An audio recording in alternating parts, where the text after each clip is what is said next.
more layers get added on more layers, right? Not everybody in the Earth Kingdom is good. Not everybody in the Water Tribes. They're not all underpowered, right? Because the Northern Water Tribe is so strong. And not everybody in the Fire Nation is evil. The layers continue to be added the longer the story goes on. In your campaign, do that. Most people have a hard time starting a campaign because they don't know where to start. They think they need 7 kingdoms, hundreds of houses, thousands of NPCs. No, stop. You don't need that. What you need is one town, one place, 4 or 5 NPCs, and an inciting incident.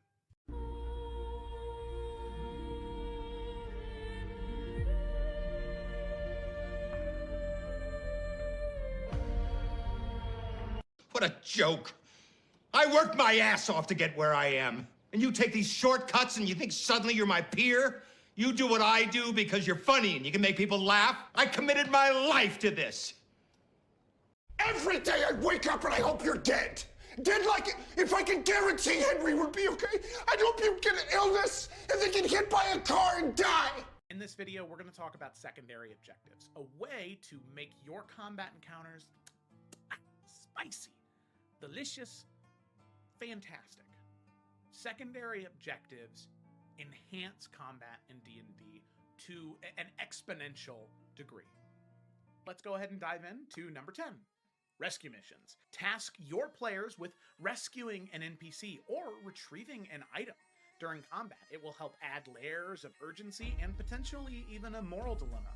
My favorite example of this is instead of sending the players to kill the goblin camp that may raid the village, right? That's a consequence. Sometimes that's good enough.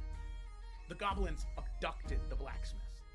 And now they need to save the blacksmith and kill the goblins. It's a secondary objective that spices things up.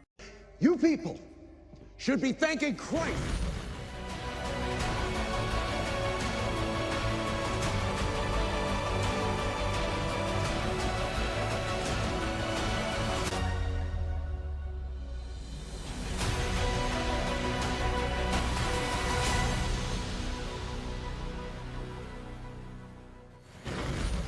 Hi there, everybody, and welcome to the Isles of Iverion. Oh man, you know what? We can't go through a session of D&D without having some technical issue here. Carasilla is not here with us anymore in Isles or... Oh, wow. She's with us in spirit. Damn. She is. But let's go ahead and roll the intro and dive into the Epilogue, the final session of the Isles of Iverion.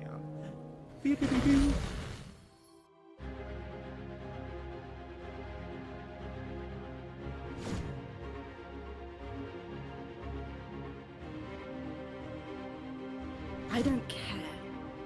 If I have to die, I am not spending another second under your control.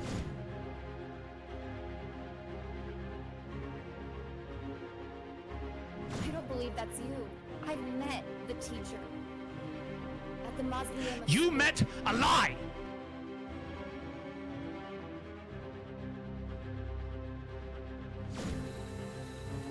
I don't want to watch the people I love die and do nothing.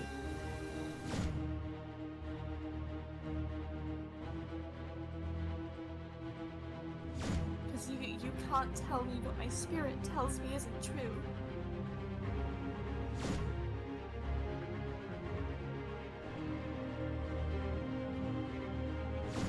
I'm a pretty good judge of characters, so, just keep that in mind. I suppose that's right.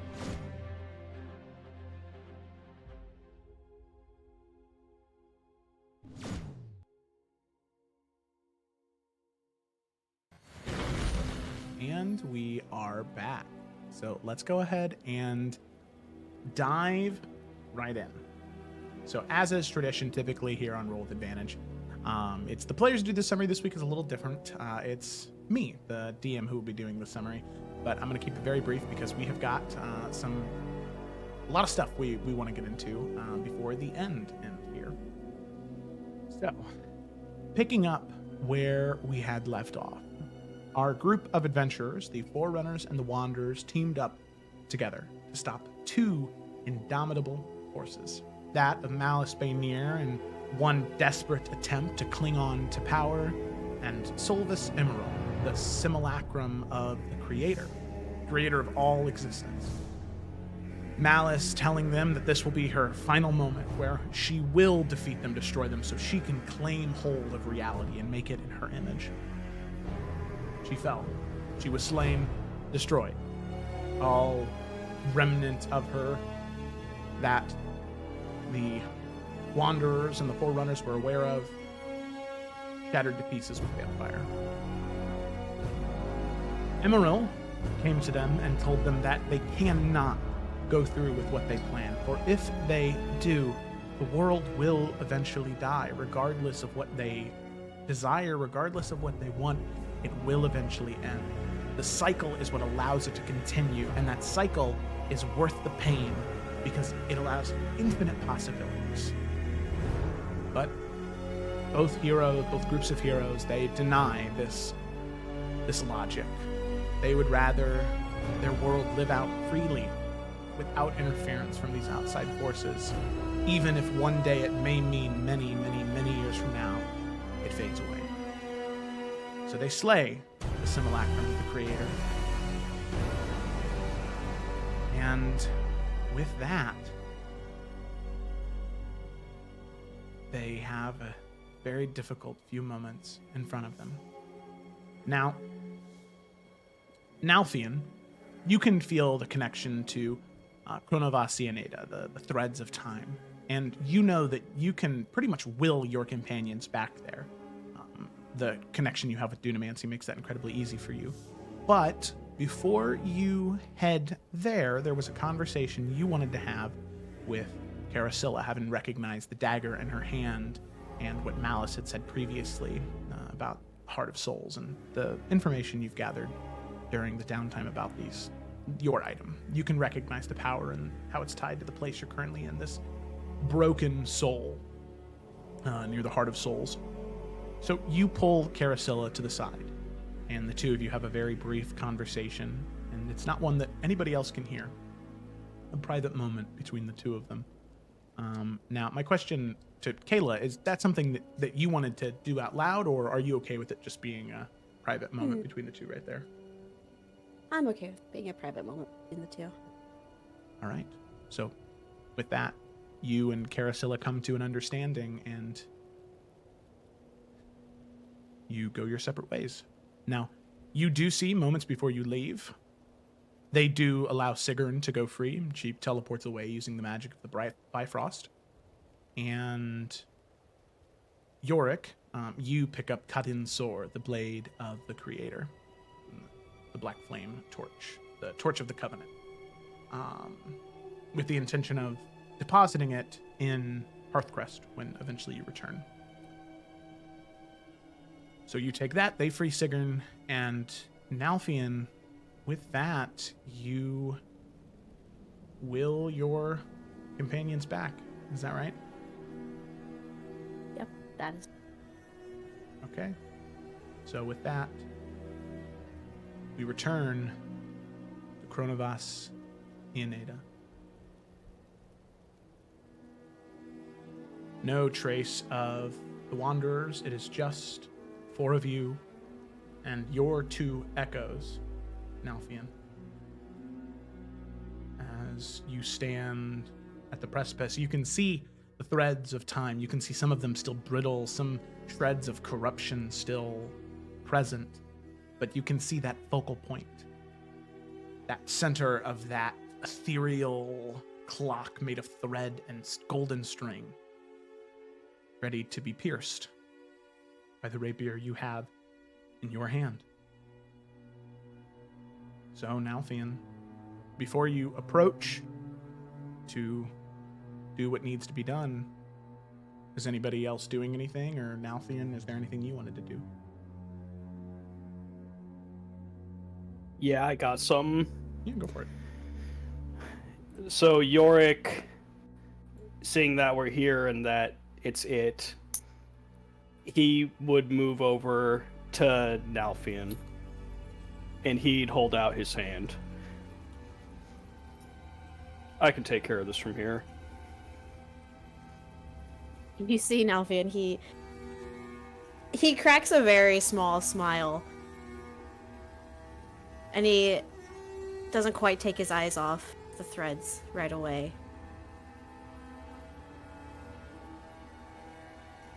No. No, I've been ready for this for a long time, York.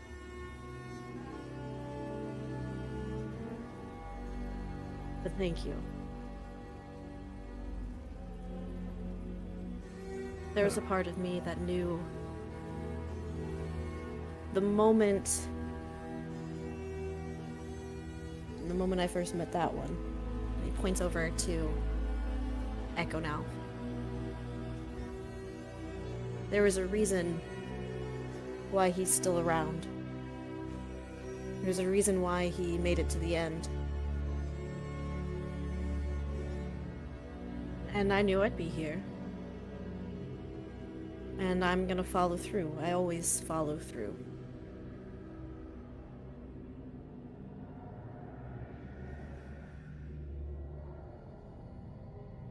Don't you think you've done enough by now, though? Every version of you. I mean, the ending's sucked, hasn't it? Can't you just take the win here? Don't you think you, of all people, have earned that?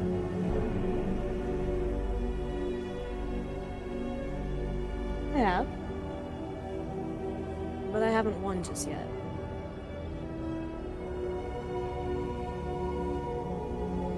Do you trust me? Well, you promised you wouldn't do anything stupid. Thanks to you, Lila, Twig, Severin, Blossom, all of you, I will admit I was not the smartest. I made some really bad choices. But I learned a little bit from each of you. I think things through, and I've been thinking about this for a while. And I have a plan. And I have a backup plan. And the first one fails. But I need you to trust me.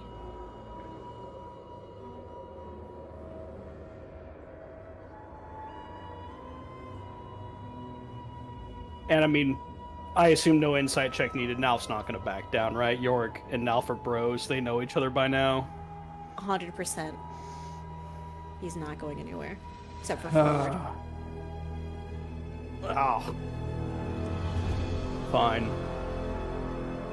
But you're gonna let me help make sure you survive this, and Yorick's gonna reach out and he's gonna put all of his remaining 50 lay on hands into Nalfian.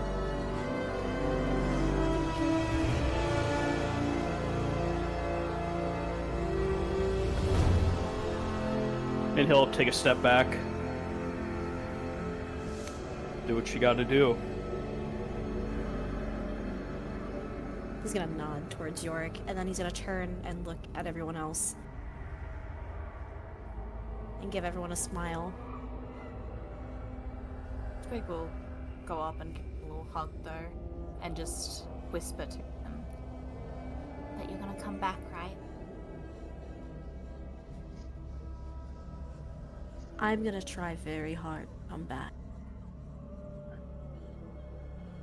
You better. I still need you, you know.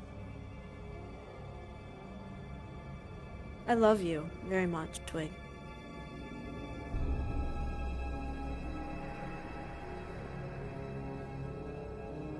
I'm gonna give her a big squeeze. Twig will also give him guidance from Beth.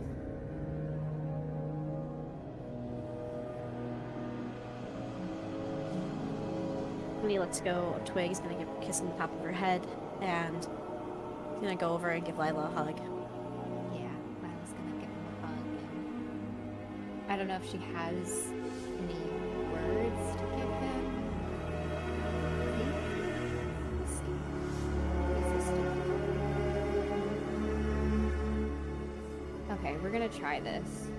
I think as she hugs him, she'll cast Intellect Fortress on him just because she doesn't know what he's going to run into. It's mostly protective against psychic damage, which I know he's going to be dealing with more Dunamancy, but has advantage on Intelligent, Wisdom, and Charisma saving throws as well. So she'll just like pat that on him and give him a smile, but I don't think she has the strength to say anything right now. Nalfian is going to then... He's going to dismiss the Green Knight version of him. And then he's going to walk over to Echo now, and he's just gonna say, "Hello, old friend. Been through a lot together." He's gonna put his hand on his shoulder.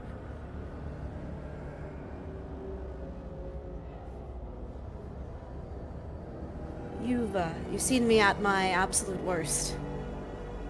The pit of self-destruction, a monster. But you've also seen me through a resurrection of sorts. A knight. And to this day, you stand by my side. But you've also seen the end of your world. You've watched everyone around you die and continue to live in a world of nothing. But yet you've never stopped fighting, not once. Somehow you found the strength and the willpower to keep pushing through, even when there was nothing left. And all that pain and sorrow and anger, and you use it as fuel to fight by my side. To ensure what you saw never comes to fruition here. And I never had to pull to bring you here. You always came when I needed you. You're always there when I needed you. And I need you one last time. And then, Nalfian, you can finally rest. And you can finally be at peace.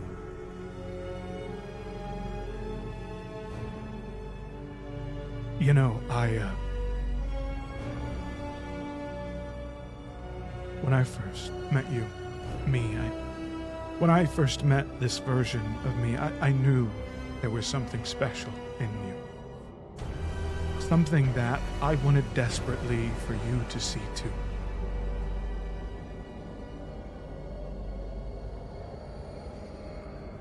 Because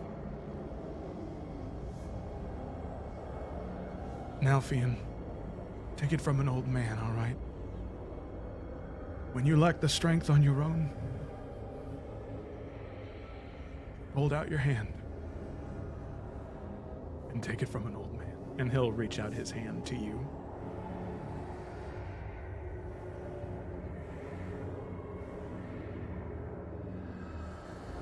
Great. Nalfian takes his hand. And he's going to he's gonna split his life force into him. Nalfian, you see the sort of saturation and color leave your skin just a little bit. A little bit of a dulling as it funnels into the Echo, the old man Nalfian, and you can see he grows more corporeal and physical until his skin and hair and armor are as real as yours is. And he sort of shakes and brushes back his hair and says, I know that might feel strange for you, but it feels damn good for me. Good. Enjoy that. Because you deserve it. You deserve to have peace.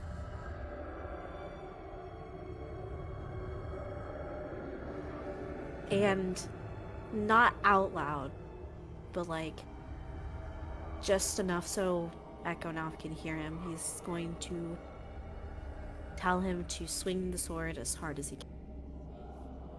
And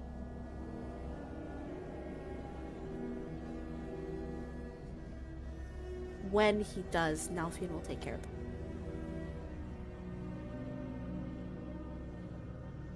Okay. All right. So with that, as he turns, Nalfian is going to the compass of the Green Lady that she gave for them to locate the Forsaken. He's gonna bring that out, and he's going to I don't know. I think that's the best way to do it. He's just gonna put it under his foot and break it the moment threads are cut, because he's going to try to utilize the power that's in that as well. okay. Right. So with that, you see the echo, the corporeal old man Nalfian. He walks over to that center, to that knot where all of these threads emanate and stretch out, some corrupted, some not. And he raises the rapier high and thrusts it back. And with all of his might, the sword pierces forward. And all of you hear this rip, this tear, and then this white noise as there is this blast of white light in front of all of you. And the ringing does not stop. You all experience lifetime after lifetime after lifetime in a moment. Hundreds of thousands of millions of cycles experienced in an instant. And Nalfian, as the sword impacts and begins to break, you stomp your fist on the compass, and the magic of the Green Lady releases into the air these fragrant aromas of flowers and rivers and woods.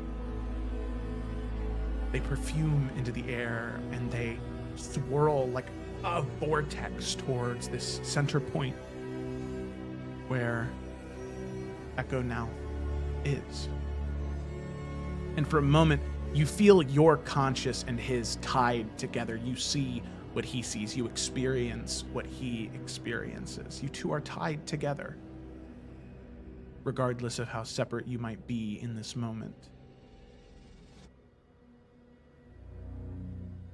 And you feel your mind sort of sucked into his for just a moment,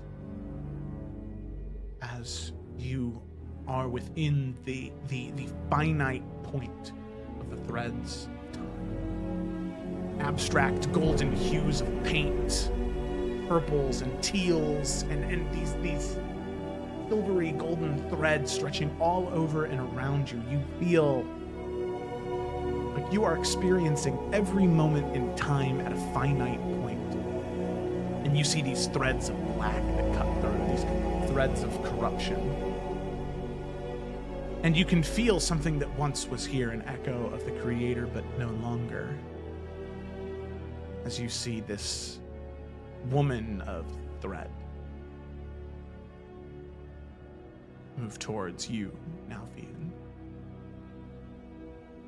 This last small vestige of malice embedded into the threads of time, and you can see the rapier point moving towards her to cut her away. You can see she looks to you, her eyes narrow. She's not unhinged like she was. She is more how you remembered her. So then,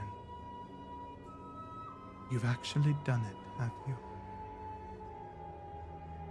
My boy.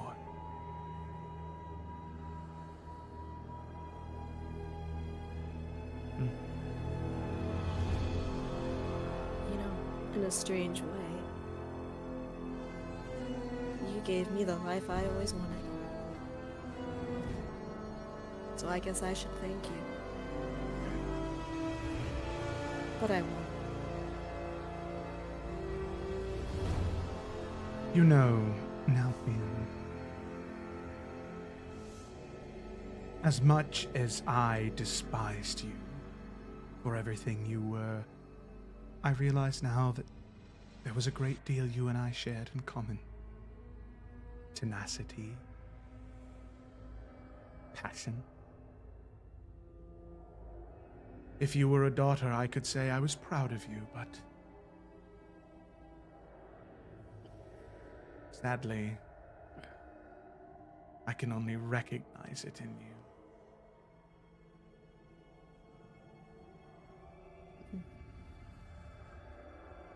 That's okay.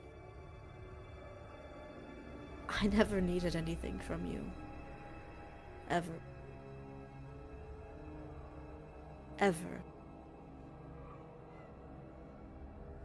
I became more than you could have ever imagined. When this is all over, hundreds and hundreds of years from now, your worst fear will come true. No one will remember Malice Bainier. But I can promise you, they will remember Nalfian Forrester.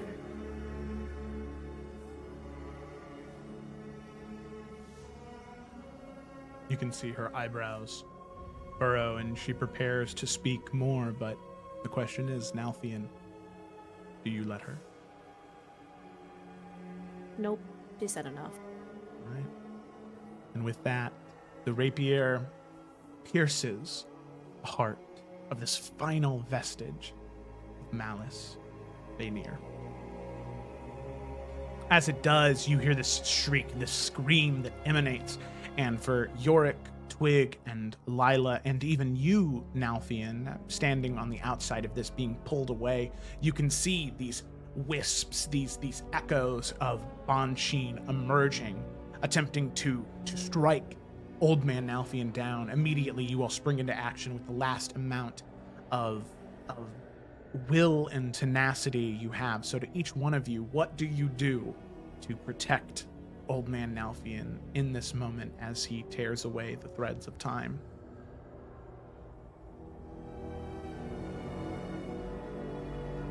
Yorick's gonna do what he's always done to Bansheen. He's gonna cast fear on them and make them afraid. Okay. Yeah.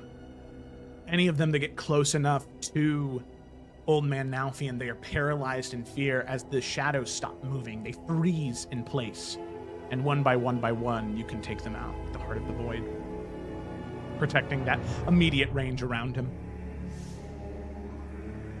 Lila would do something similar and cast confusion on a group of them that didn't get caught in the fear, so that they can end up, I don't know, destroying themselves instead of attacking us. Yeah. Bansheen that shoot out and around trying to flank at the group. You cast confusion on those heading immediately for you, causing them to fly in different directions, crashing into each other, stabbing into each other, destroying those Bansheen that were coming at your flank. Twig, Nalfian? Twig, she'll be firing shots at them with like a searing strike, so that there's these little like bramble barriers that will just help block the way for any stragglers. You can see that in this area, as the threads of time are being ripped apart, gravity is loosening, so with each Bansheen that you shoot and kill, the bramble stays in place and just kind of floats as other Bansheen fly into it. And you can see that bramble barrier like expands and grows, causing this like double helix shape around all of you that the Bansheen try and fly through and get cut up and torn apart in. Nalfian? Nalfian's gonna stand and just watch Malice die. And he's gonna cut his life force into a third and get rid of his last echo. Okay. And pour that remaining power into propelling Echo now forward. Yeah. You can feel Malice try and push back. She has a hold on the threads of time, and she's not dying easily. And to prevent anything from happening, from this mission to fail, you take no chances. You third your life force, summoning the green Echo and using him to push in to Malice harder. A second rapier pierces through her. She is torn asunder as the scream stops, as millions of threads snap in an instant, as the bond sheens stop coming. And the last thing all of you hear before you are shunted out of this realm, pushed away using the bracelets that were given to you by the Arcans as this realm begins to dissolve into nothing, to pull yourselves back to the material. The last thing you hear is Old Man Now, as the blade finally pierces through, this moment of clarity, severing the threads of time, freeing them of this constant cycle. Something within you know that Carasilla finished what she needed to already. The souls of those realms are free. And as the ripping ceases, as all of you prepare to depart, you hear Old Man Now in this quiet whisper go, "Little bird, is that you?" And as all of you activate the bracelets and disappear, you feel the threads of time begin to shift and change forever. You all get a glimpse of this realm, of this future. You can see what Carousel has already done with it. Rolling fields of green and blue grass, rivers cutting through them, and these pockets waiting for trees to grow. And in the very center of this realm, one tree begins to grow rapidly thanks to the magic of the Green Lady. A tree of history, of time. A tree dedicated to your timeline. And you can see hundreds, thousands of other spaces within this realm ready for similar trees to be planted. So yes, the cycle may end eventually. For the past, your world may end, but a new one will start, not beholden to a cycle, but to its own choices, to its own decisions, to its own world. It will be on its own. Nothing will interfere. Nothing will perpetuate a cycle of violence and death and destruction. It will be free of it.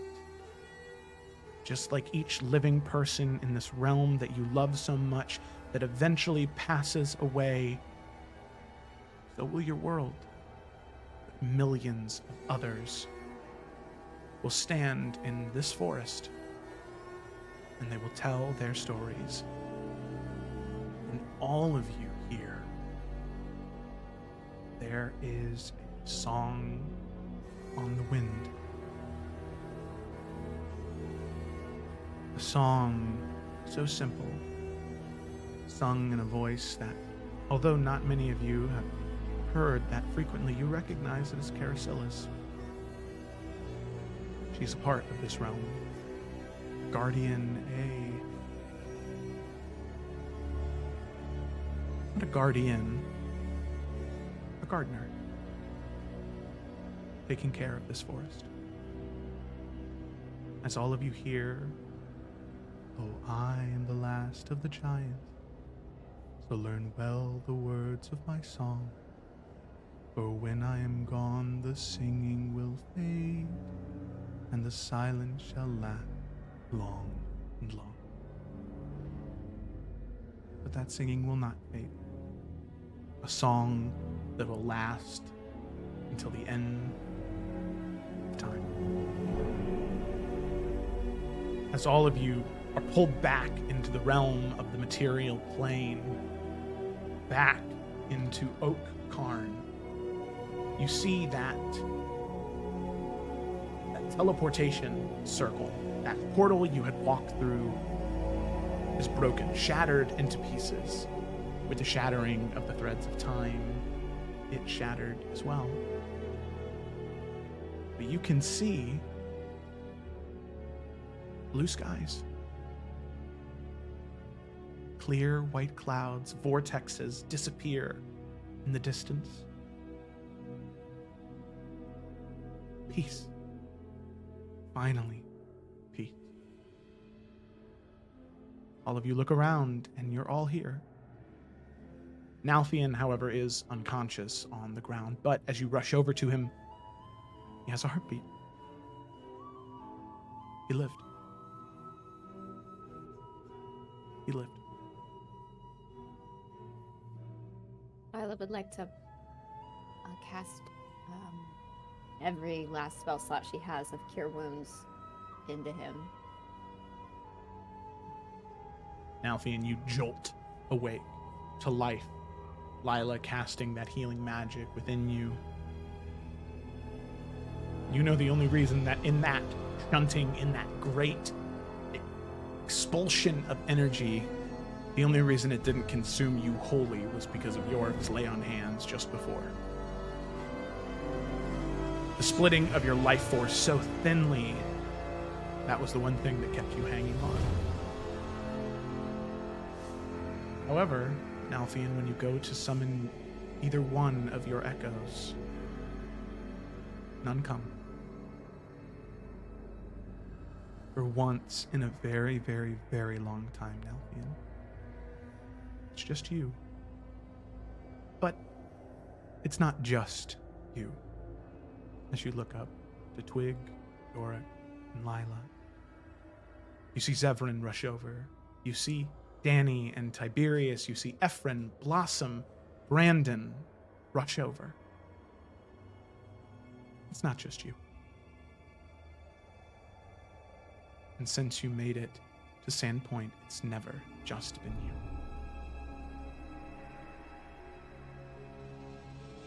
Now,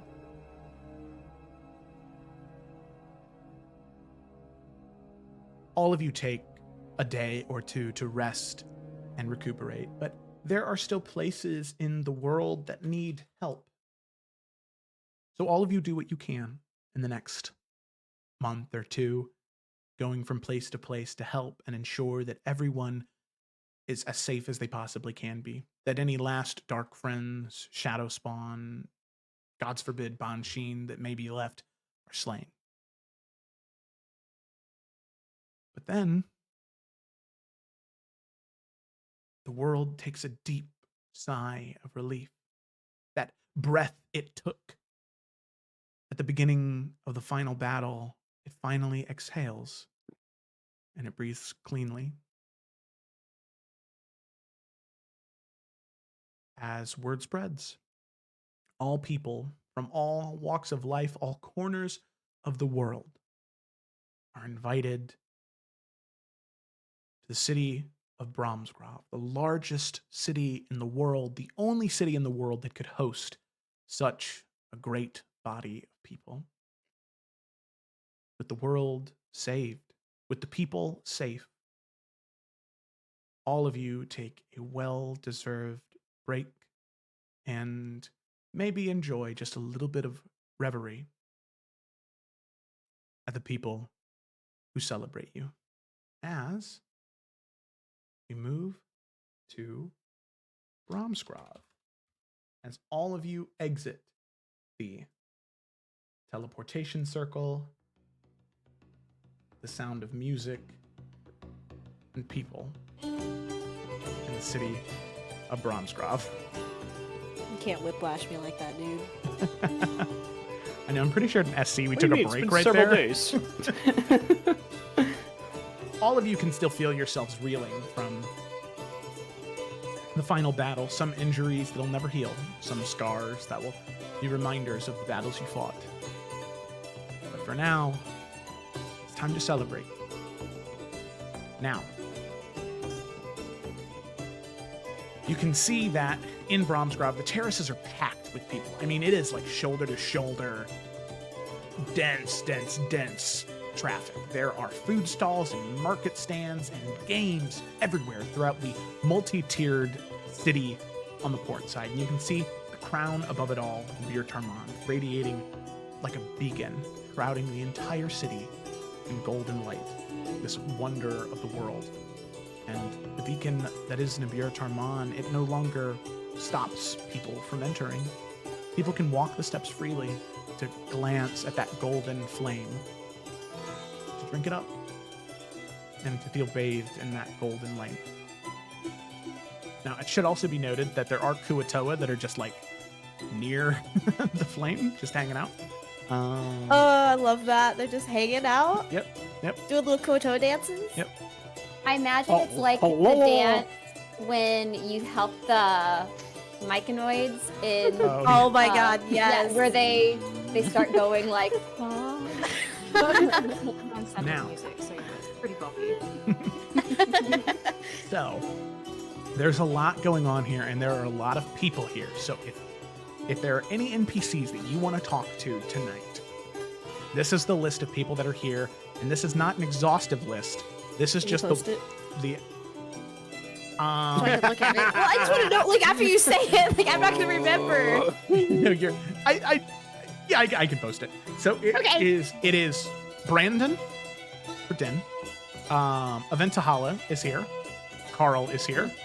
Glacia is here. Eurydice is here, or very briefly. She can only be here for a few hours. Geldevan is here. Ephron, Merchant, the Radiant Dread, St. Nicholas, Jangles, Krampus, Queen Elizabeth Omen. I know what a whiplash between those two. King Kjaldarson is here. Isabel Harwood, Sir Danny, Sir Tiberius, Captain Heather Scott, Simon Dupree, Captain Heather Scott, the entire crew of the Northern Star, or the Southern Star. They also brought Lala with them, who is now a full-grown sheep. Lala! Oh my god. It's a Lila, weird city. Lila, your whole family is here. Yay! Extended family, everybody. Cousins, uncles, aunts, everybody. Yorick, your whole family is here. William Bosserman is here. Of course, Zevran is here. And two very interesting guests that have chosen to appear in mortal guises, as you cannot infer their true forms, as Levistus and Mephistopheles are both here. No fucking shit, man. They are here to escort Eurydice. They're just here with her, just to make sure that she doesn't get up to no good, and Eurydice to make sure that they don't make anybody sign any pacts that they're not supposed to. That's hilarious. So, Two Archdevils, the Radiant Dread, Krampus, and everyone else. Is the Grinch here, Joe? yeah, that's correct. Yeah, your guys' Krampus Okay, is that's right. is That's the right. Grinch. That's Yeah. right. That's who I want to talk to right now. Right. So let me go I'm just ahead kidding. and sorry, this is formatted kind of weird. Just give me a second and I can post No, it. it's okay. I just need this for posterity. No, yeah, of course. No, I'm gonna talk to every single person on the list. I'm gonna go down the line. Okay. Can I just ask real quick? Because Yeah. Brandon is back to being, like, not undead by this point. Correct. Yeah. One thing that is covered in his epilogue, and I'm hoping Felicity, you're okay with this, is that once divinity is restored to the world, you would take the time to do the process to restore his mortality. Imagine I said no. Yeah, wouldn't that be really crazy? funny. Lila's like, fuck Brandon. What has he done for me? All those He got counter me killed, spells? low-key, like. Kinda, yeah. Didn't Risked take my life any for of your you. hits. There you Fine. go. Sorry, it's formatted kind of weird. All good. I mean, Twig's gonna be running around with Lala the whole time. I just want Oh, that to yeah. be established. Yes. Lala's I don't know why her being a full-grown fucking sheep just makes me so happy. Like, that's how much time has fucking passed in this campaign. Is that she's grown. She's an adult, like you, Twig. She grew Twig's up a with little Bo Peep, you know, like. Oh, sobbing. Nothing Carl- telling the story to like a group of dads about how he bought that sheep. By so- Carl, you mean Craig, right? Oh yeah, Craig. Sorry. Oh, Carl was the. Sorry, I was looking at the master doc for some of these. Carl was the squirrel. Carl is not the name of Twig Squirrel. There was a whole thing Well, about yeah, that. yeah. But Carl was the name that he prescribed to it. Craig is Correct. here. Craig is not in Bone Devil or Chain Devil form though. I figured he Well, wouldn't be. No, he's just like a dude. He's like wearing like a Hawaiian shirt. And he's got like like Nice. round glasses on. He's like, "Hey, Yorick! Craig! Yorick! Buddy! Yorick!" Craig! Oh my god. All right. Let me have this. So on top of all of those NPCs, there's also the Wanderers are here. So in case anybody wanted to talk to Morwen or Bianca, they could. Sadly, can't talk to Carousel. If you listen to the wind really hard. Yeah, but all the Wanderers are here. All the Wardens are here as well. So, you know, Barnass or Alec, if you want to talk to them, you could. You could talk to anybody, really. The Wanderers are all NPCs now. So if you want to talk to them, I feel at liberty to do that freely. It's a weird thought. And all of the NPCs related to the Wanderers. So, like, you want to talk to Hrothgar? He's here. You guys had a brief interaction with him. Odin's here if you want to get to know him. Can we get John in here? I want to talk to Ajax. I want to talk to Torin. Hey, SC's over. Technically, that's right. You can talk to Hello. Ajax. I'm Ajax. Hey. It's like, I have a horse named Johnny, which I forgot about. Oh, wild. So there are a few activities here as well, a few games. So there's the NPCs. You guys can talk to yourselves. But there are a few things that are going to happen tonight. There is the Great Feast of Flames, which is a city-wide feast where there is one table. Like I said in SC, Doctor Seuss, the Grinch Who Stole Christmas style, where it wraps around through the entire city, where it's one big meal. Oh my god, I love everybody that. to participate in. There's the sparring grounds of the gods, where Thrud and Odin and Danny, this is the NPC who is there that SC didn't get to know about, are currently organizing these fighting pits where people can, through the conjuration between Thrud and Odin, they can fight echoes of all of you. So warriors from across the realms can test their mettle against the heroes of the realm. So you guys can, go there. You can try and fight yourselves. You can, watch other people fight you. You can fight each other. Danny is the one who's keeping the line organized. He is quite the enforcer. Then there is an archery challenge as well. So Alistair, which I know that all of you had interacted with, he is also here. He's helping run that. Glacia is also helping run that. It's really funny. She got scammed into doing that. Didn't want to be there, but pair. Yeah. Quite the pairing of people we got going on in this city. I love it. Well, it was something that one of your sisters had grown really close with Glacia, Yorick, and she's really good at archery.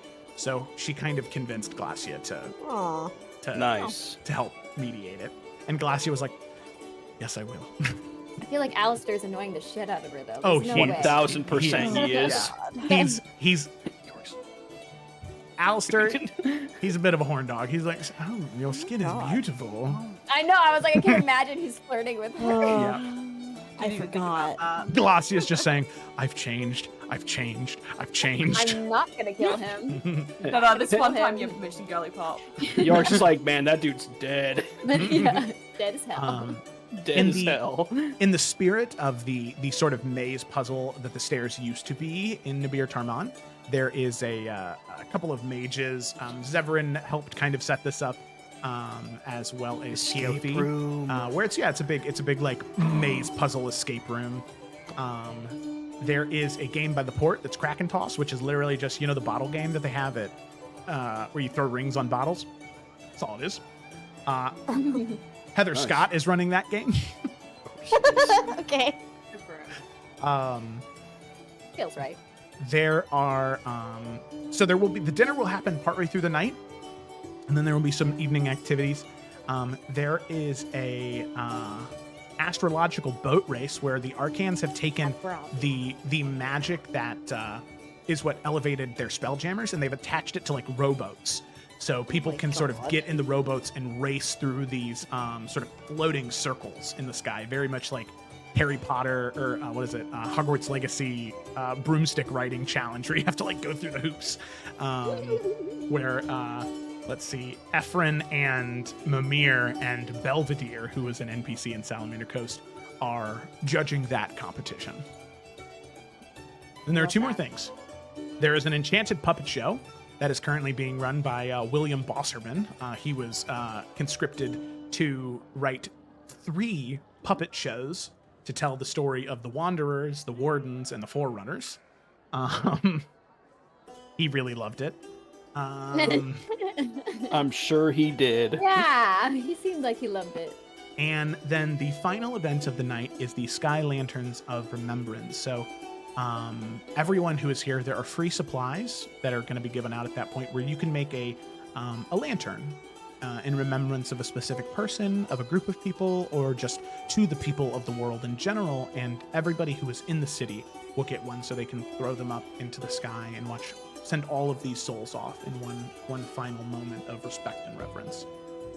But that's not until the end of the night. That is going to be the final moment of the party before the end epilogue starts. So anything you want to do just has to be done before that moment. So my question to all of you is, Feast isn't happening yet. We have the sparring grounds, we have the maze, the crack and toss, the puppet show, or any of the NPCs are talking to yourselves. And on top of that, there's tons of food stalls, tons of smaller carts. games also, food carts. Yep. So my question is, what do you guys want to do? The night is yours. I monopolized SC a little bit, so I want to hear everyone else. I kind of out the gate was like, puppet show. We're doing the puppet show, so I'm gonna wait. What do you guys want to do? I mean, puppet show definitely needs to happen. I was leaning leaning towards a puppet show. We can start with the Puppet show first. Let's go. Woo! Puppet show it is. I wasn't here for Democracy. SC. I didn't watch this part. It Also, is this is gonna be the Forerunners version, so this is I gonna be didn't know what awesome. part's gonna be different. Give it to me. Oh, you're in for a treat, Kayla. It's great. I want it. I think we're all Puppet in show. for a treat. I loved SCs. I'm gonna love Isles. Puppets. I hope Lila has the same voice as Bianca did in the puppet show. No, it's the I'm same curious. actor. I was wondering. That'd Oh be funny. no! Wait, they're puppets of us? Yeah. Oh my god, Kayla, how slow are you? I'm very. I'm not body. Unless- I'm just catching up, Jeb. I'm sorry. Unless Joe shows us like the Wardens or the SCs again. Could you imagine? That'd be funny. I just like to imagine the puppet show starts and York's like, man, Bianca and Lila sound a lot alike. I've never noticed that. That's weird. Well, Nalfi's making a beeline to the puppet show then. Okay. He wants to know how he is interpreted All right. via puppet. His puppet's like He's 4 gonna times use taller than Lala like everyone a else's. Oh, So- she has like perfect little seating. So with that, all of you head towards the puppet show, and you can see that as you get there, maybe you spend a little bit more time going through the city. You get some food, some snacks. You do some little chit chatting on the way up there, catch up with some people that you wanted to talk to, till eventually you get to the puppet show, and you can see the show for the Wanderers has just finished, as now they're setting the stage for the Forerunners. You can see the Wanderers kind of get up, and they're walking away with these perplexed looks on their faces, and you hear Bianca go, "Do I really sound like that?" As they kind of like talk amongst themselves and maybe wave hi to all of you as they, walk off heading into a different direction. But all of you sit down as they set the stage for the Forerunners. They take a 15-minute intermission, of course, give the actors a break. But eventually, the puppet show begins as William Bosserman exits from the side of stage, and he says, welcome, one and all. Glad to see so many of you staying for part 2 of our 3-part puppet show today. We've just concluded the tale of the Wanderers, and now we move on to the tale of the Forerunners. And he looks in the audience and he sees all of you. Great. Look who we have with us today. Very glad the Forerunners themselves could join us. So please, enjoy. Our story starts as he slowly begins to tiptoe off stage to behind this large contraption where all the puppets shoot out from. As our story begins in the quaint village of Sand Point. a curious crew gathers. Eurydice, a warlock, with secrets darker than a shadow's whisper. Twig, a young girl of modest word and a very quiet nature. And then Nalfian, a brooding elf with echoes of himself that whisper devious things for him to do. And a few others that they meet along the way. All of them gather together to head deeper into the forest to try and stop the uprising of a necromancy cult dedicated to that of House Markle. But of course, nothing is ever that simple. As they delve into the deep ruins of the Dawi, you can see that the puppet's kind of acting out. You can see Nalfian's, one by one they emerge. Eurydice's puppet emerges almost like a very witchy look, where her hair is in front of her face. She's very spooky, very shadowy. You see Twig hood up, lots of pieces of parchment. She's a very, very, very tiny puppet in comparison to all of them, about half the size. Oh my gosh. And then you see Nalfian's puppet, as he's the last one who's brought up, who he has a special spotlight that follows him to create this kind of shadow puppet behind him. But is very tall and very lanky. As you can see, his arms are the length of his body, so he's very Kermit the Frog in his arms. Man, this production value is crazy. As you can see, they make their way into these dark dwarven ruins as the background shifts and changes. These magical apparitions fade in and out, and you can see William Bosserman continues to speak, narrating, and says, as they delved deeper into the Dawi ruins, they discovered that the bishop of the town, Priestess Nazira, was working for House Markle and sent them to their doom. As all of you see this necromantic, full of life dragon begin to emerge out of the dirt as you What? as you see No. Twig go, oh, that's not very good, we gotta stop him. And you hear Nalfian go, don't worry, little girl, I'll protect you. Eurydice says nothing as her hair is in her face. You can see spells fling from Eurydice's hand, bolts fly into the dragon as Nalfian Muppet runs up to the dragon and his arms flick into it. You can see that the dagger and sword are just like glued onto his hands. So he's just like, and you can see the shadow doing the same thing behind him, just doing. You see the dragon is slain, and then Bishop Nazira, she appears, the green dragon-born woman, and says, you will never stop me. House Markle will rise again. And Nalfian goes, how about you shut up? And as bolts fly at her and magic flies at her. As she falls to the ground dead, a piece of parchment rolls out from her body. As Twig picks it up and reads it and says, it's in Dwarvish. Luckily, I can read that. I studied the dwarves, that's where my runes are. You read Dwarvish? Oh. It says that the child is in Raven Rock. And so you can see they all turn and begin to walk off stage as William Bosserman says, they continue their journey to Raven Rock to track down this mysterious child and stop the evil machinations of House Markle. They hop on a boat. You're introduced to Captain Heather Scott. He is exactly the same in puppet form. There is no exaggeration. Yeah. In fact, Heather Scott does not hang around very long in the puppet show because people they have a hard time distinguishing him and Nalfian when they're on stage together. As it seems as though William Bosserman, he just kind of mixed up his notes when he was writing it and just gave Nalfian too many of Heather Scott's qualities. But you can see this softening in Nalfian over the course of Raven Rock and eventually into Highland Pass. As you can see Nalfian and Twig grow closer as Nalfian sort of fades away that braggadocio and says, as the two of them are recovering after the Battle of Highland Pass, and says, Twig, I just need to say, I want you to know that I will protect you, regardless of what may come. I will always be at your side. In the name of your house and House Forrester, I pledge to protect you. I am no knight, Lady Twig. But regardless, I will serve you as one. As Twig goes, well, then, it is my honor to call you Sir Nalfian. And one day, when my home is restored, I will gladly have you serve as my knight, Sir Nalfian.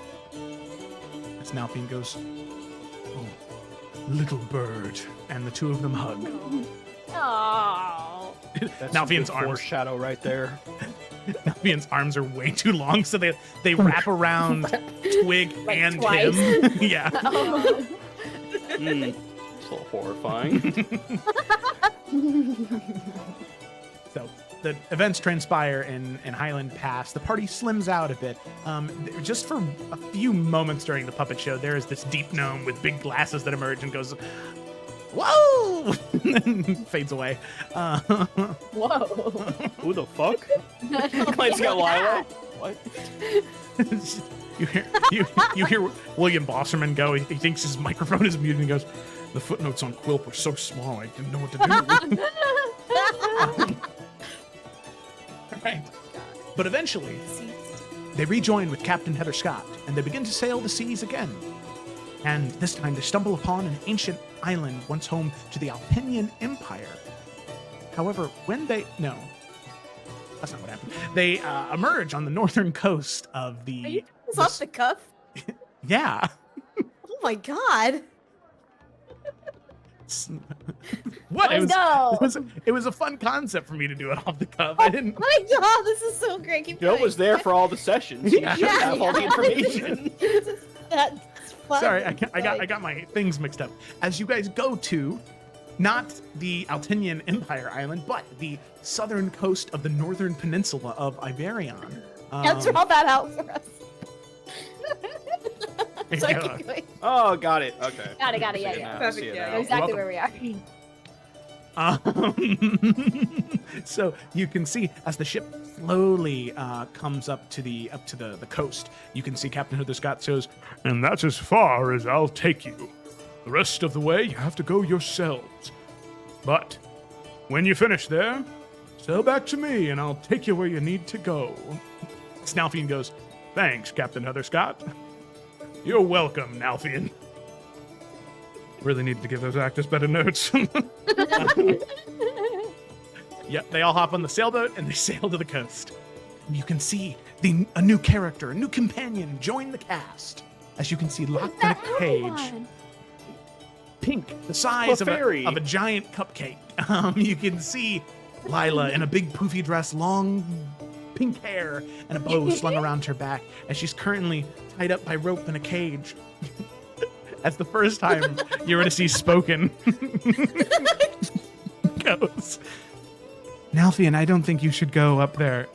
I mean, you're a dark elf. It might scare her." Whoa, what the fuck? I know, right? "Eurydice, why'd you say That's that?" real? That's accurate. Oh my god. Yeah. Oh my God, Eurydice, why'd you say that? What?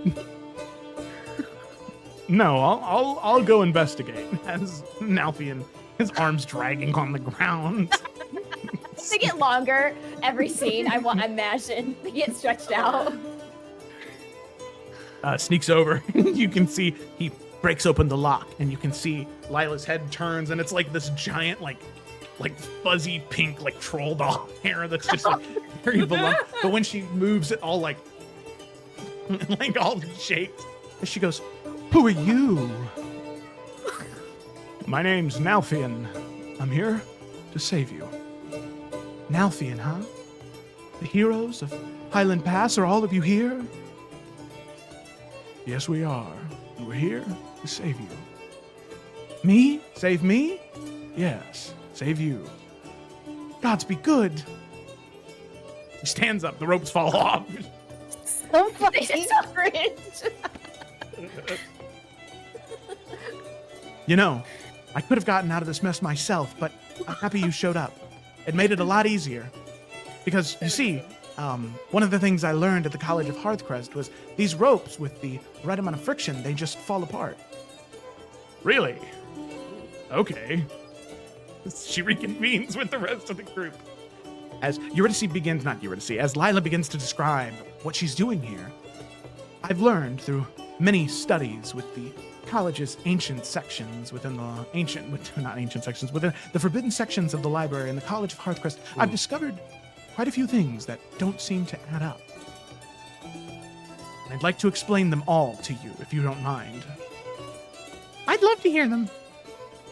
Yeah, explain it all. Eurydice doesn't say anything. She's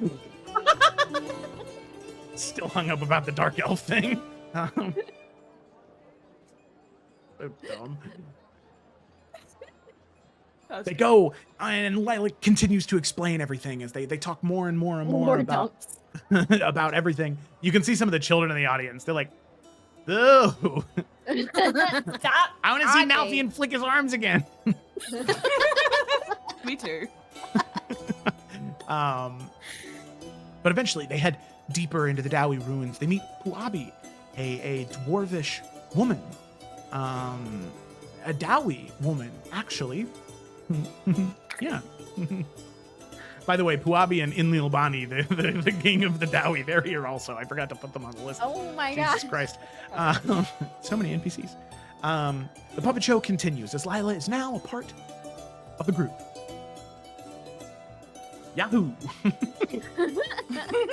Huzzah! Yahoo indeed. Notes what the fuck happened. All right. And then... Jesus Christ. Oh my god. There is this whole moment where they are all thrust into this different realm. These sands of time, and there they meet Mezin Kelnos as they accidentally free him from a lock that the Dowie placed on him many years ago, freeing another one of the Forsaken. Emerald himself is, in a bid to protect them, sends them away and is thrust into a deep, dark part of not the astral sea, but the outer realms far beyond it, far beyond the realms of man and of time itself. And with that, the party knows what they have to do. They have to go there. They have to go to the astral sea, and they have to find him and save him. But a few things need to be done first. Asmodeus needs to be dealt with, the warlock patron of Eurydice. And a few more places along the way need to be saved. Especially, they need to deal with that of House Markle, or they need to learn more and stop their plan in the immediate. So, they travel the northern parts of Iverion and the Riverlands, and eventually, on this journey, after the liberation of Wheat Hill, they meet Yorick. As the party is camping one night, and they pick up their camp, and they begin to head into this undead ruin, home to House Markle. And as the fighting begins, Yorick joins in, and an armored man, as Nalfian is twice as tall, Yorick is twice as wide. Very broad-shouldered. Masculinity, yeah. Big boned. And you can see he enters with his maul, slamming into the undead, sending skeletal bones flying away, as eventually they finish up. Excuse me, sorry. As they finish up, William Boschman goes, there they met their next companion, Yorick Nasine, High Hunter of House Nasine, servant of the Wild Hunt. With this ominous word, Yorick approaches. You can see Puppet Hand reaches up, moves up a visor, revealing green skin and his tiefling eyes. As he goes, Hey, what'd you guys have for breakfast? Smells like sausage? Is that what you had? They did have sausage that day. Smells good. Whoever cooked it did a really good job. You save some? Nalfian goes, Who are you? I'm York. Hi. Good to meet you. I'm here to kill undead, and I was sent by the Wild Hunt to help. Yeah. All right. Welcome to the club, Yorick. Hi, York. Hi, York. Oh my god. Eurydice waves. With that, Did her voice actor get sick, or what happened? Alfie just gives him a look. All right, sorry, Jesus. and with that, they throw off the plans of House Markle. They delete. They kill Serlina Farron. Delete. Needed her hands. Last remaining vestige of House Markle alive, influencing this world. And they meet Epilogue, the Arcan sharpshooter and artificer, the sole survivor of his people, sent with a desperate message that the Dark One needs to be stopped, or else this reality, if it falls, will be the last one to fall, sending the whole world into darkness forever. You can see they do a pretty good justice with Ephron, considering that his people and the Arcans themselves saved so many people while all of you were defeating the bad guys. The Arcans and their Spelljammers were picking up people, trying to get them to safety. So you can see William Bosserman wanted to do them right, and doesn't have a rapport with Ephron, and doesn't understand his humor at all. So he didn't want to take any risk there. So Ephron is as you know him. So in this moment, all of you kind of look at each other like, so he could have really actually done something, but instead he decided to make fun of all of us. And with that, meeting Ephron, finishing up your business on the material plane, all of the puppets saddle up in a spaceship, the Arcan Spelljammer, and they head off into the Astral Sea. While within the Astral Sea, it is vast and perilous, and they stop at many different destinations to gather the pieces they need to delve deep into that forbidden realm. Along the way, they meet such entities like Manus, the wise owl of the City of Life. They meet the Bottom Feeder within the City of Hatred. Yeah.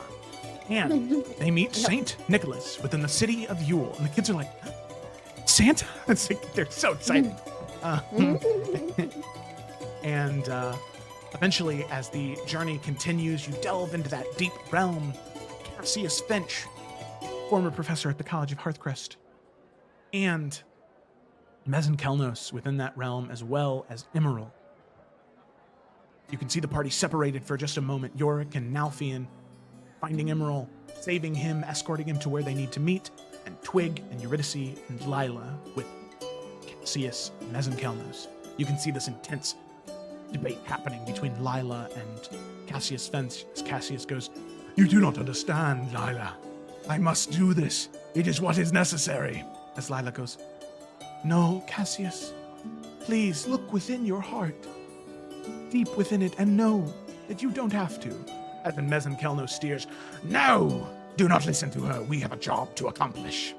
As Cassius seems unsure, the kids are all on the edge of their seat, wondering what's going to happen next. As the parties reconvene, Emerald and Yorick and Nalfian, as well as Mezin Kelnos and Cassius, coming together, an epic battle ensues. Magic begins to fly, and Cassius chooses to join the Forerunners. As all of you disappear into Emerald's sanctum, safe and secure.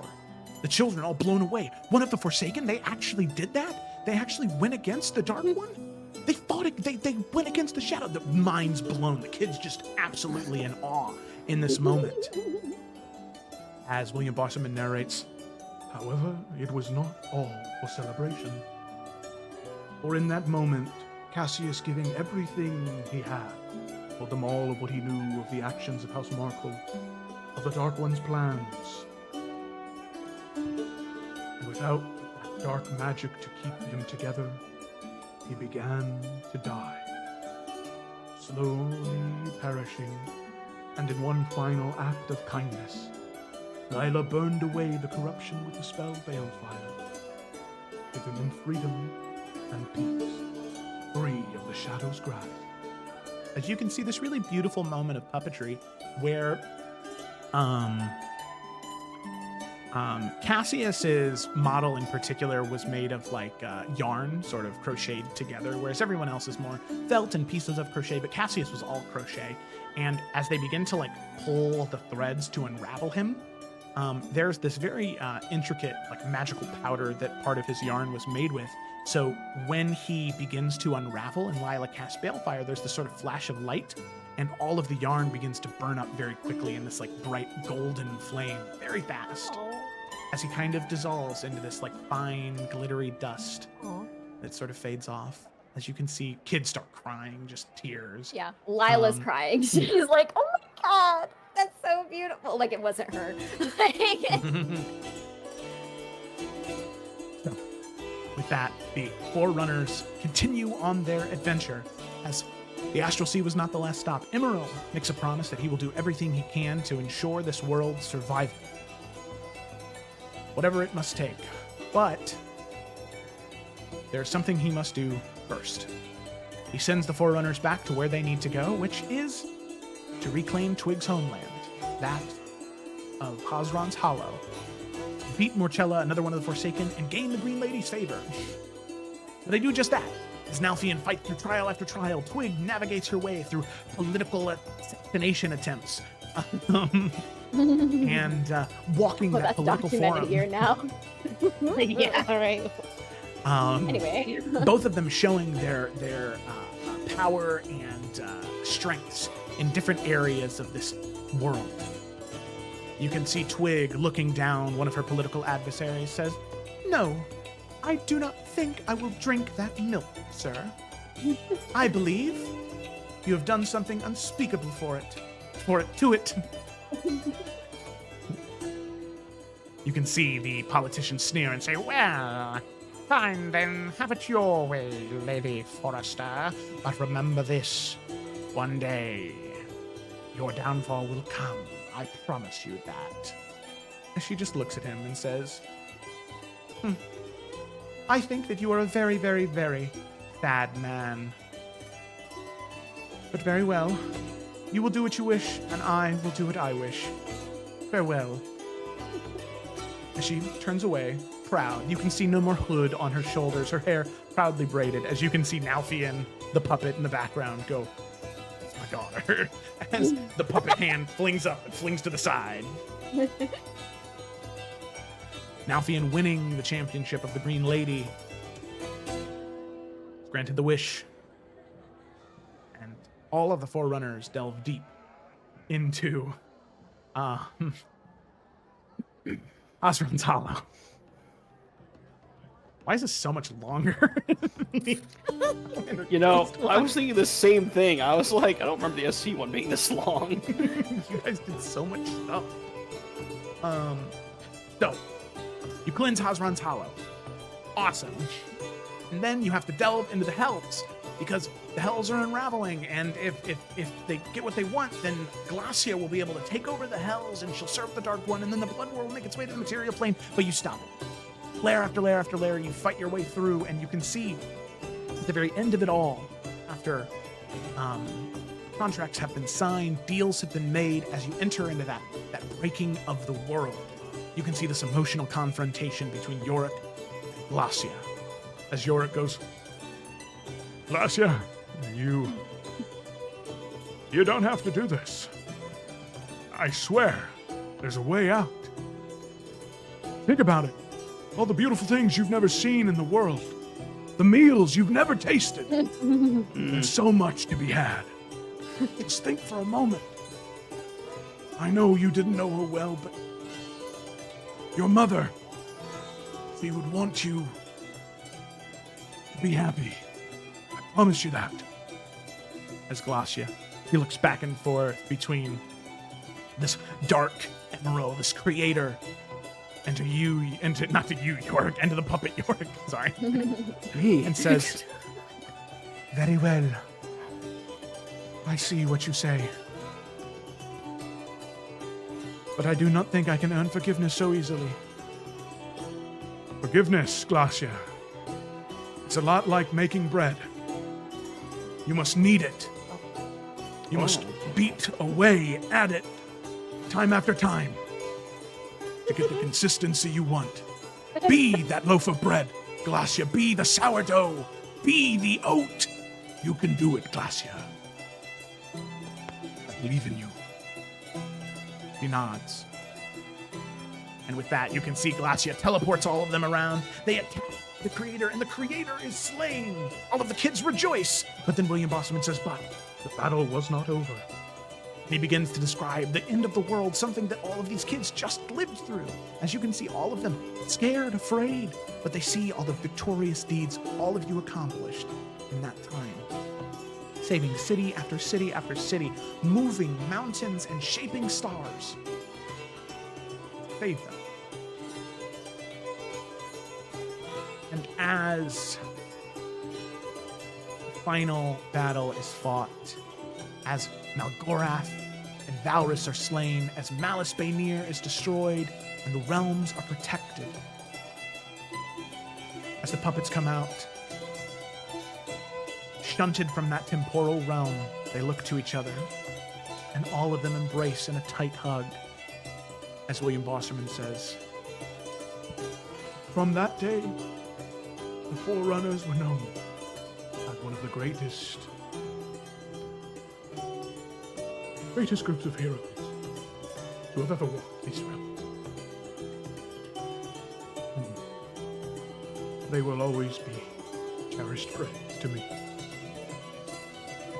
As you can see, the kids begin to clap and cheer and are just so excited, so happy about everything that has transpired. You can see they immediately begin to run up. They want to meet the puppets as the puppets begin to talk to them. Honestly, same as with the Forerunners, they seem to be more interested in the puppets than you guys. Fair. That would be true. Same. Yeah. With that, puppet show concluded.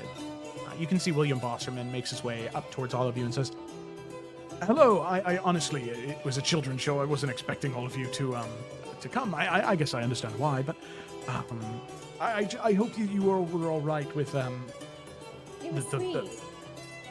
Oh, good. Look, It was perfect. Oh. Honestly, Yorick, I think I was most... that Malfian puppet? Huh? Could we get that Malfian puppet? I'm sure After it's all like the a one shows of are done. I'm sure it's like a one of a kind, and he doesn't want to give that up. No, I'll of give course. you 20,000 gold for that puppet. Whoa. You don't... I put it on display in the halls of Taladia as a museum monument to what has happened. It is yours, Lady Forrester. Should you wish to have it, it is yours. As long as the twig one comes with it. Both of them? We had to make two separate ones for the sword, the two different parts. We have the edgy, moody one. Sorry. So he looks to, and then we have the lady. Of Forrester. Malphine or Twig? Oh, okay. Yeah, both. Both? Sure. Yes, of course. Why not just all of them, honestly, at that point? You Yes. can't break up the set.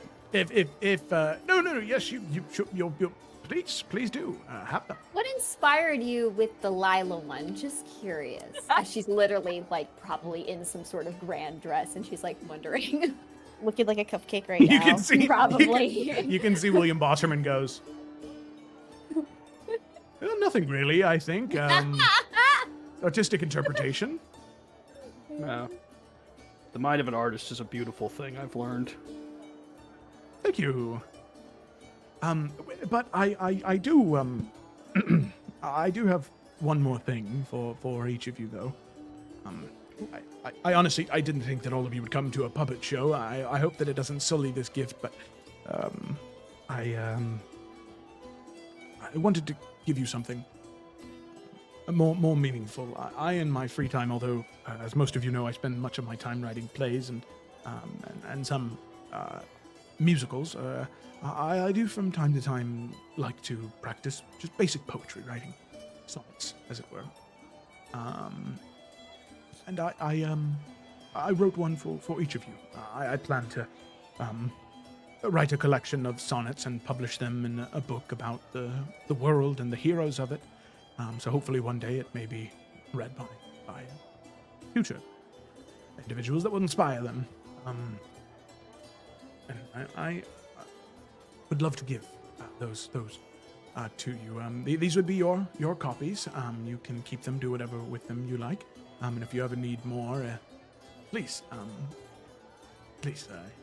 just always ask. I know that when you came to Raven Rock, your intention was to save the king. But in coming to Raven Rock, you saved my theater. You saved me. And I will never forget that. And I'll never be able to repay it, but I am incredibly thankful for it. Sorry, not to dampen the mood, but at all. Where are those papers at? Yeah. To each one of you. And he kind of moves through them, and right now they're enclosed in letters, and he hands one to each one of the four of you. As they are little sonnets for each of you. So sweet. And now, I'm not going to take all claim for these. Writing sonnets is really hard. So I tried to write as much of the sonnets as I could. And then I did use ChatGPT to help fill in the blanks. But I did write most of them by myself. I used that theater degree, baby. Yeah. But Are I you do gonna have... perform them for us? Yeah, waiting. Oh, okay, all right. You all sort of look, and you're like, oh, well, William Bosserman, maybe you should. He's like, no, I can't. All right, fine. My arm. As Joe is the opposite, where I feel like I was just talking for so long. But we love it. You're great. Okay. So, now remember, these aren't exact tellings of your stories. These are vibes of how I feel about your story. Good word. His emotion. Yeah. Thank you. I've coined it, actually, I think. I think I'm the first person to ever say it in the material. I'm gonna use that. I'll credit you though. Not every time. I think that would be strange. Anyway, All right.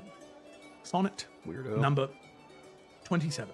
I did write these in I couldn't do all of you in one order, so they are different numbered sonnets. I hope it's all right that you're divided in this sense. I'll just read them. The sonnet number 27. Night of Thorns and Roses.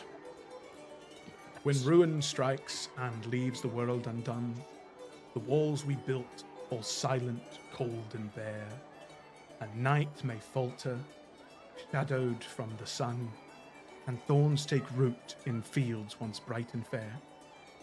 The weight of loss may bow the strongest head, the roses bloom may wilt in sorrow's shade, yet from the broken ground where hope lies dead, a garden grows where ruin once had stayed.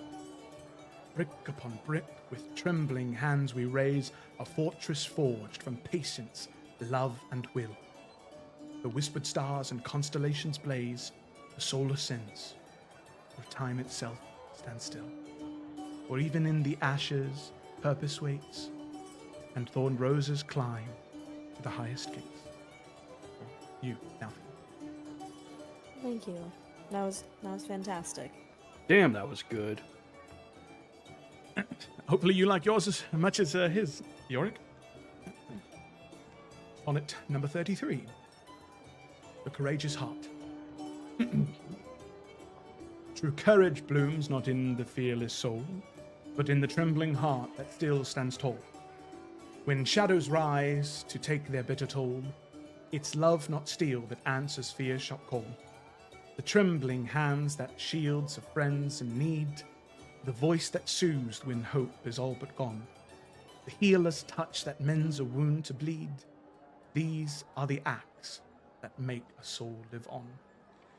For laughter springs where courage planted its seeds, a balm to heal the world and drive despair, the jest that lifts the heart, the heavy heart to speed, becomes the armor the brave must wear. Though fear may haunt the path we bravely tread, for love will always lead where courage bled. That one is for you, Yorick. Holy shit. Good, right? Yeah, it's really good. Oh, wonderful, thank you. Sonnet number 37. The Blooming Protector. For you, Twig. fragile bloom, dismissed by careless eyes, too sickly for the garden's vain display. Its roots dug deep beneath the scornful skies and found the strength to grow another day. Unchosen by the hands that sought the fair, unplucked by those who praised the fleeting hue, yet in its quiet struggle unaware, it wove a field of blossoms, strong and true. Not born to mock the ones who cast it low, nor laugh at those who scorned it in its quiet's grace, it chose instead to shield the bloom that grow, protecting all within its vast embrace.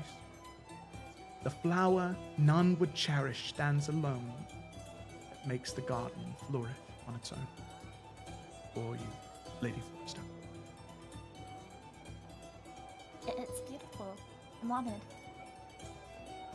I'm very glad. Thank you. And finally, Sonnet 55, Keeper of Endless Time. The sands within the glass slip soft and true, an endless stream that whispers through the years.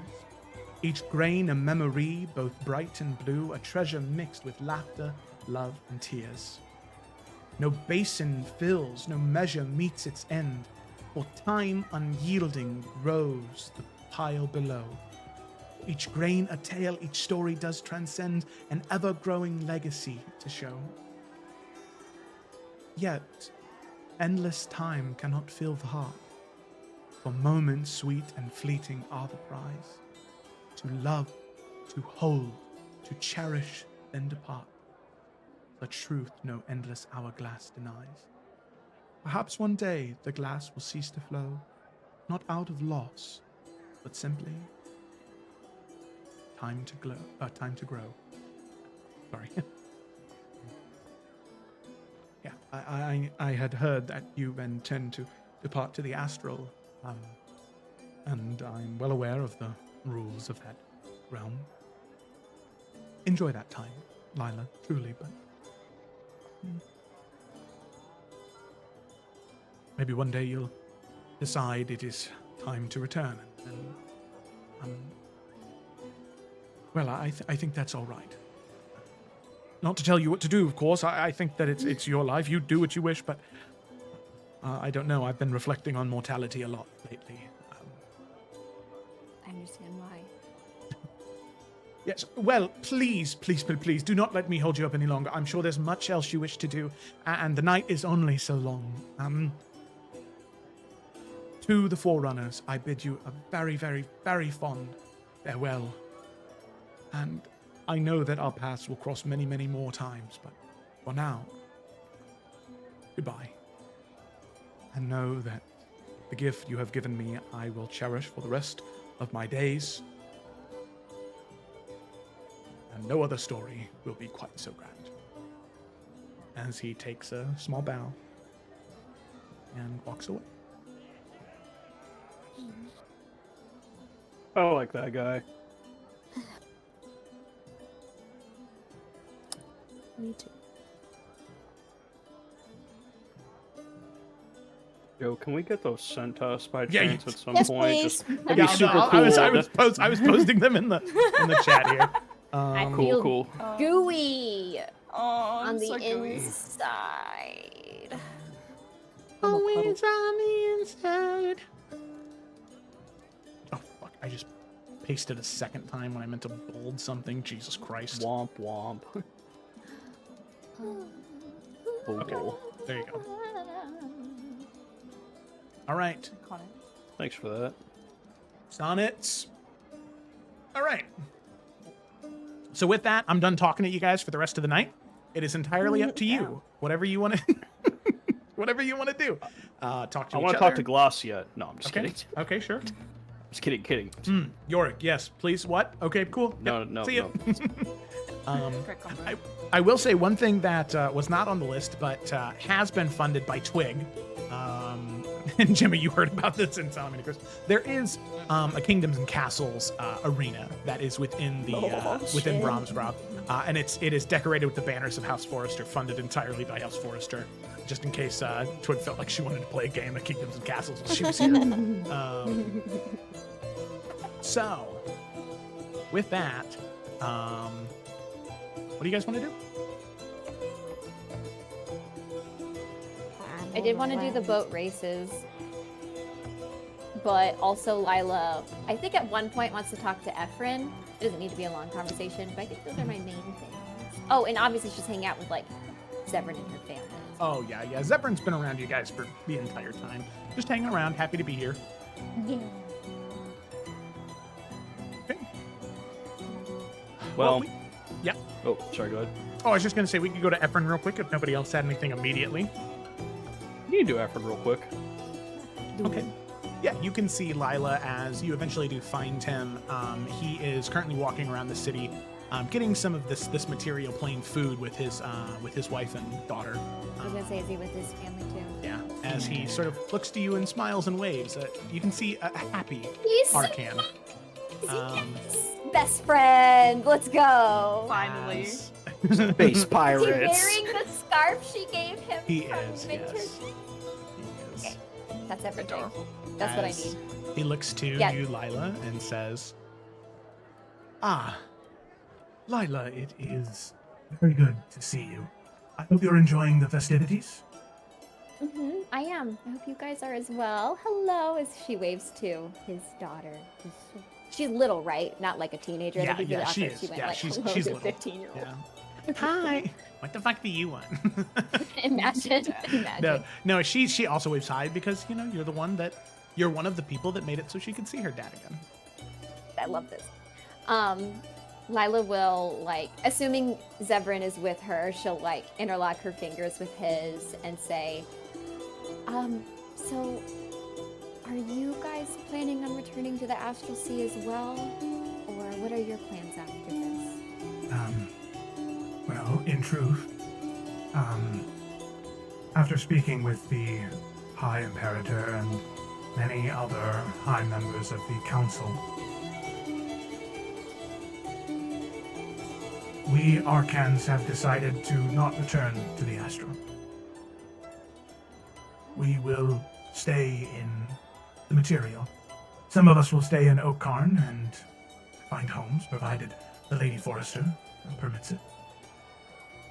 And others of us will depart to other parts of the material plane, seeking homes, places that we find comfort. But for us, at least, Arcans have lived long lifetimes in the Astral. And we find that we wish to explore a new realm, even if it may be fleeting. No, that's wonderful. I think, at least I hope you enjoy your time here, and I think you will. It's been wonderful for us. Well, obviously, I'll keep business talk short, but since Zevran and I will be going, maybe we could, like, talk about some advice you can give me. We didn't spend that much time there. Just a little bit of guidance while we're away, so. Of course. I know you are quite studious. Before you depart, I will make a small rule guide for you on the things I have learned in my time being in this realm from when we were traveling the Astral, and things I know from the previous realm that I came from. Also, if ever anything happens to the Spelljammer, which, please, if you're going, take mine. It's the one you're most comfortable with. I won't be needing it. But I will prepare a guide for you. Thank you. And thank you so much for everything. I know things have been hard, so I hope things end up being everything you hoped for. Yeah.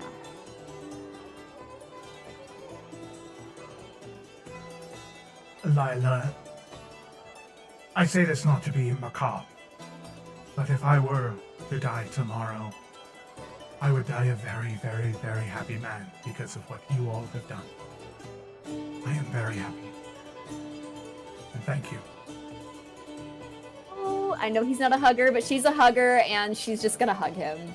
You can see he kind of goes, oh, and he goes in for the hug also. She'll say, "I'm so sorry, but you're gonna get more used to this staying here on the material plane." So yeah, it's so strange, Lila. You are not an Arcan, but as you hug Ephraim, as you make that physical contact with him, for one, He's a good, he's a little bit taller than Nalfian and Yorick. He's probably like 6'8", 6'9". Oh my god. So you're like up against like his chest, and as you Like hug him, here on his way. Hey. It's like 5'5". It's so strange. You feel this like when you were there when all of the Arcans reconvened, and you felt that sort of like emotional bond between them, that shared emotion. You feel that with him making that physical touch, and you can feel this intense mix of sorrow and sadness seeing you eventually go away to the astral sea, but this incredible profound respect and admiration for someone like you, someone so smart and intelligent, an Arcan in spirit, and you think that might be part of the reason that you connect in this moment with him. But as you And now I can die happy. you pull away, hugging your best space friend. Best space friend.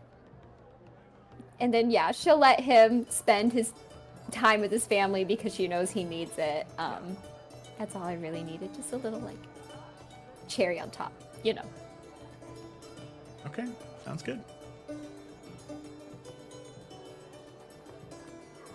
So, Lila finishes up her conversation with Ephron. What else we got? I would like to talk to Twig. Twig. All right, cool. Yeah. So at some point while we're hanging out, Yorick's going to look over to Twig, and he's going to be like, well, since you put on a whole show about it, how about you and I have one more game? Pointing to the Kingdoms and Castles area. Like has the most like devilish smile just like come across her face. She is ready. And she'll slide on those fucking sunglasses that Nalfian got her for confidence ages ago. Oh my god. You're on. Well, let's head on over. While they're walking, Yorick's going to reach into his pack, and he's going to pull out, again, because Yorick can't afford wrapping paper for some reason, this crudely wrapped, just brown paper something, and he's going to hold it out for Twig. There's a little bow on it, though. Oh. What is it? Well, you got to open it. Right. That's why I wrapped the damn thing. Super bar. Inside, wide base, but it is a very familiar statue style that you are familiar with. Made from pure white marble, but it is much larger than usual, a little bit heavier. But it is the entirety of the Forerunners standing together. Yeah, she'll just be admiring it for a few moments, and then stop to hug you. And he'll Your hug her back. Ooh. workmanship has definitely improved as well. It's beautiful. Well, I spent 2 years chasing Merca. I went through the gemstone, which is actually where I got the material. But I also met some craftsmen, so, when I did have a little bit of downtime, because I couldn't work every day, I would have gone crazy. But I picked up some tips and some new tools, and yeah, I think I've gotten a lot better. Thanks. Definitely paid off. Thanks. And on the bottom, whenever Twig decides to look, in Yorick's usual scrawl, it'll say, the Forerunners of Fate. And then in, little quotes, we did it.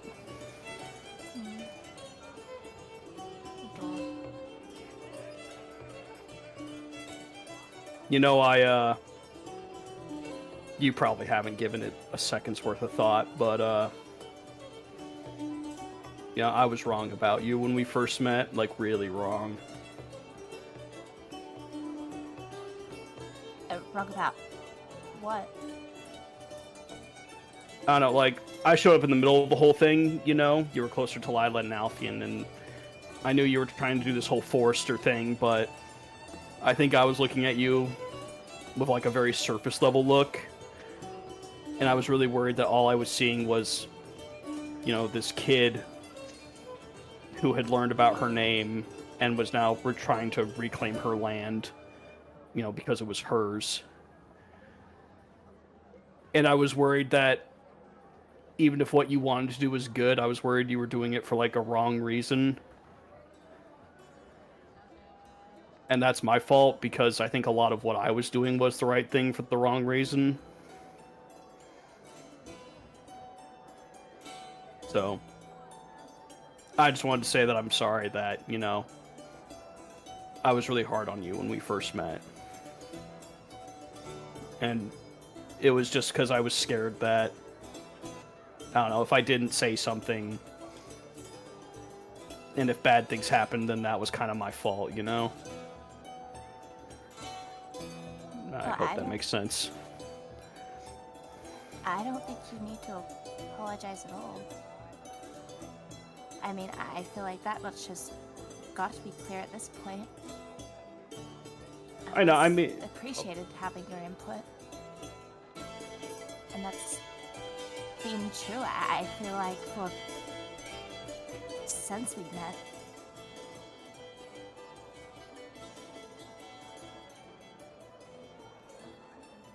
Well, I appreciate that. I guess I was just feeling bad, and I just wanted to let you know that I'd been thinking about it a lot, And just, I hope you know now, and I don't know how you're feeling, but I have full confidence that whatever these next several years hold for you, I just can't wait to see how it all turns out. Appreciate that, Yori. And I mean, no matter what you're doing, you have to come visit, Oh, easily. I'm planning on doing a lot of traveling after this, seeing parts of the world I didn't see before, but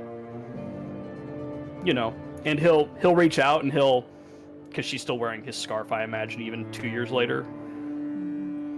And he just kind of like, pulls out a little corner. I did promise I'd always come back. And I hope that's something you never break. Ooh, thank you for reminding me. Don't tell the others, you actually get 2 presents, but anyways, he reaches into his bag and he pulls out a book and hands it out to her. These are the entirety of my family recipes, altered to have no meat in them. That's a lot of recipes. I can see where you get all your experience from then. Mm-hmm. Some of the recipes are better than others, because like the honey glazed ham really is now just a honey sauce recipe, so I couldn't really alter that one too much, but I did what I could. You always seem to like the cooking. One of the things I'm definitely going to miss with you being away. But I'll be sure to try every single one. That I promise. Well, I'll tell you what, whenever I do come back, you provide the ingredients, I'll make it for you when I visit. Definitely going to hold you to that one. I hope you do.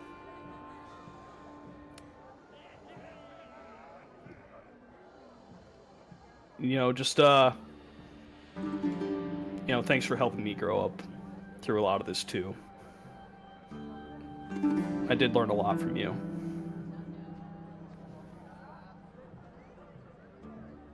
I think everyone here has grown up a lot. Yeah. I just wanted you to hear me say it, I appreciate it. And he'll reach out and give her a hug. God, I'm not used to you being this tall. You definitely gained at least like 3 inches.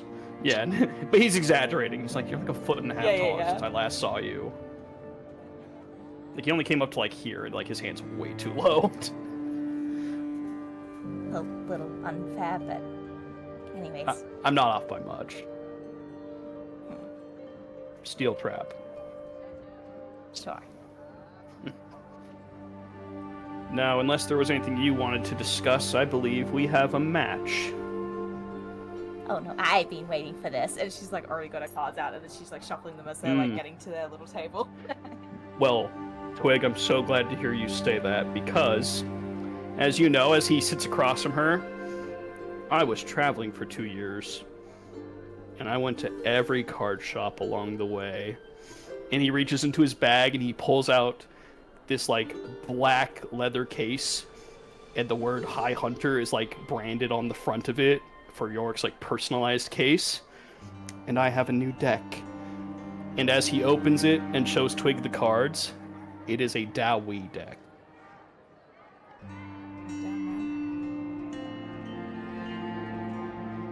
Twig is like restraining herself from wanting to like look through the cards. That'd be cheating and she'd never cheat. I bought every, I don't know what they call it in this world, but every shiny card, every alternate art, all the rares that I could. I put everything into this deck, Twig. I consulted experts from everywhere I went and tailored this to fight you. well, there's also some expertise that you can apply. Yeah, but I had to make up the difference somehow, right? I gotta make you sweat a little, even if I don't make you bleed.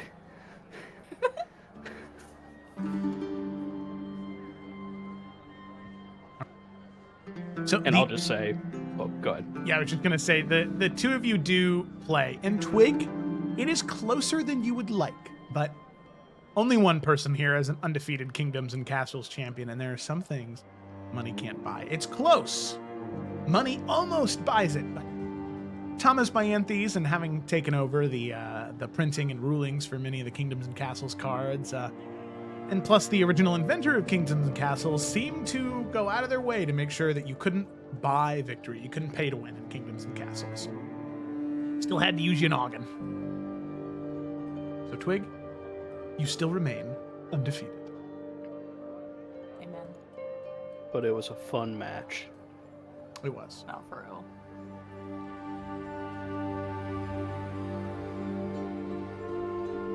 All right. The card game finishes as the two of you head back out into the festival, returning to the food carts and to the shared companionship of your friends. What else we got? Navin wants to go and find Danny. Okay, so you go to the combat arena. As you can see, as you walk up, Danny is there, and he's yelling, "Hey, you! Stay in line, right there. Okay, don't move. If you move, you'll know what I'll do. Who, me? All right. You like this? Hey. Right here? He's gonna give a hug. Yeah, he'll round your leg. Hey, there's my lanky knight commander. Oh, you saw the puppet show. Oh yeah, I saw the puppet show. That's crazy. Yeah, we're. Do you think they'll give So me how that are puppet? you? No, it's already purchased. Twig already got it. Oh, that means I'll get to It'll see be it on whenever I want, display. though. Oh yeah. All right. What's this? So this is sort of combat arena. So the guy with the eye patch in the spear, in the beard, the really old guy, I forget his name, but he is like a really crazy magic guy, and he can actually, with the help of his, I think it's his granddaughter. I hope it's his granddaughter. I don't really know the relationship. I don't want to judge. I don't want to presume. Hope it's his granddaughter. That's all I'm gonna say. But the two of them are really crazy magic-wise, and they can actually they're summoning like echoes, like how you used to be able to do. That wasn't a dig, by the way. That was just me stating a fact. I'm sorry if that came off as cross. I promise it wasn't. I'm very respectful of your situation. Sometimes we can't do the things that we used to anymore, and that's all right. But they can summon echoes of like you and your friends, and I mean all the people. I don't know. There was this lion guy they summoned. You see the lion guy walking around? I didn't know those people existed. I thought it was just like a story. Crazy, right? Laughing, looking at him, full fucking raccoon. What? Yeah, crazy. Hey, listen, I get I'm a freak of nature, all right? But magic made me this way, okay? So yeah, I mean, if you want to fight yourself, you know. No, I've been doing that all my life, so I will pass. That's great. Oh, damn. Yeah, that's a really good point, actually. Yeah. No, that's not why I came over here. I came over here because I wanted to talk to you. Oh. Yeah, of course. Hey, you right there? You wait in line, and hey, Tiberius, you got this. Can you keep him in line while I man in charge wants to talk to me, so it's important business. Tiberius goes, just go, okay, just go. I got it, Danny. You're fine now, Theo. Don't worry about it. Yeah, he doesn't. Yeah, no, they'll just like walk 2 feet away. And nothing's. I want to make it clear, he's being very genuine. Yeah. And he's gonna like put his hand on Danny's shoulder, and he's just gonna say, "Now I'm being completely serious and genuine when I say this. I'm not trying to make a joke or poke fun. I am genuinely proud of you. And I know I've said this before, but I mean it. I've always given you a hard time. And I know that's not fair of me. Doesn't matter if you're a raccoon. Doesn't matter what you are. At the end of the day, you wanted to be a knight, and here you are. And I think what makes us, both of us, special is that there are people like Twig who can see beneath the rough exterior. And he like has one hand on his chest and one hand on Danny's shoulder. And see what's on the inside. And I'm glad she saw that in you.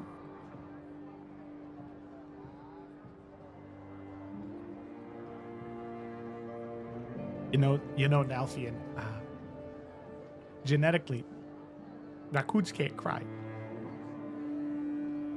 But I think I'm about to break the laws of genetics. Well, it wouldn't be the first one. I just, I know I give you a lot of shit, too. Yeah. But, I mean, Nalfian, you are 10 times the man that of literally anybody else. And, I mean, so what if 2 of you are gone? You know, that means you're still 8 times the man that most normal people are, right? You lost 2, you got so much more left still. So I think that gives you really good odds for whatever else you want to do in life. I'm glad that I'm really glad that you didn't kick me and throw me in the pier when I was making Twig cry all that time ago. I am too. I know Yeah. you didn't mean it. I mean, in the moment I maybe. did. I feel bad about Yeah, you it probably now. did, but that's Yeah, alright. Yeah, yeah, redemption yeah. and everything, you know? Yeah, exactly. Yeah. No, you're good. You're a good knight, Danny. Really. And you're a really good teacher, Nalfian. Thank you. We have a lot of work to do. We have a lot of teaching. Both of us. And I'd like you to help with that. I'd be happy to. Honestly. Alfie will give him a little hug. Yeah. Danny will hug your leg. The visual of it's so sweet, Whittles. He is. Yeah, he's only like 3.5 feet tall. Like he's only a little bit bigger than a raccoon, you know? That's it. Okay, yeah. Danny goes back, and you see he walks back over to Tiberius. All right, I can take over. If you want to take a break, Trouble, you can. Danny, one last time. Please, it is Sir Tiberius. Yeah, all right, Sir Trouble, you go. Okay, Danny, I go. And he walks away to presumably take a smoke break or something. As Nalfi and you head back off to reconvene with the group. Yeah. All right. What else?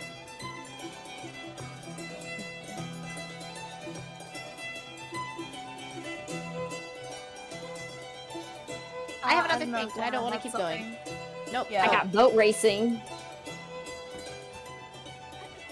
But Twig was also wanting to go find Din as well, and probably spend like a decent amount of time during the festivities as well. Mm-hmm. Of course, yeah. You do find him, and was there anything in particular you wanted to talk to him about, or just check in on him? I mean, mostly that, but there was like a little conversation. Okay. Yeah. So as you approach, you can see that he is at like a food cart right now, and you can see that he's actually walking with someone right now, a woman that you recognize, Twig. You see that he's currently walking around with Lady Justinia Lapierre, the Lady of Highland Pass, as the two of them are walking and talking, smiling and laughing, and she departs from him after a moment, and you can see this kind of like a very joyful smile on his face as he's holding these like fried sugar and cinnamon coated pastries in his hand, as he's just like takes a bite as she walks away, and he sees you and says, Twig. It's Twig of Garival, ever oblivious, be like, Oh, I didn't realize you were such good friends with Lady Lafayette. Oh, as you can see like puffs of cinnamon and sugar as he's coughing. Yes, we over the past few months we have grown rather close. I think I have been trying to find information about Sandpoint and anything else about the Isle, and she stored a great deal of that information in the library in Highland Pass. So I've been staying there for the past month or so. Well, I'm glad. I guess you still have friends around you. Yes, I am too, and also very happy that I had such good friends to make sure that I made it out. How have you been, by the way? I mean, coming back from death is one thing, but everything that you know. It hasn't been easy. I won't sit here and pretend that it hasn't. That it has. I miss her a great deal. Twig. I miss Mom. My mom.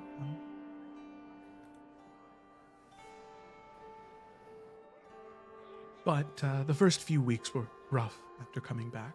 Lila did everything she could, and I feel good now. I don't think the pain will ever go away, but I'm okay with it. For every ounce of pain in me, there is twice that of love and happy memories. In those 2.5 years I was there, we had a lot of happy moments together. So, I at least have those. I won't lie. I mean, of course, I miss her as well, but I mean, you had been away for so long, and to only have just come back. I feel like I know that must be hard. It is. It is, but I am trying my best to not fill myself with what could have been and try and love what was. There's been so much pain in my life for such a long time, and I'm tired. I'm very tired. So I'd like to spend the days that I have left, loving her memories, spending time with the very best cousin this world could have ever given to me, and trying to be half the person she was.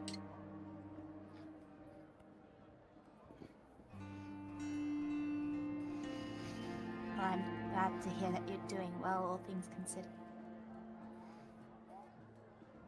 And I don't plan on going anywhere. You better not either. No, I plan on staying very, very, very close to home. I've got my fill of adventuring. No more. No, thank you. Yeah, I don't really know how much more, especially long periods, I'll be away from Talamir as well, but definitely would always visit. You better do the same. Oh, I will. I will. I promise.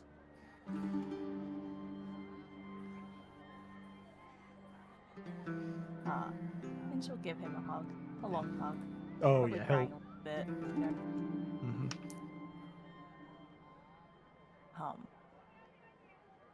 That was the conversation that she mainly wanted to have with him. Other than that, just have good cousin vibes. Oh, This yeah, is the meant to two be of you. celebration. We don't have sad talks.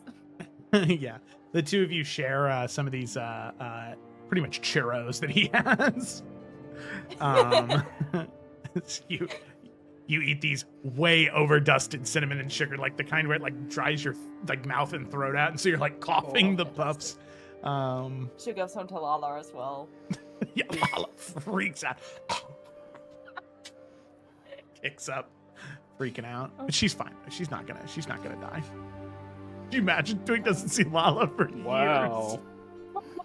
Immediately feeds her a churro and she dies. Wild. Jesus, man! I said that's not gonna happen. Okay. That was very graphic. All right. Eventually, Twig spending the time with Den. He ends up reconvening with Lady Lapierre, and recognizing what may be happening here, you return to the group. Continue the festivities. Glad to get to that point.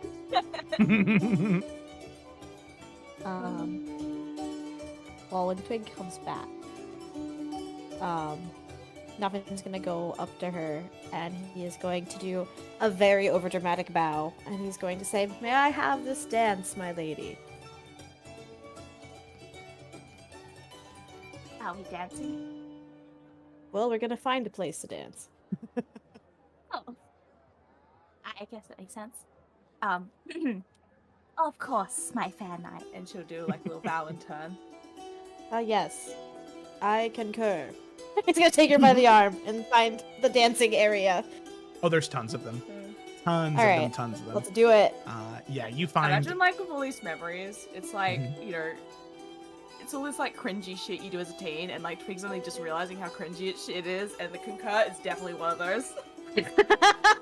How did she feel when he said that? See her grimace a little. He just laughed. Oh, I was that, wasn't I? Oh no. Oh god. Yeah, they'll go. Nalfin wants to find a place where there's the biggest dance area. Okay, yeah. You can see that one of the there's a meeting hall that's near the upper city that is very nice, where there's very like ballroom music that's being played here, and it's a very, very nice sort of marble dome structured building where there's like formal ballroom dancing that's happening. Yeah. Just We'll do for a that. knight and his lady. Ah, yeah. Yeah. Like I said, Nalf is very overdramatic, but we know that he's a good dancer too. So like he will put on the flares and the dramatics and like overdo the bows and the spins and stuff, but he just wants to like dance and have a good time. As long as Twig is down. Yeah. I think especially like at this point, like, you know, Nalfian's confidence lessons have definitely paid off. And I think something like this, you could definitely tell But as they're dancing, Mhm. it wouldn't be Dad if he didn't have a chance to maybe embarrass her a little bit. We'll see what happens. As they're dancing, what? He's going to say, like, kind of pulling her a little bit closer so they can have a conversation as they're dancing. He's just gonna say, all right. Takes a deep breath. Thank you, Twig, for saving my life. I just wanted to tell you that. And I figured now would be the best time to get it all out. I am standing before you, the man I am today, because you trusted in me. You believed in me. And you looked at me, and you didn't see a monster, but instead you created a knight. And I will say, when I remember when we first met, you were so quiet and so timid. Maybe the puppets weren't too far off. About both of us. You were maybe a little meek, nervous about the world around you, constantly worried about what the world would think. Thinking you weren't good enough, but I knew the moment I met you there was so much more. And now here you are. A beautiful young woman who is full of confidence and love and kindness and care for the world around her. And I look at a young woman who is very ready to lead a nation of people, whether you think so or not. I see a young woman who is ready to bring back the good in the world, and who wants to spread and share the same kindness she offered me long ago. I look at the best kingdoms and castles player Illica has ever known. I look at a daughter that I will love to the end of my days, and a lady I will honor just the same.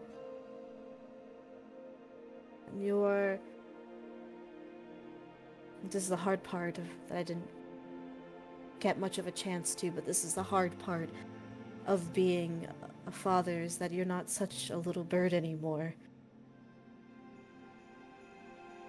I always said you were going to soar above us, and you are spreading your wings and you are flying, and I'm just so honored to be at your side. And I wanted you to know that. He just looks at her and smiles.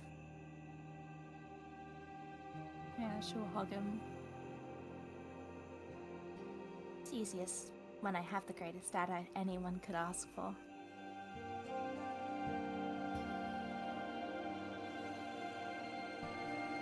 Well, I don't know about greatest, but... Could you name any better? I couldn't. Listen, I'm trying the humble thing. But I do like the sound. And he's gonna take her by the hand, and he is going to say, very loud in front of everybody, attention! Ladies and gentlemen, if I could have everyone's attention. Does everybody look? Huh? Huh? What's happening? What are you doing? Is that Sir Nelvian? Is that Lady Forrester? Huh? Huh? Huh? A handbag? Oh my god. Who the hell was that? Reference tonight. Nalfian looks at Twig. He gives her a look, and he says, ladies and gentlemen, as you know, my name is Sir Nalfian Forrester, Knight of Thorns and Roses. But many of you do not know I have another name that is of legend, that is honorable amongst names. I am Sir Doofencockle, and I want you all to know that. And this is my daughter, Doofencockle Jr. Ladies and gentlemen, the Doofencockles, give it up. You can see there's this like Yeah! slow. Yes, Doofencockles! Woo! It's a doof. He's mortified. You hear. So in this room, this is where all the like the the high political people are. You hear Of course. you hear King Kjaldarsson, who's just a few people away, under his breath to his son, go, "Did Nalfian hurt his head in the final battle? What happened?" You can see Henry go, "No, Dad, I think sometimes he's just like that." "Really?" "To Sir Duvenkako!" Like he buys into it. Yeah. You can see Queen Elizabeth Omen. Yes, to Sir Duvenkako. And they start the biggest Twig- shit-eating grin on Twig his will face. just- once there's that little like random cheers and round of applause, Twig will just immediately pipe in with just And as my knight proves here today, it's never what's in the name, but the person that's behind it and what they choose to be. and then she's gonna pull out that Nalfian puppet and just throwing it at it. Just beat him with the puppet. Yeah, and you hear a whole bunch of here's huzzah. Like, just like shaking it so his arms are like flopping around right in front of his face. But my arms don't look like that. You hear Sir Aveline Omen in the background. Wait, they kind of do an Alfian. It's almost like a blender, you could probably chop fruit or something with it. Oh.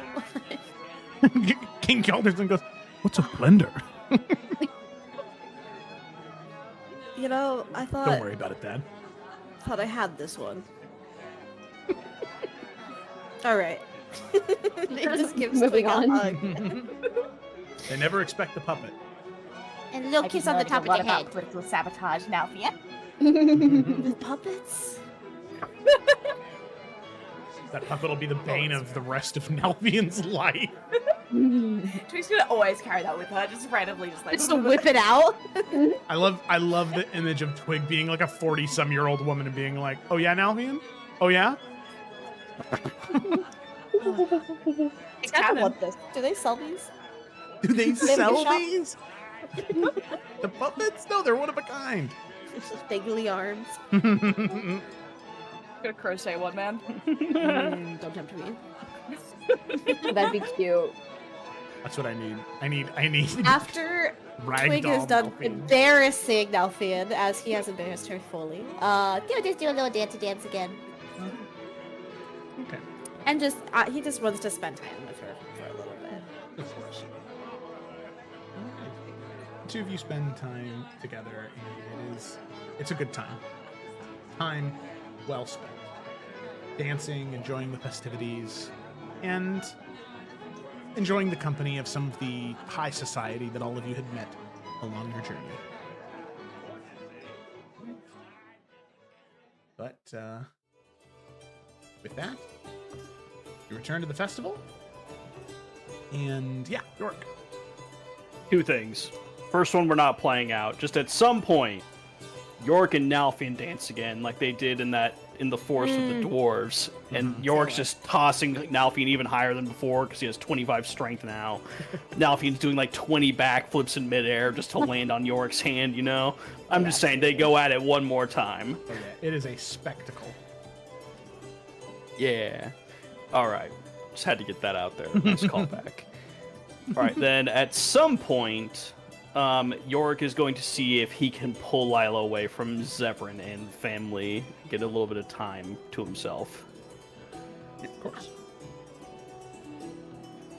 Yeah, I imagine he just kind of like goes on a walk with her, and he finds just like some place where there's people like walking around, but they can just kind of step into an alley and kind of just have like a little moment to themselves. There are gardens around the place that are much more sparsely populated. Yeah, he'll take her there and, sit on like a bench. Pretty sight. Nice water fountain there, I'm sure. But yeah, Yorick will, again, not that Lila knows this, but go through his pack and produce a crudely wrapped present with a bow on it. Oh. What's This is for you. Why does everyone keep asking that? Just open it. Well, I didn't ask what it is. I didn't know it was What- for me. Of course it's for you. Oh, thank you. Well, she will unwrap it. Same exact thing that Twig got, Oh, down to the details and the engraving on the bottom. this is beautiful. Yeah, it was the Thank you. closest I could get, you know? Okay, being really humble there. This is amazing. Thanks. And she's just kind of like rubbing her like fingers over each person's like face and their hair and everything, just really taking it in. You doing okay? Oh, yeah. It's really bittersweet. Yeah, You? I get that. Oh, it's mixed feelings, right? But overall, good. Like, you know, how can I, like, be sad when, like, we won and it could have been so much worse, you know? So, like, I'm trying to be grateful for the good, but also acknowledging that still a lot of people died and bad things happened. It's a really tough act. I'm exhausted all the time, Lila. Yeah. But I'll be fine. Good. But, I imagine you're not sticking around for much longer, right? No. I mean, I don't fully know what to expect, what will be required of me and Zevran, but I plan on visiting, of course. Not a goodbye forever, but I don't know how often I'll be back. Yeah.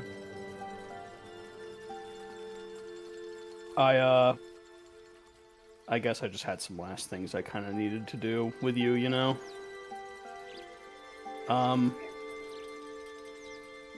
Down in the Hells, when you kind of told us you were leaving, and I don't want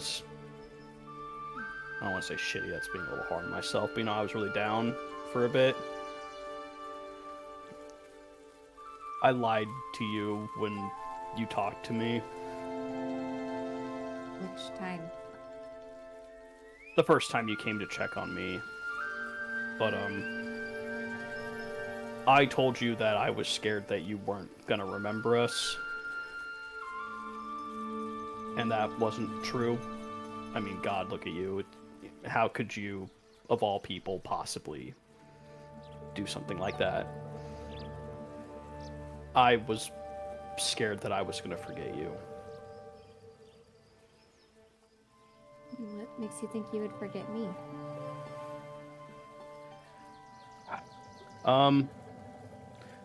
We've never talked about him, but, my grandpa on my mom's side of the family, he was great. He was, one of my best friends, just my rock growing up, you know? Just loved going to go over and see him. When I was little, I remember he'd always pull me up on my lap and, you know, he'd ask about the things I was into, and I would tell him about, you know, my toys and my friends and the things that I liked, and, you know, he probably didn't understand a lot of it, but, you know, he really listened and he really cared, and, you know, he was old, and he passed. And it was one of those things where, you know, I thought about him all the time. And every year on his birthday, because this guy, he would always take us out on his birthday. He would treat us to, like, dinner at really nice restaurants. He would never let anyone else pay. He always wanted the whole family there, and he would treat everyone. That was, like, the ultimate present for him, was just having everyone there. That's just the kind of guy he was, you know? And every year after he died, we'd always go out on his birthday. And that's what we would do. And, you know, I just started to get older and, you know, life happened. I was starting to go out and train. I was starting to fight. You know, starting to become what I am today. And just there was a year where, you know, the whole family was getting ready and I didn't realize what it was for. And in that moment, you know, I forgot about him. Just this man who was such a big part of my life. You know, I can still picture him, I can still hear his voice, but it's becoming harder. And I don't know, just I was still pretty young when he died. He was such an interesting guy. He lived through so much stuff, and I wish I had been smart enough to ask him more about his life and what he had done in it, because I think I could have gotten some really cool stories and some good answers. And now I can't ask those things. And, you know, I was a kid, like, I can't really blame myself, but it's hard not to look back and have that little bit of regret, you know? Yeah. It's hard with time being a fleeting thing. But you didn't forget about him. You said so much to me, and you told me how he impacted you. There's no way that even if maybe your life doesn't have his presence there where you remember him constantly, he shaped you, Yorick. There is maybe a timeline where you got to spend so much time with him, and maybe you got to be a different person because of it, but the person you are now not only saved this world and this timeline so that you can continue to live on and remember him, but continue to share his knowledge with others. I understand why you're afraid. I'm afraid. He'll take your hand at that. Yeah, she'll squeeze it tight. I saw something from the Creator.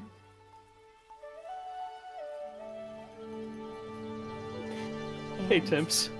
Hey, baby.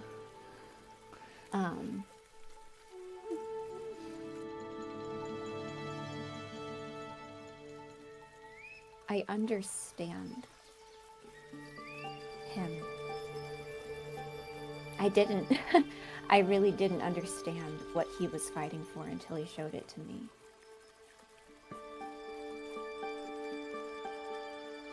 And I still think we did the right thing, but it doesn't make what's to come any easier. But now, thanks to the gift of Nalfian and Carasilla, just because something needs to go doesn't mean new things can't happen again. And time will go on, but not ours. It makes me feel really small. All of this feel really small.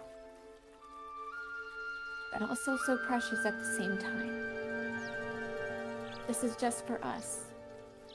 You and me, your grandfather, Nalfian Twig, Zephyrin and his family, my family, Ephrin and his family. It doesn't matter, except for how we get to experience it right now. Because this is for us.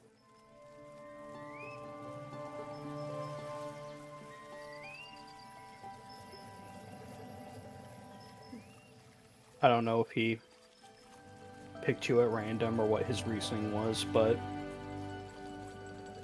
there's not a better person he could have shown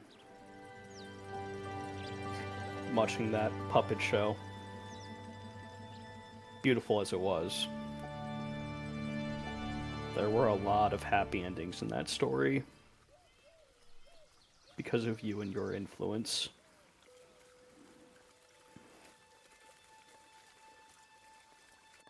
It's yours too. Everybody's. I don't know if I quite agree about being the best person chosen for anything, let alone that, but regardless, he did. And I don't know.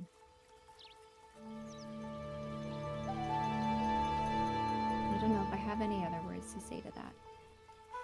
It is.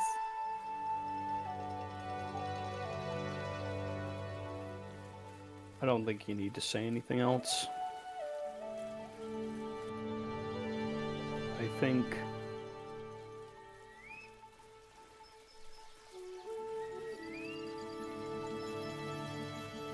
there's going to be a lot more happy endings because of what we all did. And I think that's enough. That's it. I don't want any regrets between us. So if you don't have anything, that's fine, but if this is goodbye for a while, at least, I guess I just want to know if there's any last things you want to tell me.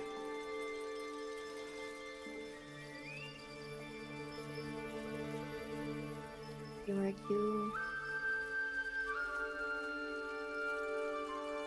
you amaze me. I think you already know that. And I can't wait to see what you'll continue to do. But I don't think I have any regrets or anything I've held back.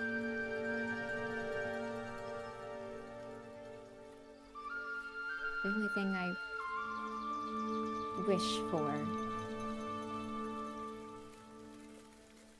is that we would have met sooner, so that we had longer together.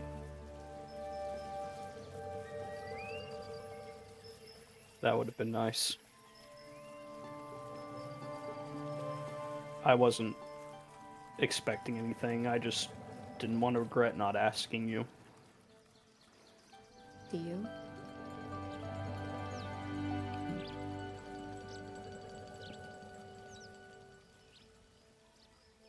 I think I just want to reiterate what I told you before.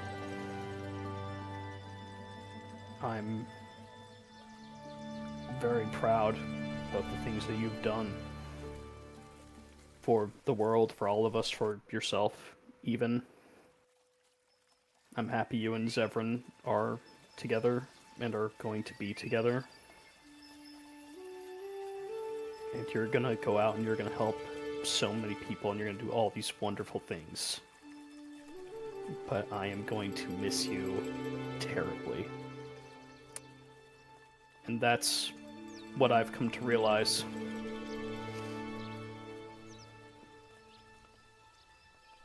How can you forget someone when you miss them that much? I agree. And she's gonna hug him. And he'll return the hug and give her a little squeeze.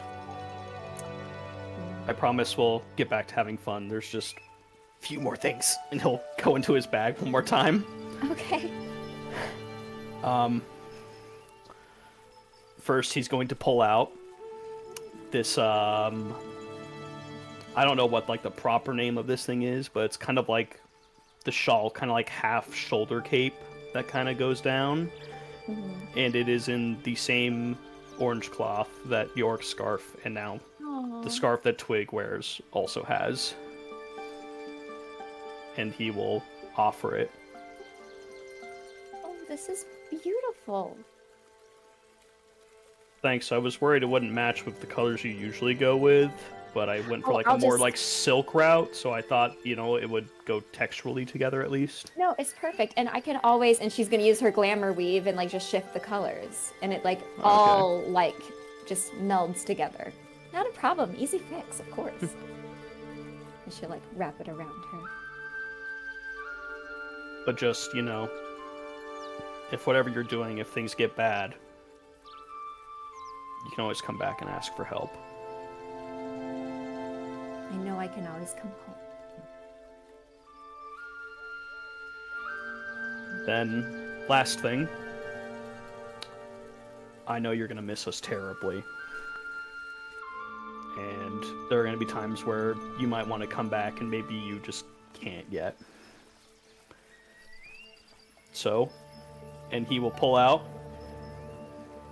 a sealed letter and hold it out to her. Should I open this now? Or... I would wait until you need a pick-me-up. Okay. Because in there is everything you need. What I put in there will get you through anything. She's gonna, like, press it to her heart. And then actually kind of, like, you see almost like a little realization come over her head, and she's gonna reach into her bag and pick up the letter that you gave her a very long time ago and hand it back to you and say, I really don't think you need to worry about this anymore. And hand it to you. You know? And he's gonna tear it in half. You're probably right. No regrets, right? No regrets.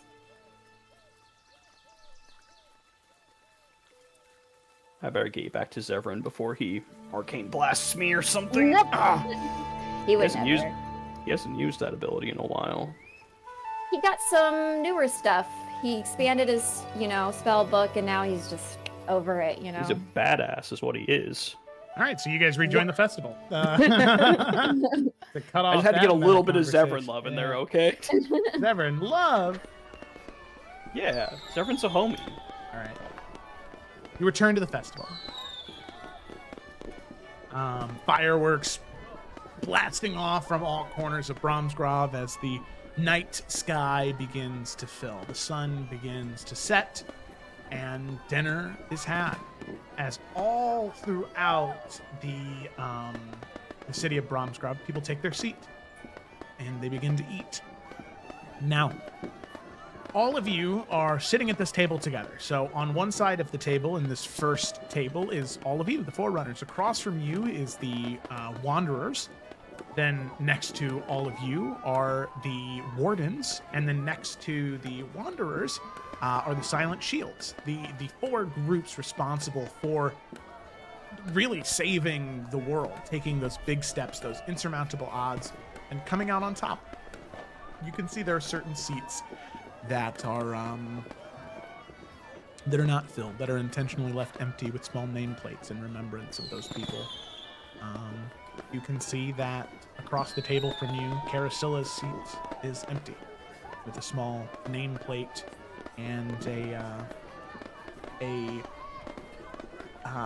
napkin, not tablecloth, a washcloth that is made of many different squares of many different fabrics, folded up and set on the plate in the Gleeman's cloak nature.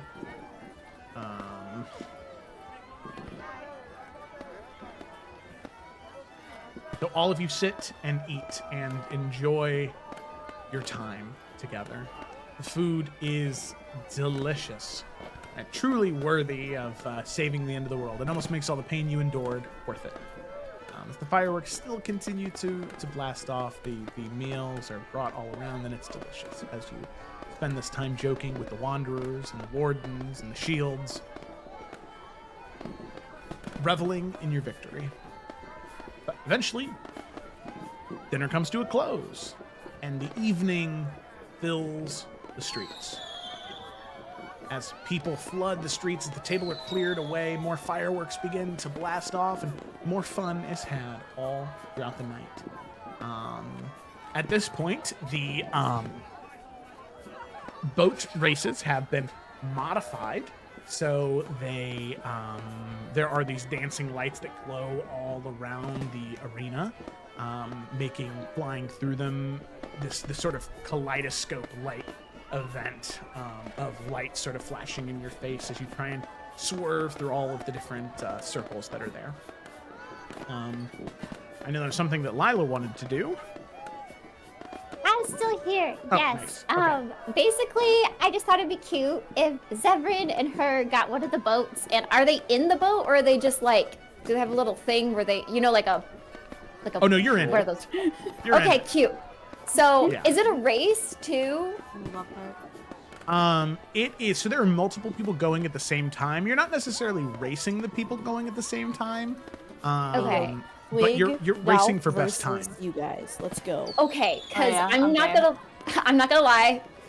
I think it'd be really cute if Lila and Zevran's like, oh, we should go really fast. Like he's trying to like game plan, and Lila's like, oh, but what if we just like went in circles and made pretty shapes? And Oh my god. so that's what I want to do, and then I'll be right back. Give me 1 second. All right, so you can see that Lila and Zevran are sort of going back and forth on what They go like exactly they super want to do. fast, but then they slow down suddenly, and they're just at cruising level. Anytime there's a pretty constellation that's in view. You can see that if the two of you, Lila and or Twig and Malphine, the two of you are getting ready to go. Also, you can see there's a couple other people that are partnering up, trying to get a good group together. Danny in trouble. They come up. They're gonna get a boat. Ephron and That's his illegal. daughter, they're gonna get a boat.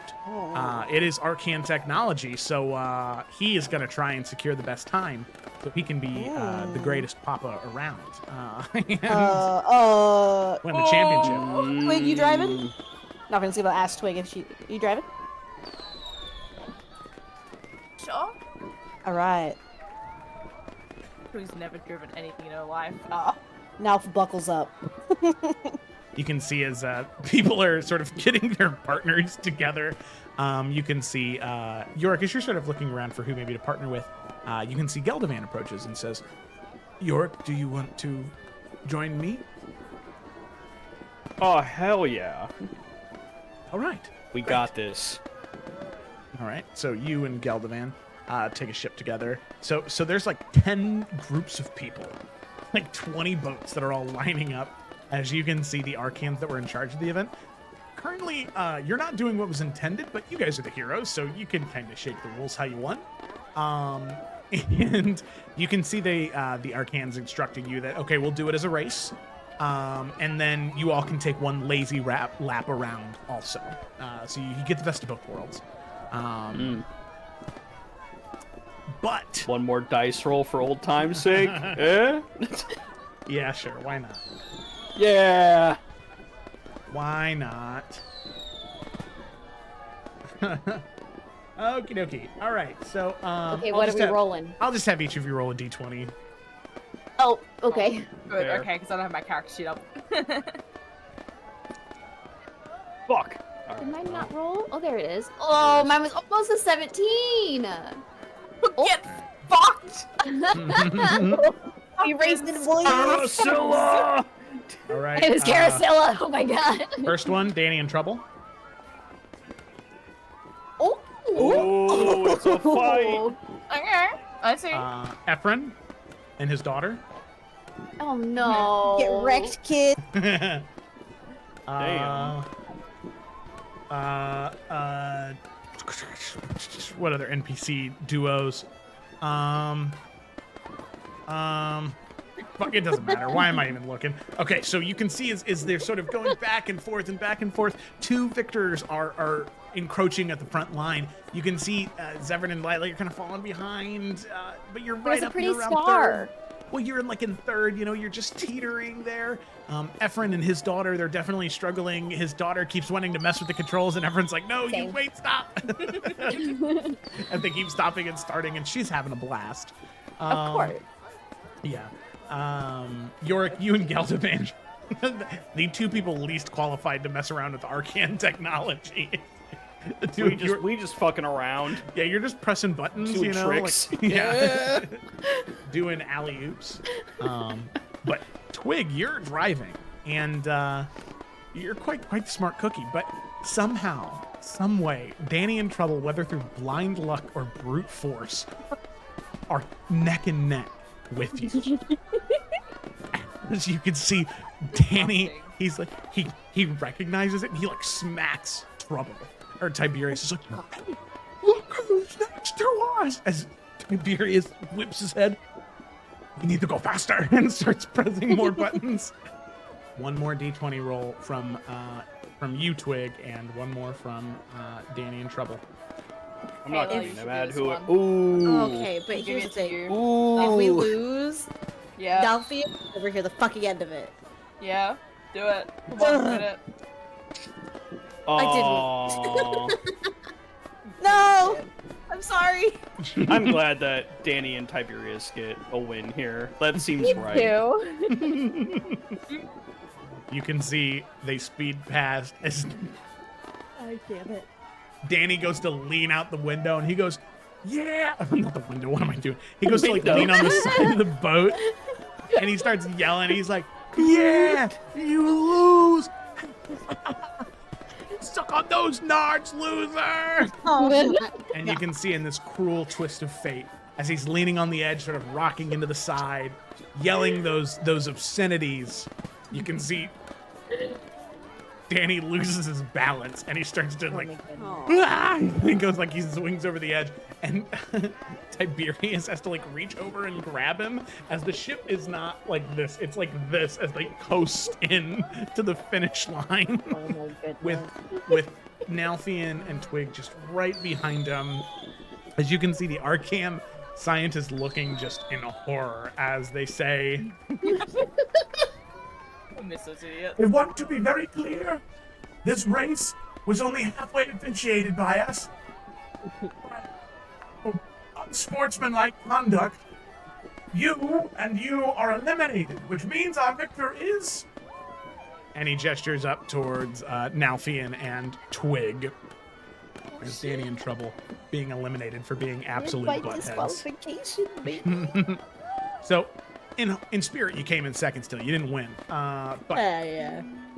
technically you won. It's a win. People shaped the Nalthian puppet in triumph. Oh my god. Now it'll face palm. Yeah! You can see Tiberius is having such a hard time regaining control as they're just starting to do like donuts in the air now. Why did we let them drive? Ooh. And Danny's like, Who let them? Oh, God. I didn't live this long to Golly. die to fucking falling. Eventually, Ephron comes over and Danny drops into their ship. He just shakes his head. And they coast back down to the ground level. All right. But with that, all of you take one more lazy lap around the sky, enjoying the festival. Very much like a nighttime gondola ride, as just several feet in front of you. Like maybe, I guess I'd say like 20, 30 feet in front of you, you can see the fireworks exploding so incredibly closely. Those like magical pieces of fiber and fabric currently burning away in these marvelous shapes and sizes and unearthly colors all around you. As the Arcans have also been dabbling in the creation of illumination of fireworks and the art of explosions, which they have been very much enjoying, some of these scientists. But the boat races finish up as all of you reclaim your places on the ground level, allowing the other individuals at the festival to take your place and sail in the nighttime sky. So, what next? I do have a very small thing that is very important. Okay, all right, let's hear it. Last time, Oh boy. last time, there was an archery competition, and Twig lost. I want to redeem my name. All right, Twig, are you using the +3 bolts? Is that cheating? Nope. You're using whatever supplies you have. I'm using it. I need a +20.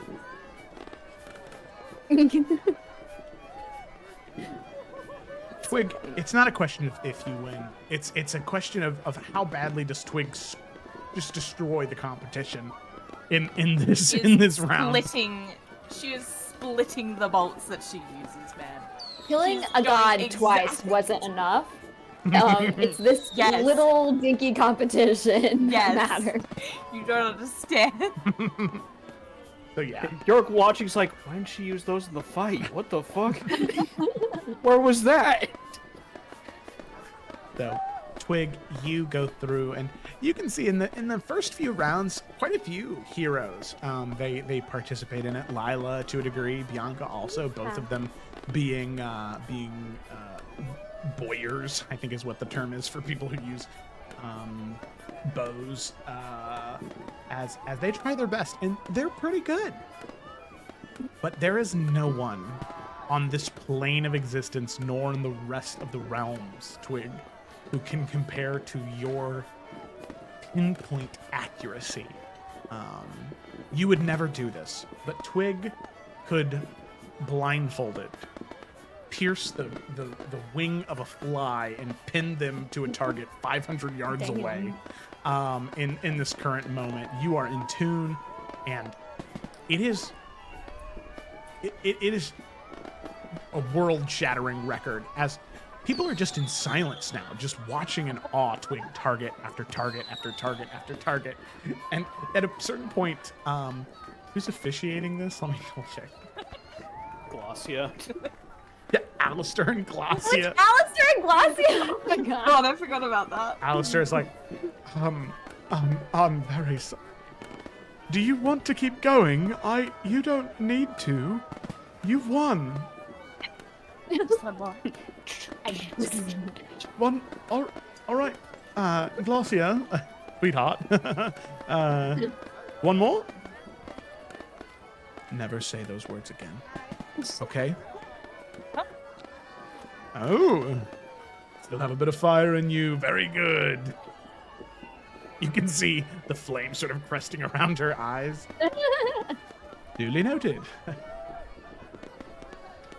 See? Turns back around. Just like Fine. look between both of them. One more, Lady Forrester. As Glossia, you can see, moves the target. That's another one down. Fire, she says. Oh god. Once again, perfect shot. Several And more she'll like perfect lower her shots. crossbow Thank you. and she'll take her leave. I think Bianca and Lila were there, and they're just gonna like look to each other and be like, God damn, and then walk away. Do you not want the prize? No? All right. Farewell, Lady Forrester. Okay. The prizes I were win a lot of +1 competitions. bolts. Oh shit. Oh my god, that's funny. We will have the No. the prize delivered to OakCon then. What is So- the prize? It's a collection of enchanted training dummies. They are they move. You can pretty much program them in a certain way to move to practice live firing. Oh. And just like kind of coming back into her composure now. She's done what she's set out here to do. Ah! The barbarian like intensity ends. Yeah. Well, I admit I was coming here for reasons of my own, and I am willing to I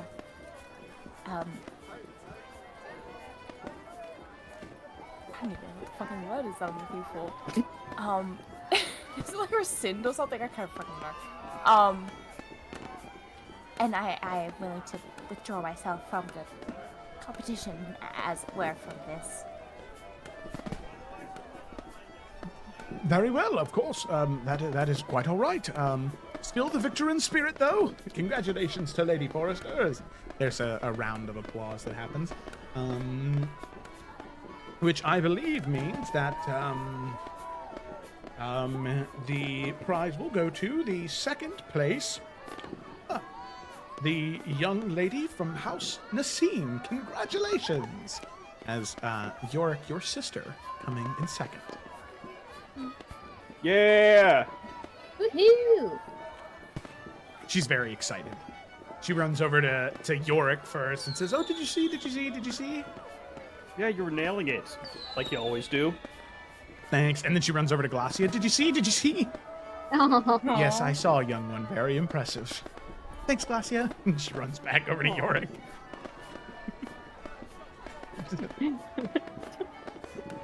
All right.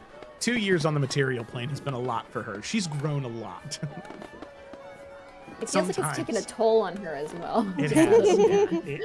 It is. She's becoming a better person by erosion. It's just wearing away. Okay. Happens to the best of us, baby. All right. So, the archery challenge comes to a close. The night continues to darken. I will say right here, we could take a break if you guys feel the need to, if you want to, or we can just keep going. I'm cool either way. I'm good to keep going. I fed Timpani already, so I'm good. I'm good. Okay, all right. We will not take a break. We're in it for the long haul now. So with that, we continue on into the evening. What else? What else do y'all want to do? I got one last thing. Yeah, of course. Spoke to the girls. Got to talk to my boy Nalfian. That's me. So while Twig and Lila are in the archery competition, Yorick's gonna come over with some drinks in his hands. I mean, you can drink, you just can't get like blasted, right? Yeah. Yeah. I only got you a Nalfian half. takes it. I only got you a half No, mug. no, If that's better. I poured it into deserve mine. this. No, Okay. please, no. I will take this right now. Hey, how about we go check on the horses? You know, they've been outside just kind of waiting for us. You know how lonely Lawrence gets. All right. Lead the way. Yeah, we'll just head out. Nalfian The is nightmare and the lovely. unicorn just next to each other. They're buddies. Yeah. Absolutely. The two most badass looking fucking animals just out here. All the other horses are standing 20 feet away from them because they're too afraid to get too close. 1000% they are. Man, a wild ride, right?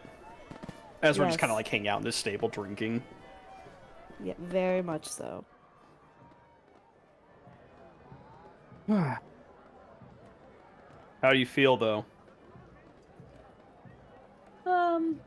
Well, tired.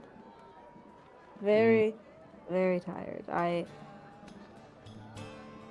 think it will take some time to feel quite literally complete again, but that's only physically. Sure. Emotionally, I feel good. I'm happy.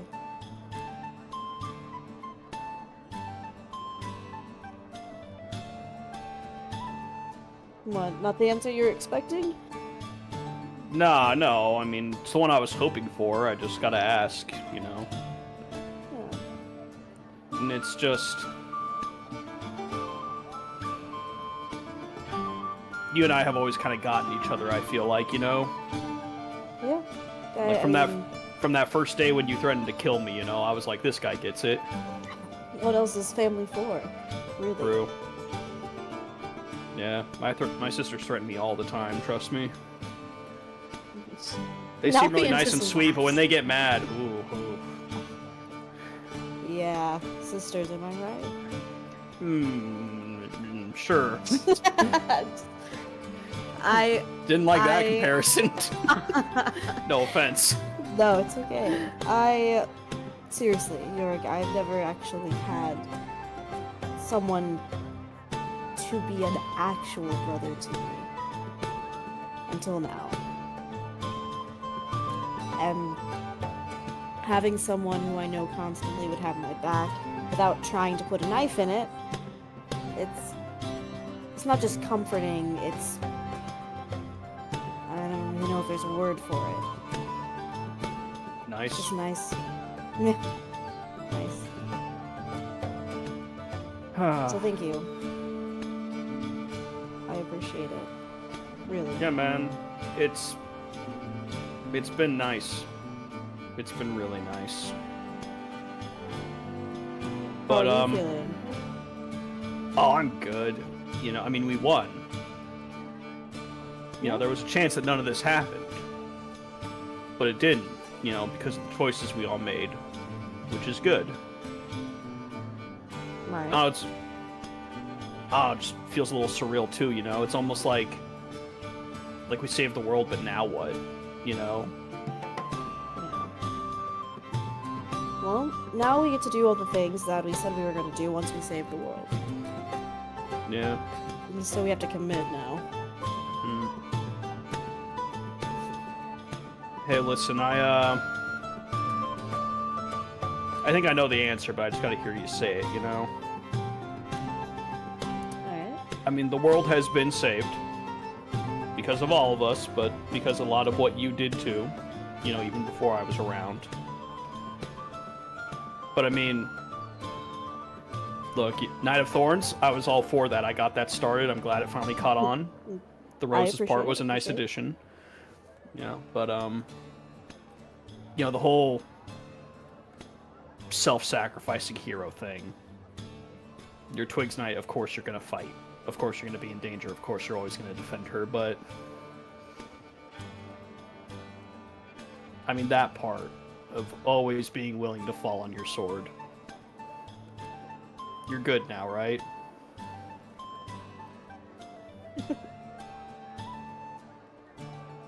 I mean, that's a hard question.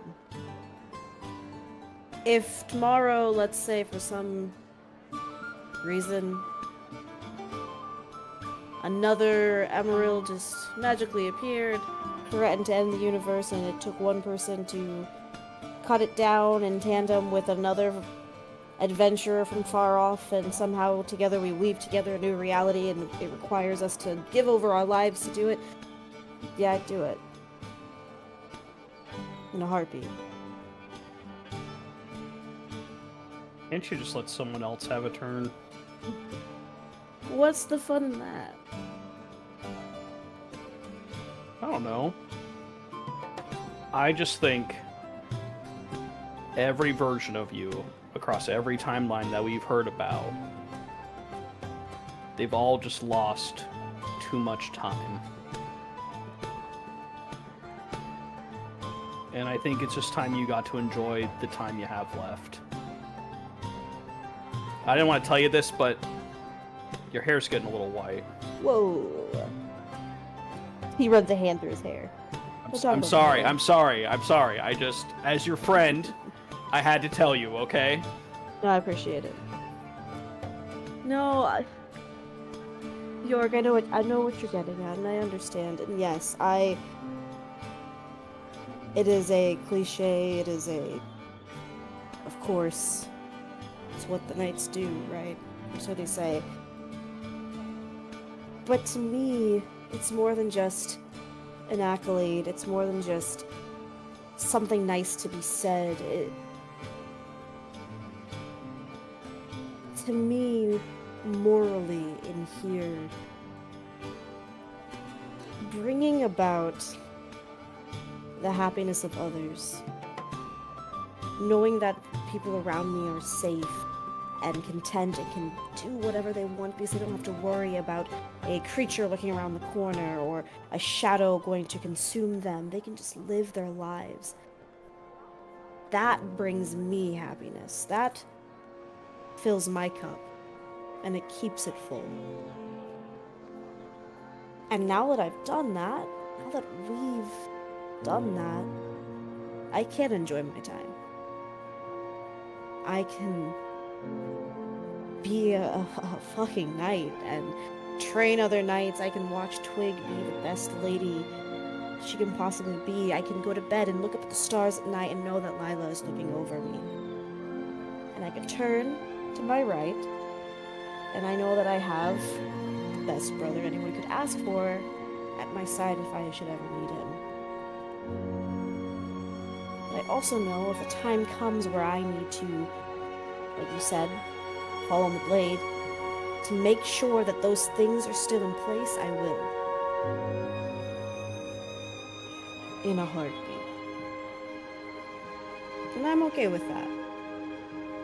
Really.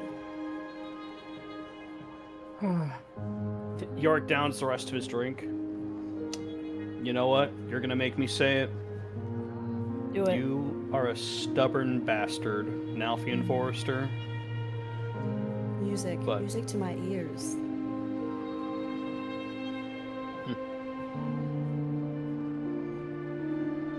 Well, I'm just not always going to be around to pull your ass out of the fire, you know?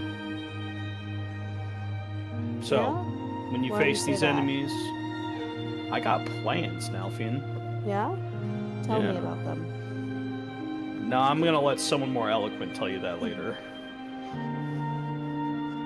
Anyways. No, I will tell you about it, but just not right now. But look, just whenever you are facing those big threats and those big enemies, just really think about the hole you'd be leaving behind. I know this is a celebration, but man, I watched The Wanderers tonight and they're all hurting really bad.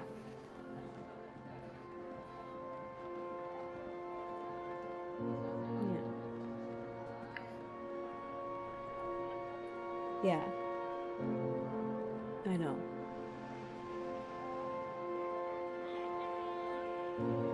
I'm not going to ask you to not be who you are, just fight your damnedest to make sure it doesn't happen, okay?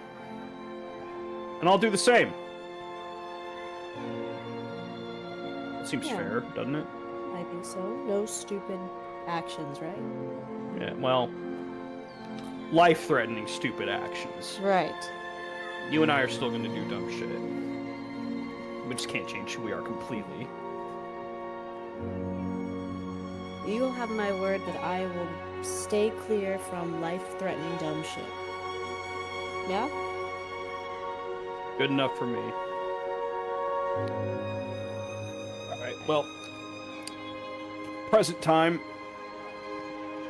Again, crudely wrapped present. Open. Same thing as everyone else's.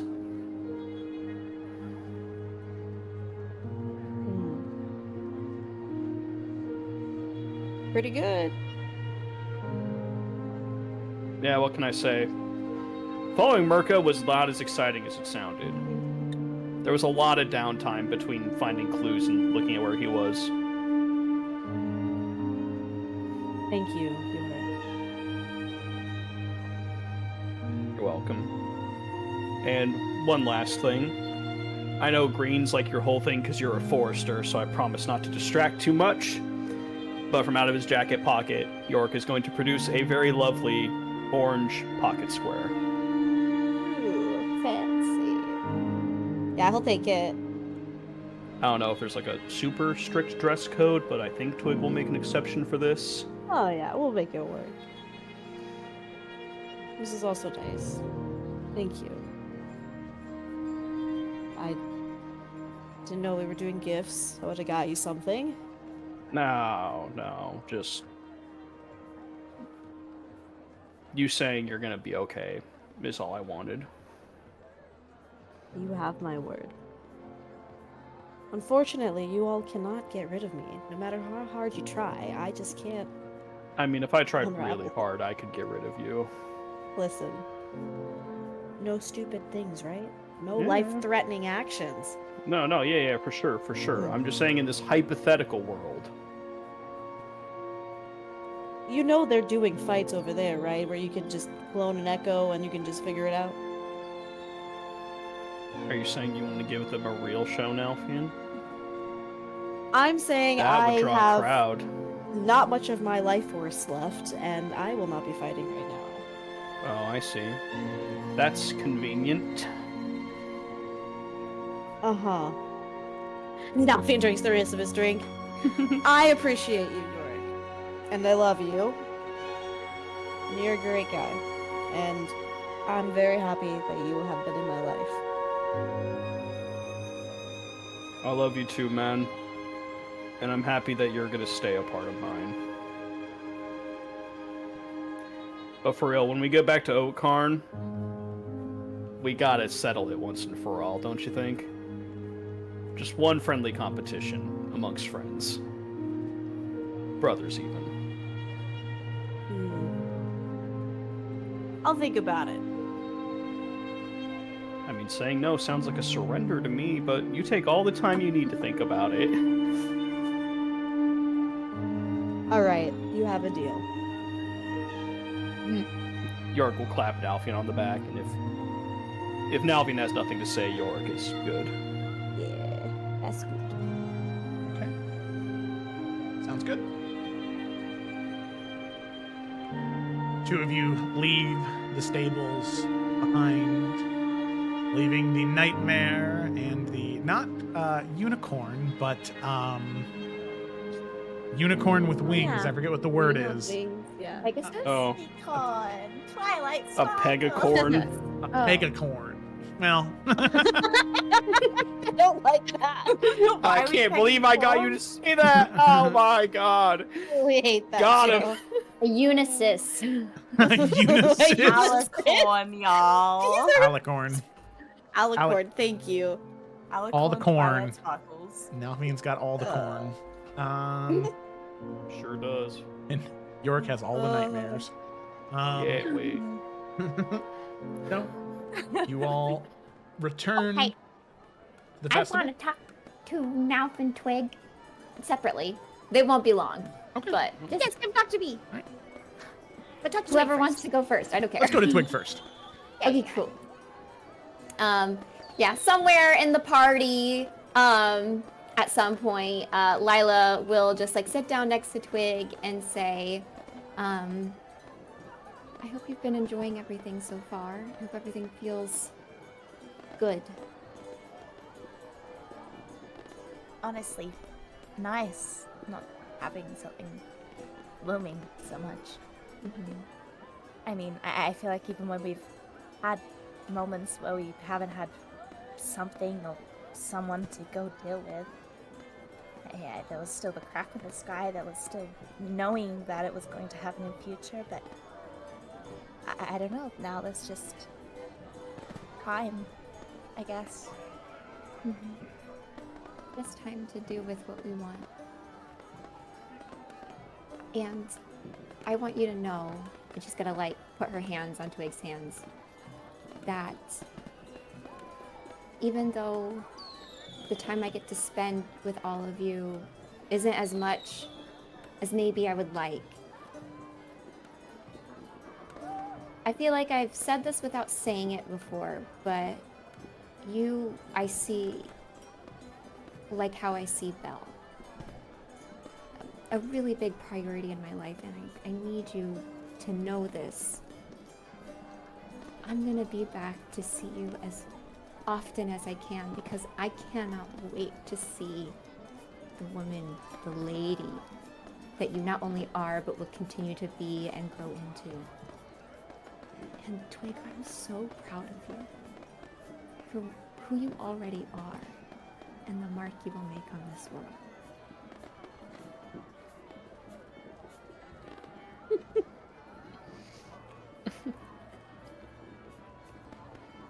I mean, I feel like I'll definitely make sure to make it the best thing for you to come back to each time. Oh, And you don't have to worry about impressing me, Twig.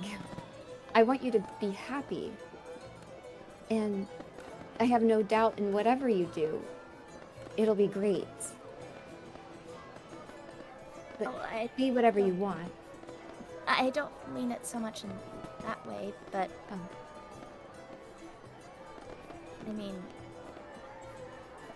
I feel like I have a lot to thank and be inspired by all of you, and well, I think it's only right to then make that something that's in this world as well, so that, you know, when even you're up there and you look to this little part of wherever it falls in the astral sea, you'd know that if you're not here, it's still connected to you. You helped it help nurture it, what it will be as a house, as a land. That you helped me. And you really helped me. I just wanted you to know that I'll be here. Even when I'm not, I will. And I always feel welcome at House Blaster. You should. I'm gonna miss you, Lila. I'm gonna miss you like crazy, Twig. And she's gonna squeeze her. Yeah. Nice tight Big parts. And oh my gosh, you killed it in that archery. I don't know why you felt like you needed to prove yourself. I've only seen you do great, but that was kind of scary almost. Well, I don't know. I think I just got into the rhythm of it or something. Don't worry about it. The trauma like flashing on Twig's face, like recalling the first time. Honestly. But yeah, she just wanted to say, Twig, you're my other sister.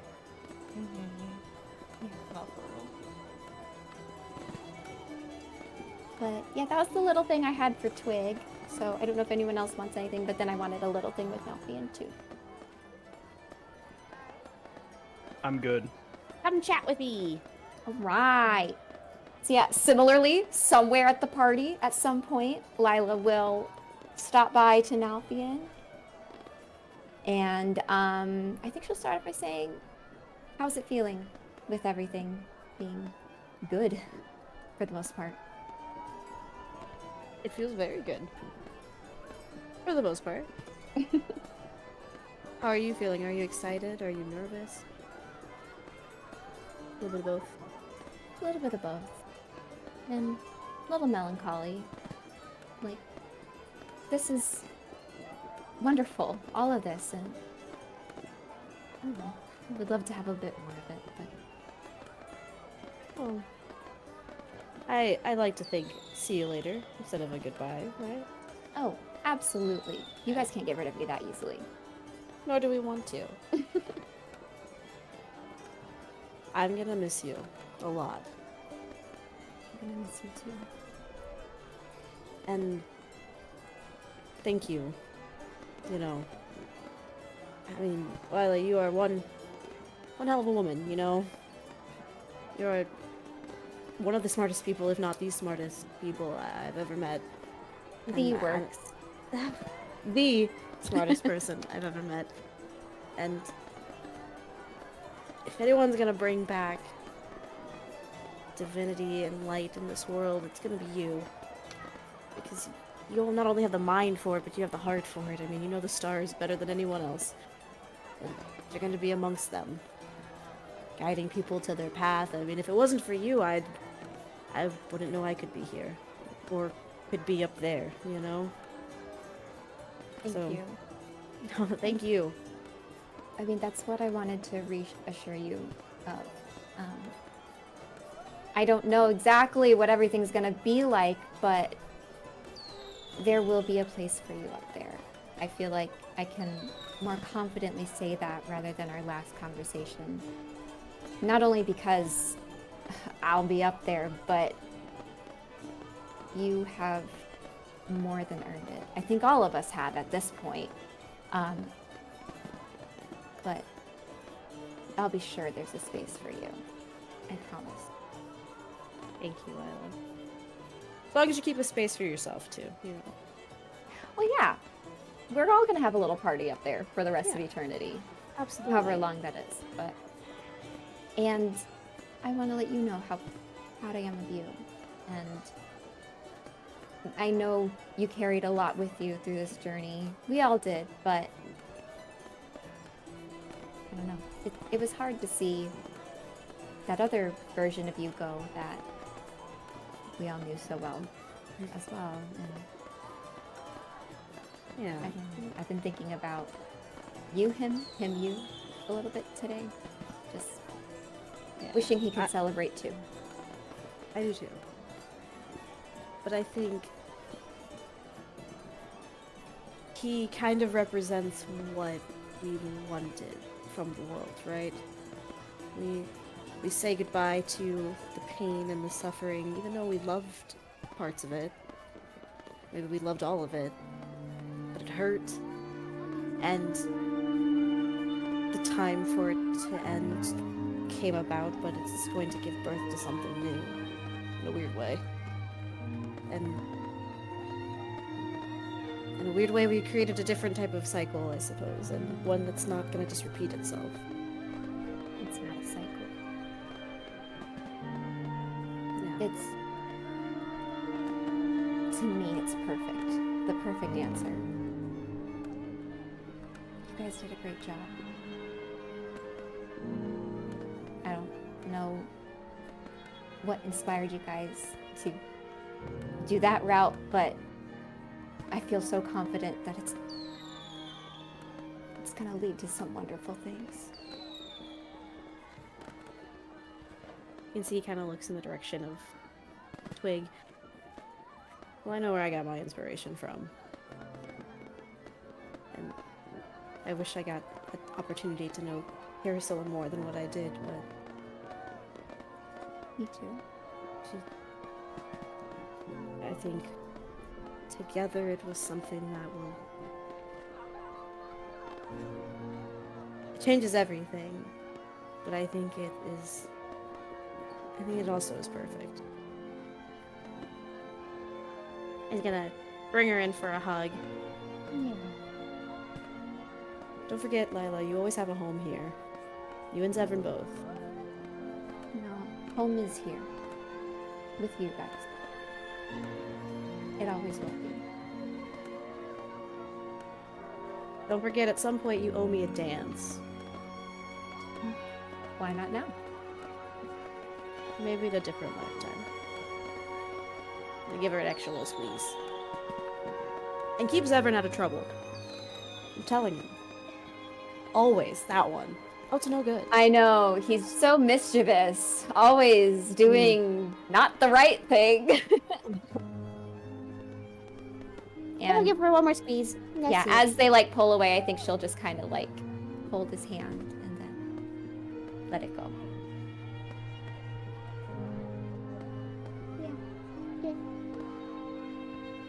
And I cry.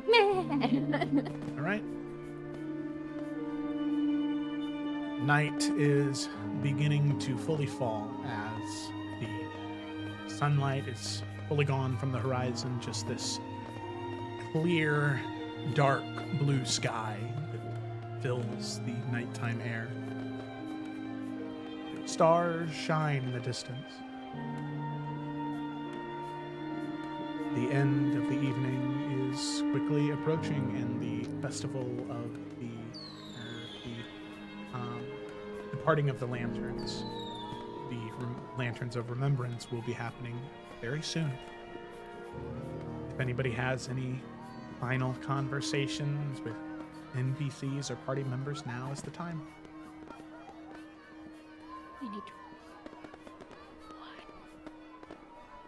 No one else does. Twig has a little thing, just I imagine the party will kind of reconverge, obviously before the night ends and all that, before the like little ceremony thing, I don't know.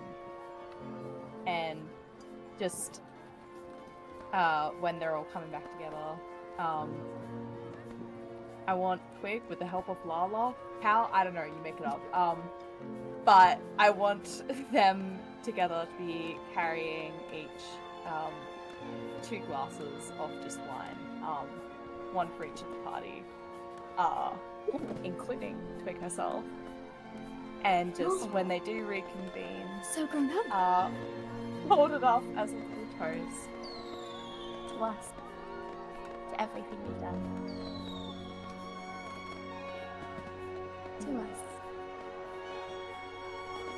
We To did us. it. To us. Twig will have her first glass of wine.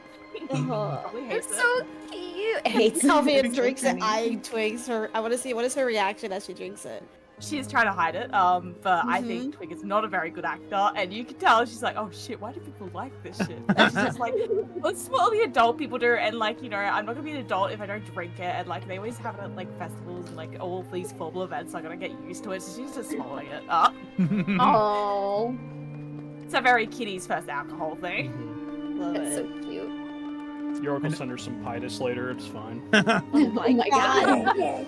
Jesus. Hell yeah, from Alec. Oh my god, my Faded. blood. Hell yeah, man. Twig, totally a stoner. Let's be real. Yeah. That tracks. It might actually help with her anxiety. It guys. I'm really just probably saying. would. Honestly, just Maybe. self-medicate. I wanted to give it to her Alec? years ago. You all said no. She was a child. Listen, Not in this world. not grown up. Listen, when individuals are still developing their prefrontal cortex, it can cause serious brain damage, as according to the video by Kirkazart that I watched. So, She was like level 16. She's fine. level I'm a child. 16 Yeah, and level and 16. age 16 are two different things, Ryan. I A don't think child. so. I don't think so. All right. Okay, I did think of one more thing to do, so sorry, it's really No, short. don't It's just a apologize. quick little bite-sized movement. Okay. Okay. So It's never Right ends. away. Yeah, I will. I'm just gonna remember how Kayla's like, we're gonna talk to everybody. We haven't yet, just saying. So, but Lila, I think just like after having the sips of wine and everything, and everyone's just kind of like mingling nearby, Lila will just like wrap her arm in Zevran's, and just kind of like lean in and say, "Are you sure you do want to come? Are you so sure?"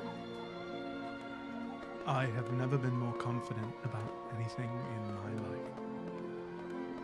I know things may have changed in this last battle with everything that happened. Losing your family, your house.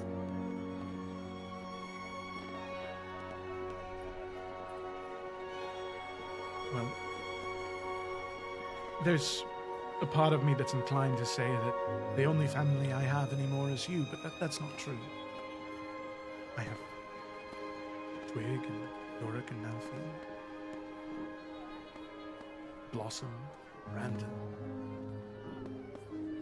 all of the other knights that were friends with Edric.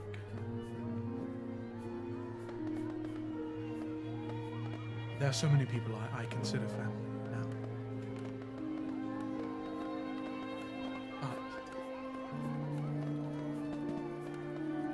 I think that the material plane doesn't have anything else to offer me. And if the question is spending my life here, seeing you maybe once a year, once every few years, or living with you among the stars for the rest of the foreseeable future, I cannot think of an easier choice.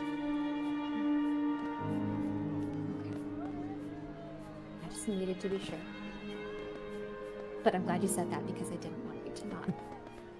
And just to be sure, you're all right with me coming. You don't think you'll get tired of me after the first Oh my 400 god. years? There's a ring on my finger for a reason, okay? Listen, I think when we both said "till death do us part," it was under the guise that it was going to be maybe 100 years, maybe. We're really Forever testing is our a limits very here, long aren't we? time. I'm glad to be with you. As am I. Okay, that was it. All right. Just a point of order, nothing to roleplay, but I mean, Yorick would spend time with Aventahala and Glacia, just checking in on them after everything that happened, but They are doing, I don't think anything needs to be said. and they're doing very well.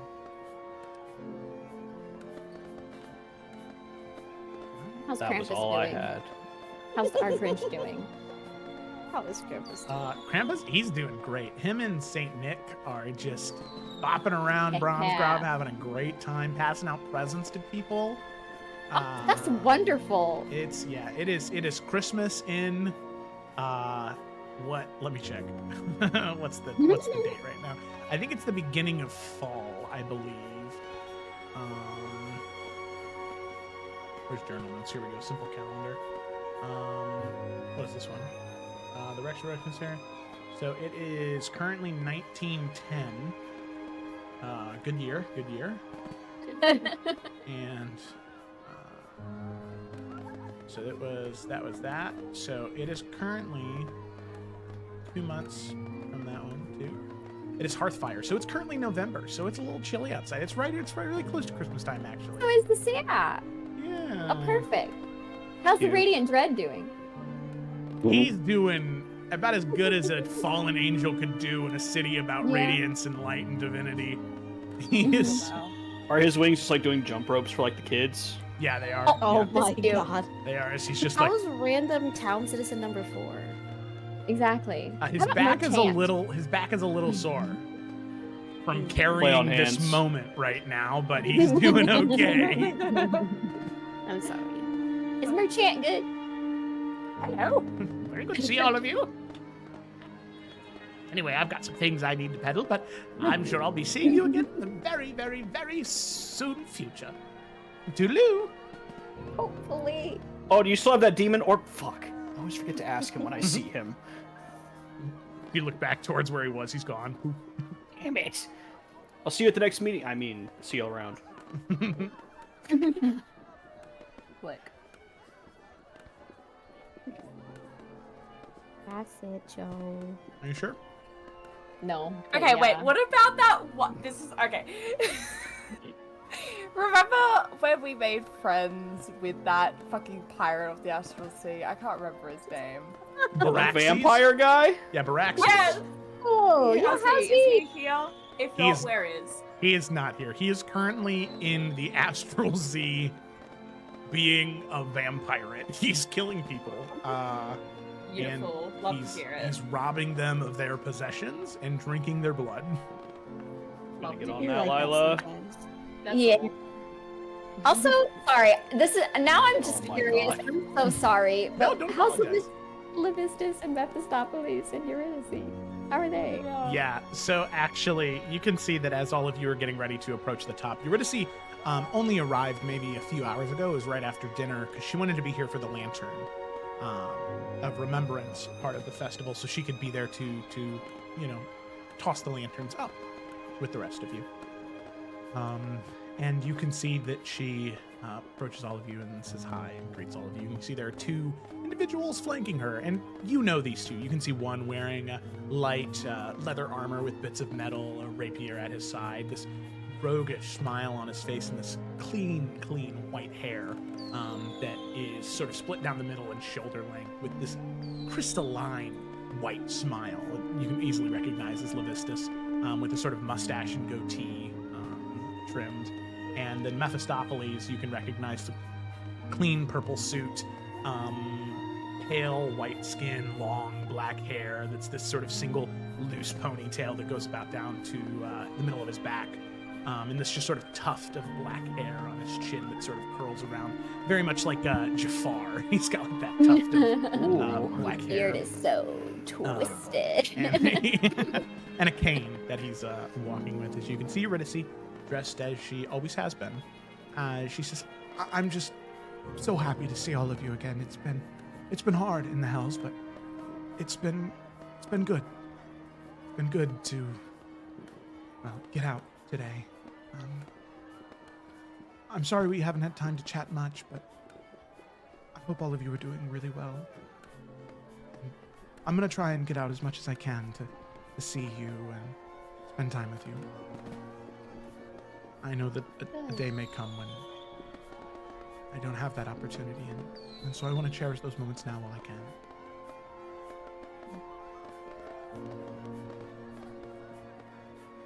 I'm so glad you were able to make it. and she smiles and about to say something, and the business goes, as am I. I mean, to get out to the material plane, I haven't been out of that iceberg in 1,000 years, and to be here, I mean, it is so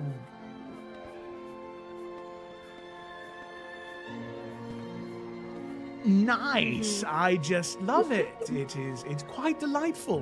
What I thought you were a better liar than that. I'm sorry. I don't know. It's in here. It's called being polite. I do think it's a little smelly, honestly. It's very smelly. All of you are very smelly right now. Yes. Very Weird. stinky. Wow. My perfume is literally very expensive, so Uh-huh.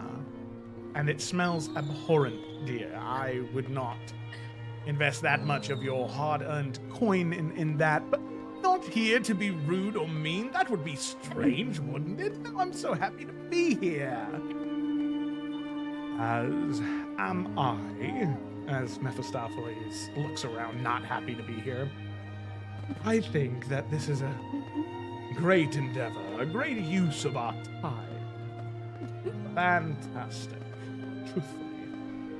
I knew you'd come around.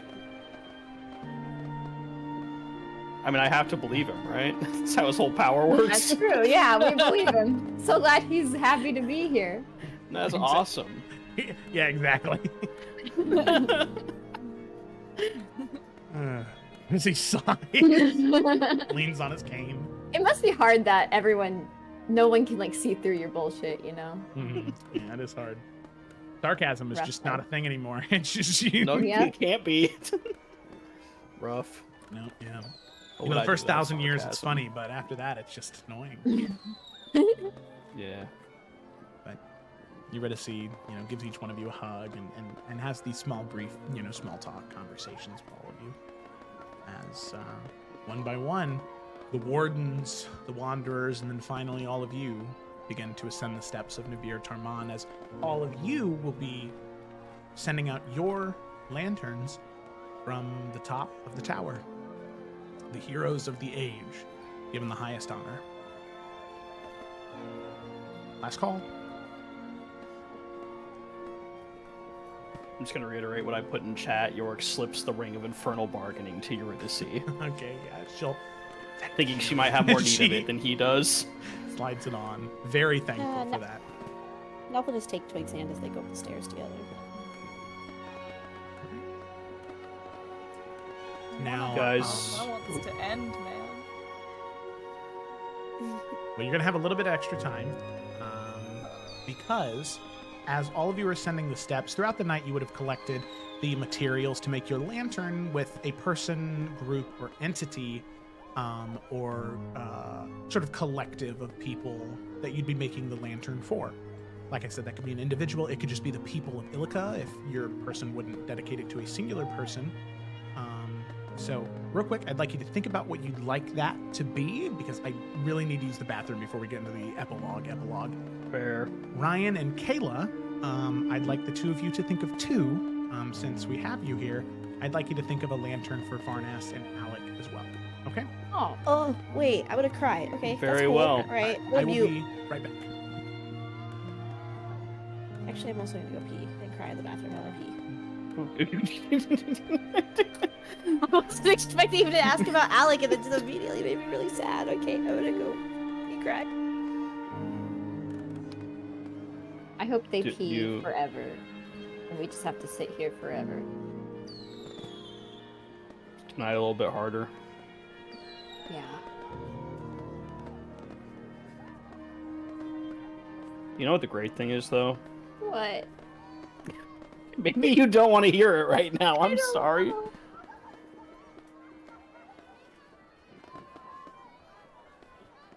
I'm waiting. Oh, okay, I wasn't sure. This campaign has solidified for me that regardless of whatever happens to anything moving forward, I just think the five of us are always going to be friends. Oh, shut up. But yes. We're fine, fuck you. Bitch! Yes. Sorry, I said agree. bitch. Okay, no, you didn't mean it like that. I don't mean it like that. Yes. I agree. Oh, I should mute myself.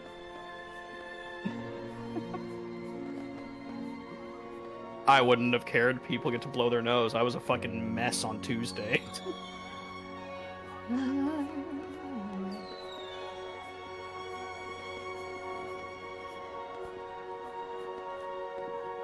I was so scared when I had to drop out of SC and Afera. Yeah. I don't know, just because I was like, if I don't play in the games with you guys anymore, like, it wouldn't be intentional, but just like would like the relationships just like not be as strong as they were, you know? Yeah. Because I think I told you, because like I didn't want to ask Joe if I could be a part of Isles, even though like with the schedule changing I could. Welcome back. Just because I was like, well, I already had to drop out of 2. I can't ask to be in a 3rd. Like it just doesn't feel fair, you know? Mm-hmm. And the fact that just like everyone I told immediately, they were like, just like, can you be a part of Isles? Can you just do that? And now here we are, you know? Right. Costume change. I'm just so grateful for it. That was a costume change. Pete's so hard you had to change your outfit. Yeah, dude, no, That's wild. Hey, You know, man. I've had those days. Yeah, We've all been sometimes. there. Yeah. Sometimes. Gets so bad you just have to strip. No, it goes into the bowl so hard it comes right back at you. Ew. No, I get you, dude. Yep. We piss hard in this D&D group. Okay, all right. That's why Kayla doesn't want him pissing in her shitter. Breeding time. Oh god. So what? Okay. If you know, you know. I say too many stupid things. They're wonderful. No, they're not stupid. You're just stupid. Oh, you didn't go to a break screen show? No, I didn't. Was that on purpose? Yeah, Oh, I said I'd be right Oh back. been man, saying a lot Ryan of and I stuff. were sitting there crying. Yeah. Oh. I just looked over at Twitch and I also Greg said- just wrote Ryan's been saying nice stuff about you while you were gone, Joe. And I was like, oh shit, we've been live the whole time? Yes, we have. I literally just cried during break. Yeah. That's all I did. Mm. That's embarrassing. Okay. I called Felicity a bitch while you guys are gone. I did You can also go back. happen. You can go back and listen to that moment. Damn. That gold. I didn't mean it. Okay. I immediately retracted it. Oh yeah, sure, bud. Oh Okay. man. So here. John thinks we hate him. Yeah, I hate John. John, no! Here we I'm go. talking about the people that are here right now, John. First, Should I mention my buddy Greg, who's also not in this game, that I'm gonna be friends with forever? are going to start. Sorry. With, now, we never actually got to this point, but this is the motif for the Wardens. It just never came up because by the time that I started doing motifs, it just wasn't a thing. But we'll go ahead and start with Varnast and Alec first. So, Varnast and Alec, you currently stand on Nubir Tarman with Zamir, with Torin, with Oyvind, with Morganix. Sadly, Sayla is no longer with you as she died fighting in the Seraph during the war against the Shadow. But you stand there with the companions that you fought beside to save the gemstone, to save Afera, and to save the northern reaches of Odero. You're no strangers to loss. So, Varnast, Alec, who are the lanterns that you are, who are you dedicating your lanterns to, and what do those lanterns look like? You or me, Kayla. I'll go, I guess. Alec is going to dedicate her lantern. One side is going to have Logan Silverfoot on it, and then the other side is just going to be a bunch of like symbols for the different tribes of Afera, and just those symbols are going to represent the different natives who lost their life during like the revolution, and for this fight. And I guess her lantern is probably pretty crudely made, to be honest. It's made out of what she could find, these like really thrown together sticks and like a rough looking parchment. But the thing is, Alec is very proud of it because she was learning how to read and write in Common. And so she actually got to write Logan's name in Common. And she's very proud of the front of it. So that's what it looks like. Yeah. Why am I crying? It's beautiful. Thanks. Alec, you hold your lantern proudly. Varnast. Varnast has seen a lot and has lost a lot of people, but in his journey with the Wardens, he has done what he can to honor, to mourn, to grow, to help as many as he could. And he knows that there are many thoughts going out to everyone who has passed away in this conflict. But Varnast's heart goes to one of his oldest friends that he lost in this battle. And using as many swirls and different varieties of blue as he can, he will create a lantern for the primordial water, Istitia, the god who was with him ever since his father died, who, despite every mistake he made, stayed by his side. And he misses her dearly.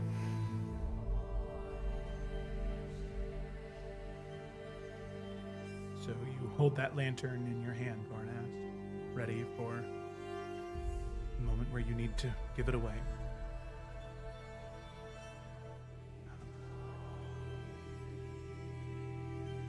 Okay. You can see that Cyrus, after hearing of what transpired in the Heart of Souls and the Threads of Time, although the mistakes he made, Cyrus is dedicated to Emerald. Regardless of what happened, it was still his father in some strange way. And so he hopes that he's finally found peace.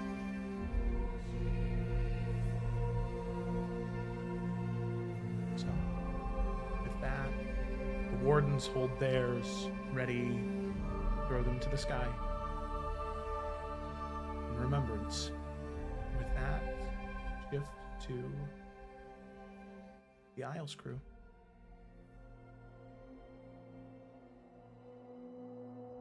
So, my question is, we'll go ahead and end with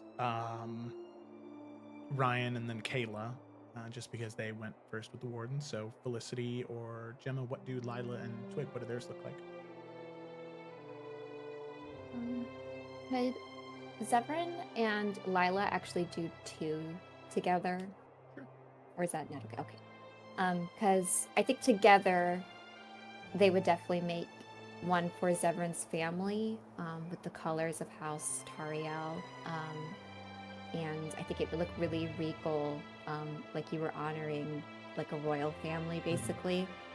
And then I think another one that Lila would make, and maybe Lila's family, or even Zevran might, I don't know, whoever had a deep connection with a Corellian as well, she would make one for him, having the symbol of Corellian on it, as well as that Aurora Borealis kind of shimmering around it. And I think those would be the two. Okay. You hold those two in your hands, ready to lift them up and send them off. Twig. Twig would also like to dibble dip a little bit, if that's also okay. Yeah, First of all, she would want to help Din in make one for Aunt B.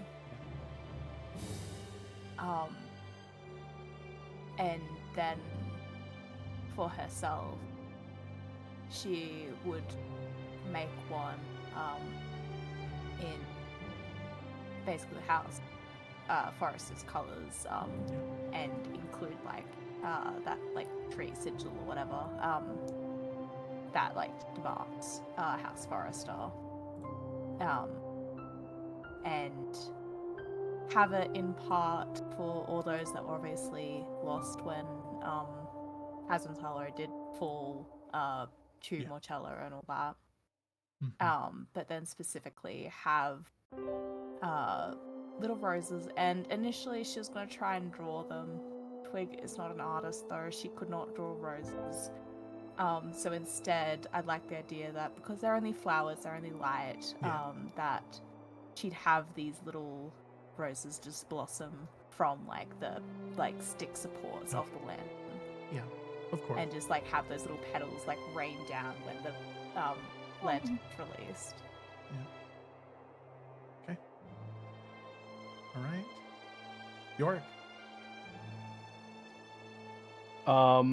Felicity can be my witness. I had this idea before you went, so she can vouch for me here. But Yorick, feeling like he had done what he could to, mourn those he lost and did what he could, his mind wandered as he was trying to create his lantern. But eventually he got some white, a little bit of gold, and a tint of purple, and he created a lantern for not only Emerald, but also Azrio, reflecting upon how when Yorick was face-to-face with Emerald, he fired that disintegrate spell, and could have easily killed Yorick, could have killed Alfian, but he hit that dragon. And Yorick wonders if maybe that tiny bit of Azrio was still in there, urging them to break the wheel and help them do what they came to do.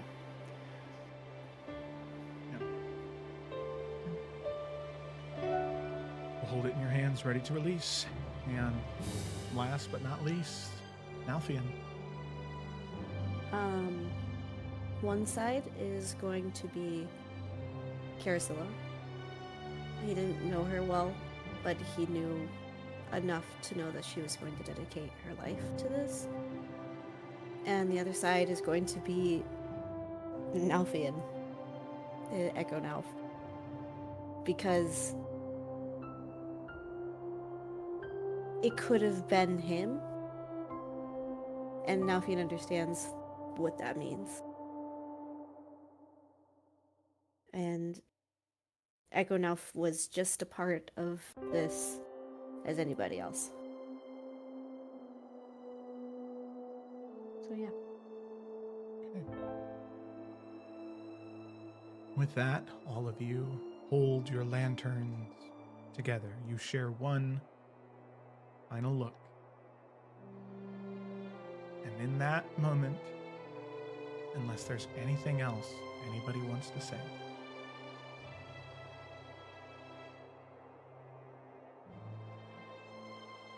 you will I love you guys. I love you. I love you too. You hold your lanterns We're high. holding hands and arms around each other. Hit the lamp. Sorry, let me cut you off 5 more times. And Don't ever you finish this. Toss the lanterns into the air. You all are first, followed by the wardens, and then lagging behind, for some reason, is the wanderers. But as you throw your lanterns into the air, there is this tsunami of lanterns that follow suit. Layer after layer of Brahmsgrove, they toss them into the air. A wave of souls and remembrance and blood for those that are no longer with us, but will always be a part of us. Never to be forgotten, always to be remembered. All of you stand together, united. The war against the shadow is over. A new age dawns. One of peace, hope, and prosperity. Although the world was broken, it can grow now. It can grow into something more beautiful and more perfect than any creator could have ever dreamed of. And with that, as the camera slowly zooms out and pans away, we now move into our epilogue.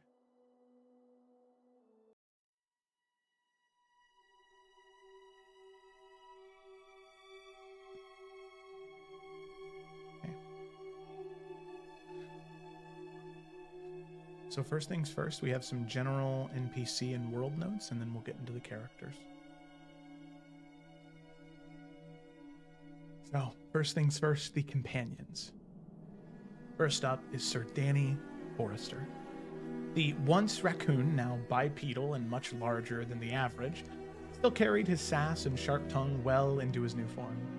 For a glorious 15 years after the war against the Shadow, Danny served Lady Twig faithfully, though his antics often left many questioning how she tolerated him for so long. Towards the end of his life, Danny made one too many jokes about maybe becoming a lich, which unfortunately escalated into a diplomatic incident involving the Silent Shield, the Children of the Flame, and the reunion of the Forerunners. It was truly a chaotic day in Oakkarn, and certainly a tale for another time. But despite his humor and antics, Danny lived his life to the fullest, always stopping to smell the roses and occasionally nibble on them. In fact, a few times, sparring with Nalfian, he caught the veteran knight off guard once or twice, much to everyone's surprise. When Danny finally passed, he was given every honor befitting a knight. The first and only raccoon in recorded history to receive blessings from both the King of Iverion and the Queen of Tarkir. His great friend, Sir Tiberius, gave the eulogy at his funeral, and he spoke fondly of, regardless of what trouble they wound up in, he was happy that they wound up in it together. Truly a legendary figure among the forest critters of Illica. Then we have Sir Tiberius, better known reluctantly as Trouble, a nickname given to him by Danny. He continued dutifully in his service to the Knight of House Forrester. Despite his dignified demeanor, Danny's antics brought endless frustration to him. But although they were frustrating for him, it led Tiberius to the happiest days of his life. Tiberius eventually wed Lady Isabel of House Harwood, and together they raised a family, ensuring Harwood's legacy as the steadfast allies of House Forrester.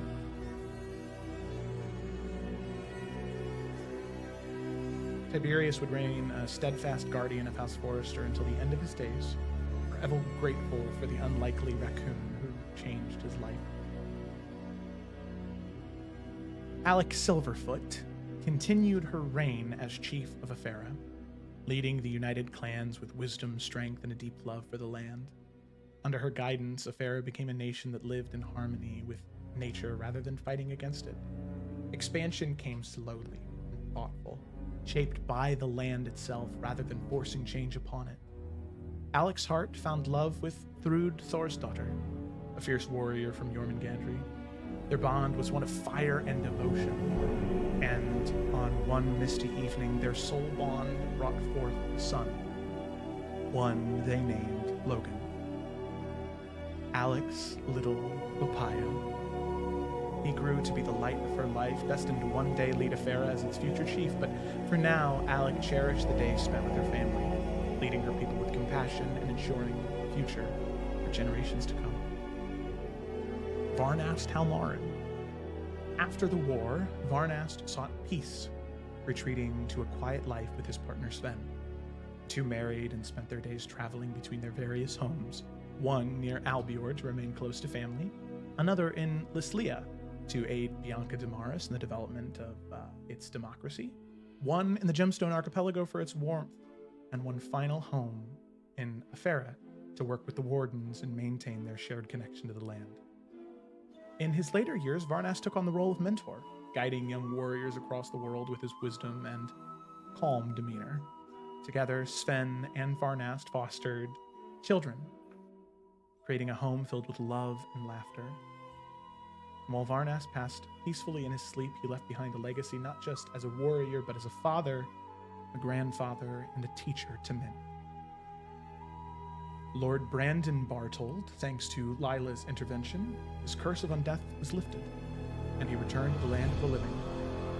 He joins the Knights of House Forrester and eventually marries Lady Justinia Lapierre Tarkir. Together, they have children, and they named their eldest daughter Bethany in honor of Anthony. Blossom and her wife live to see their son grow into a strong man who ends up choosing to join the Silent Shields, following in his mother's footsteps. Blossom herself is invited to join Queen Elizabeth's guard, later becoming Knight Commander under Queen Aveline Omen. For Aveline Omen herself, 20 years after the war With Queen Elizabeth's passing, Aveline ascends the throne of Tarkir and begins a line that will occupy the Lion's Throne until the kingdom's end. Grok continues to sail the seas of the Gemstone Archipelago.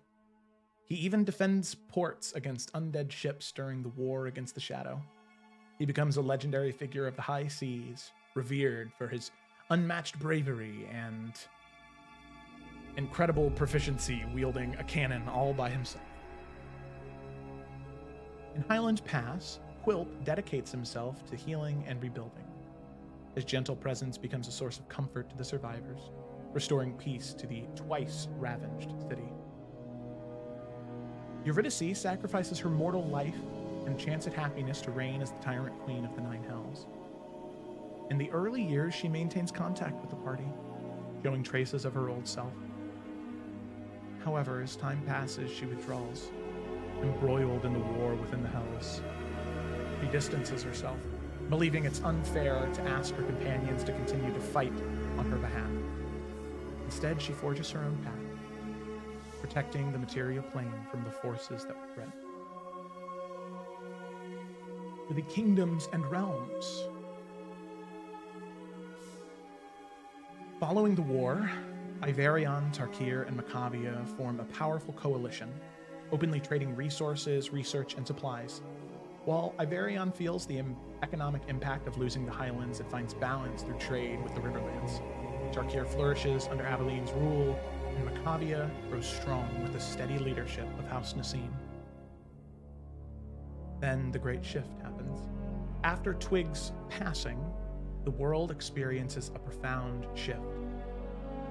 As though the last hero's departure signaled an age's end, kingdoms gradually dissolved and vast cities emptied as people sought peaceful lives in the countryside. King transitioned from rulers into stewards of law, focusing on small communities to maintain harmony. An era of unprecedented peace leads people to abandon ambition for simplicity and a connection with the land. In terms of the Forerunners' continued bond, despite growing apart, the Forerunners reunite each year in the Astral Sea for a Wintermas festival, gathering at the city of Yule with St. Nicholas. Occasionally, they join him in delivering gifts all across the plains, spreading joy to those who need. Yorick occasionally hosts lavish dinners, bringing friends together to celebrate life, share stories, and honor their past. Then there was also a duel. Once, Yorick and Nalfion challenged each other to a duel to settle the question of who was the stronger warrior. They fight best 2 out of 3, with each one winning once. What happens in the third match remains a mystery. The 2 warriors left emerging smiling. Their secret left untold. From time to time, Lila would take Twig to the City of Life in the Astral Sea to help her restore the plants and animals that from the Fae that had been damaged beyond repair, giving them a second chance at life. And with that ends our companions and lands. As we move to our characters.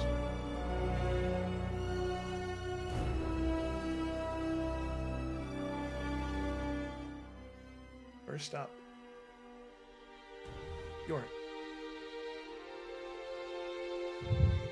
As the years after the war pass, Yorick dedicates himself to aiding the world he fought so hard to protect. He travels across continents, stopping in every city that stood against the Dark One, lending his hands to rebuild homes, soothe sorrows, and bring hope back to weary hearts. He offers his strength freely, his laughter and counsel as valuable as his glaive. And in doing so, he attracts a small but loyal following. They decide to call themselves the Wild Hunt, inspired by the legend of Yorick Nassim and the Guardians of House Nassim. Young warriors from all walks of life who see him as a beacon of what it means not just to fight for victory, but for a lasting peace. Under Yorick's guidance, they become a force of their own, spreading across the world to defend the vulnerable and help support the cause of the Order of the White Lotus. He works alongside leaders like Odin and Hrothgar, his troops bolstered by the honor of the few seasoned warriors sent by those figures to aid in his cause. Through the years, Yorick takes on a life of rhythm and adventure and duty. A legacy he never planned to embrace, but does nonetheless. He and his wild hunt are whispered about across the land, tales of their deeds inspiring hope and resilience. And after decades of ceaseless work, Yorick begins to feel the weight of his years. He gathers his closest companions and passes the mantle of leadership to one of his followers, then retires to his home, the Gemstone Archipelago, with his now wife, Geldovan, and their family. In his quieter years, Yorick lives simply, favoring the company of his daughters, spending mornings on the beaches of his island home, and making regular pilgrimages to Oaktarn to see his old friends. He visits the Hells when he can, checking on Eurydice and finding solace visiting the graves of Aventahala, Glacia, and Cassius, companions who once walked alongside him and whose memory he honors dearly. When Yorick's final days approach, his closest friends gather around him. Nalfia, Twig, and Lila, along with Geldovan and their daughters, they sit with him sharing stories, filling the room with warmth and laughter, as if willing his life to live just a little bit longer. He gives each of his companions something precious, mementos of his love and respect for each of them. To Nalfian, he gives the heart of the boy his trusted blade, knowing his friend will wield it with honor. Twig, he gives a collection of whittled birds, the same ones who had sent him little treats and goodies on his adventures earlier in life. Each one carved lovingly during his travels, and they glow with a faint, soft light as they fill her hands with warmth. And to Lila, he hands her a cookbook, carefully crafted over his many years of travels, filled with recipes from across the realm, so whenever she roams the astral sea, he will have a taste of home with her. As night falls, they sit in a quiet vigil around him. The rise and fall of Yorick's chest slows until it ceases. A serene smile on his face, his hand in Geldovan's. But above, a new constellation flickers into existence, taking its place among heroes of past ages, a gathering of stars that speak of laughter, bravery, and boundless love. Yorick's funeral is solemn, yet as the hours pass, sadness gives way to celebration. Friends and family share tales of his adventures, reveling in his finest deeds, tasting dishes from that beloved cookbook, and chuckling at some of his famously awful puns. Though he is gone, Yorick's light endures, woven into the stories of those who loved him and the world he helped save.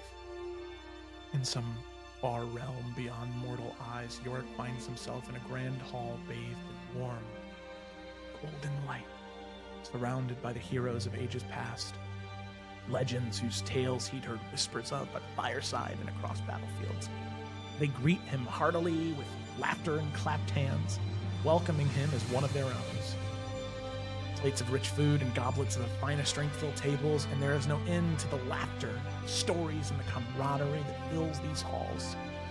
Here, in the company of those who understand both the burden and joy of heroism, Yorick finally finds rest, his heart content, his spirit at peace.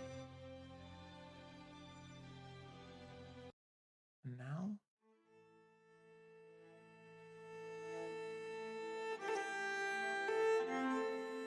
as the years pass, Nalfian dedicates himself to the duties of Talamir, serving as knight commander to Lady Twig Forrester and guiding the next generation of warriors. With an unwavering sense of purpose, he embarks to finish his grand project, a book that captures the essence of knighthood, a legacy he hopes will endure far beyond his lifetime. The book, titled The Knights of Talamir, Tenets, Tales, and Trials, becomes Nalfian's most cherished work. It opens with a simple but powerful quote: love, courage, and compassion. To be a knight is to arm yourself with these and to hone the understanding that not all battles are won with a blade. Many are with a heart. In the first section, Nalfian elaborates on these virtues, defining that each personal reflections and tales of his own life. Love, he writes, is more than devotion to a person or a cause. It's a quiet strength that endures, even when all seems lost. The middle section is a collection of tales, advice, and interviews from renowned knights across Celica. He traveled widely to gather these stories, each story providing insight into the many forms knighthood can take, from a steadfast defender of remote villages to the elite guardians of noble houses. Following the tales are poems, some famous works from honored knights, other original verses by Nalfian himself. You express inner conflict, quiet triumphs, and the unbreakable spirit of the knight's life. And then finally, the book culminates in its most practical and substantial section, a combat manual, meticulously detailing techniques, tactics, and strategies. Here, Nalfian's martial expertise shines through. Every form, every parry, every strike described with precision, accompanied by illustrations and diagrams. It's not just a guide to combat, but a testament of the discipline and focus required of a true knight. The Knights of Talamir becomes a beloved text, read by young warriors seeking purpose and old knights reminiscing on battles fought and lives defended. Its pages immortalize Nalfian's beliefs, his experiences, and his heart. As the decades roll by, Nalfian's steadfast service to Twig never wavers. In those 80 years, Talamir's lady remains seemingly untouched by time, her youthful vitality undimmed as Nalfian reaches his 111th name day. He is grateful that he will not outlive her. He knows he could not bear to lose her, and that, in the end, he will carry forth the legacy they built together.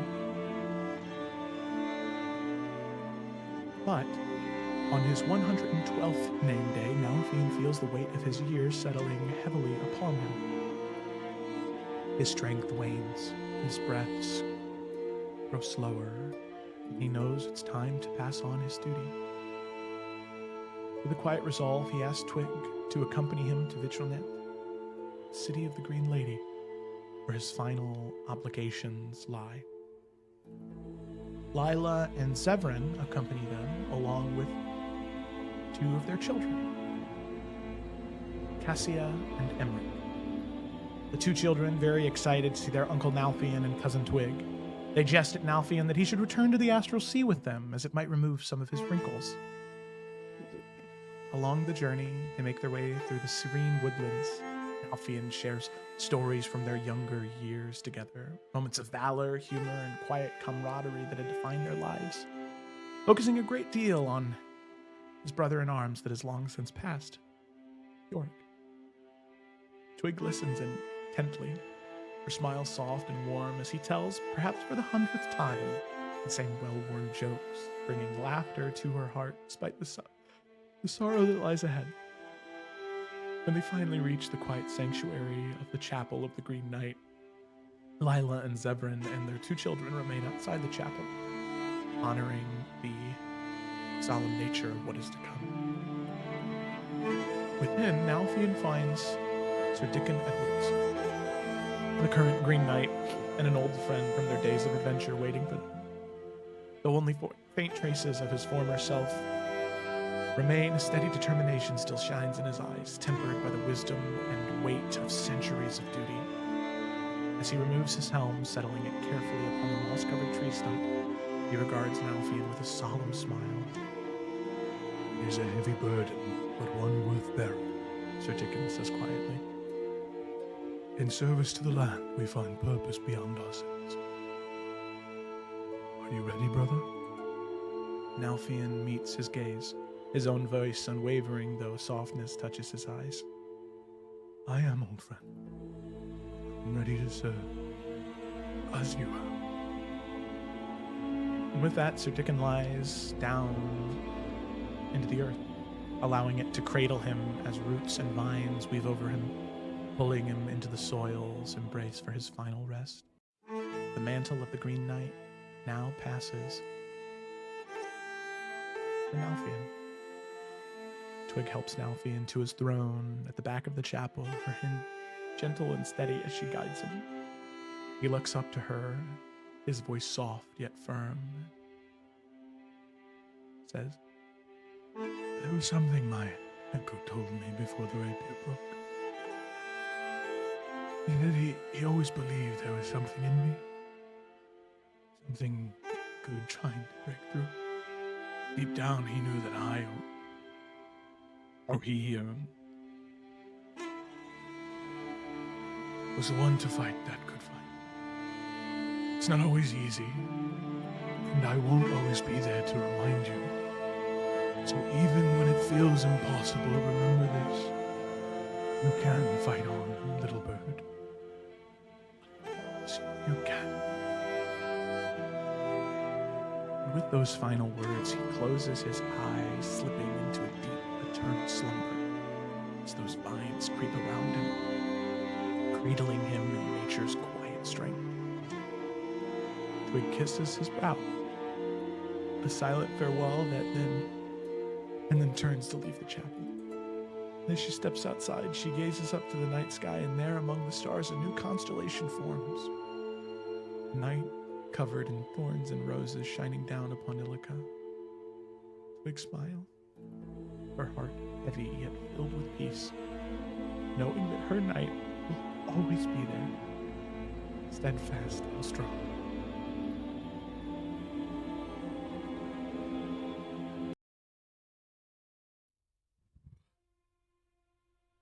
In the years following the war against the Shadow,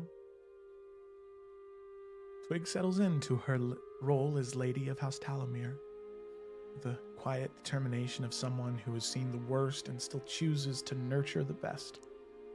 She retires her crossbow to the vaults of House Forrester, embracing her druidic path fully, which allows her to age slowly, her bond with nature extending her life far beyond that of a typical human.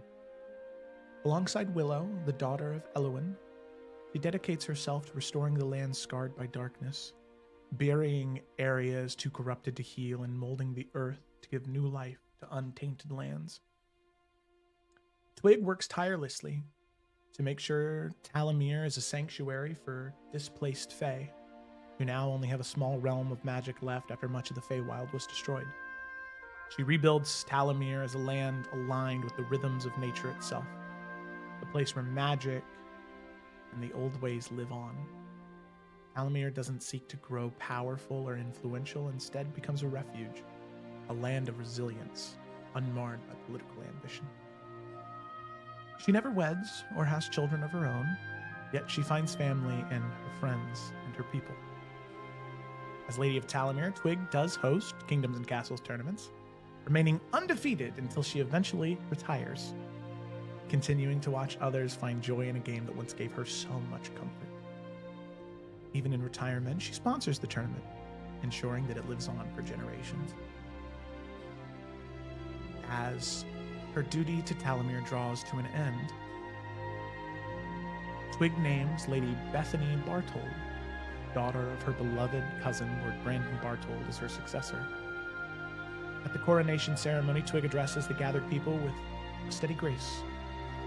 Though Sandpoint is no more, she declares, House Bartold is one of great honor and deserving of such a title.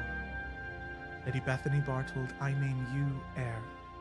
I transfer all the powers of Talamir and House Forrester to you. May you carry on our legacy. Lady Bethany carries this mantle with respect and devotion. She rules Talamir with the same principles that Twig held dear. She instills these values into her own family, teaching her sons, who she named Nalfian and Yorick, to follow the ideals of House Forrester. With Bethany's guidance, the principles of honor, compassion, and love for the land endure, shaping Talamir's future as a strong, constant refuge just as Twig would have wanted. With Talamir entrusted to capable hands, Twig spends the next 7 centuries in quiet observation, watching the world shift and change, kingdoms rise and fall. Iverion itself fades as people grow content to live simple lives, close to the land, with no drive for expansion or conquest. Twig moves through her days in peace, a living guardian, as her soul becomes even more entwined with the land she loved. In her final days, Twig feels a call to rest. She finds a small pond surrounded by ancient wispy pines, where the night sky stretches endlessly above. Constellations flicker above her, the familiar forms of her dear friend Nalthian and Yorick watching over her. The stars seem to gather, their lights converging as if awaiting her arrival. And then, from the darkness of the heavens, an arcane spelljammer descends. Lila and her family, Zevran and their 2 children, Cassia and Edric, arrive to bid Twig farewell. Lila, looking as young as ever, greets her old friend with a smile, whispering, "I told you I'd be back before the end, my lady." Cassia and Edric rush to embrace Twig, their youthful energy momentarily stealing her breath as they collide with her frail form. Twig, her heart full of love, says little. She needs no words in this moment to express her gratitude, love, and joy. Zevran gently leads the children away to explore the nearby woods, regaling them with stories of her adventures with their mother, even telling them the tale of how he proposed to Lila right here, in this very spot. Twig and Lila walk to a clearing bathed in starlight. There, Twig lowers herself onto soft grass, crossing her legs and laying her hands in her lap. She looks up to Lila. "Family and love, Lila. These are the roots that hold us steady, that remind us of who we are. I'm ready to rest, to return to the land that has always been my home." Lila nods, a mist in her eyes.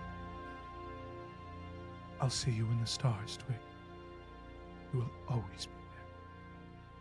With a final gentle breath, Twig closes her eyes. Nature embraces her in a communion of love and peace.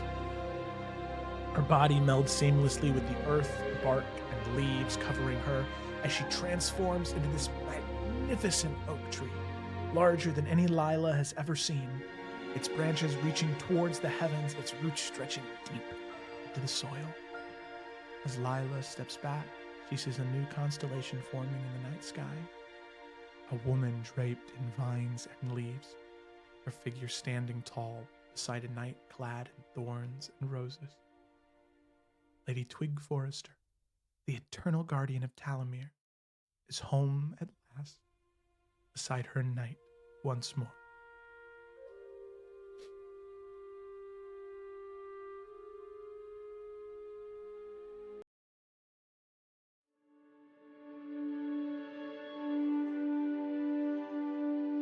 And finally, last but not least, Lila. After the war against the Shadow, Lila and Zevran transformed their spelljammer, Ephron's spelljammer, into a cozy, ever-wandering home and set sail to the vast reaches of the Astral Sea. Their journey was far from just a simple escape. It became a mission of preservation and protection. With the help of the Arcans who remained in the material plane, Lila was given tools and knowledge needed to mend tears between worlds. Ephron, her close companion among the Arcans, would occasionally join their expeditions, lending his wisdom and strength to their efforts. Though, sadly in time, Ephron grew weary, and he eventually passed on. Fulfilling his wishes, Lila used his ashes to seal the last crack in the sky, his legacy etched into the very fabric of this world.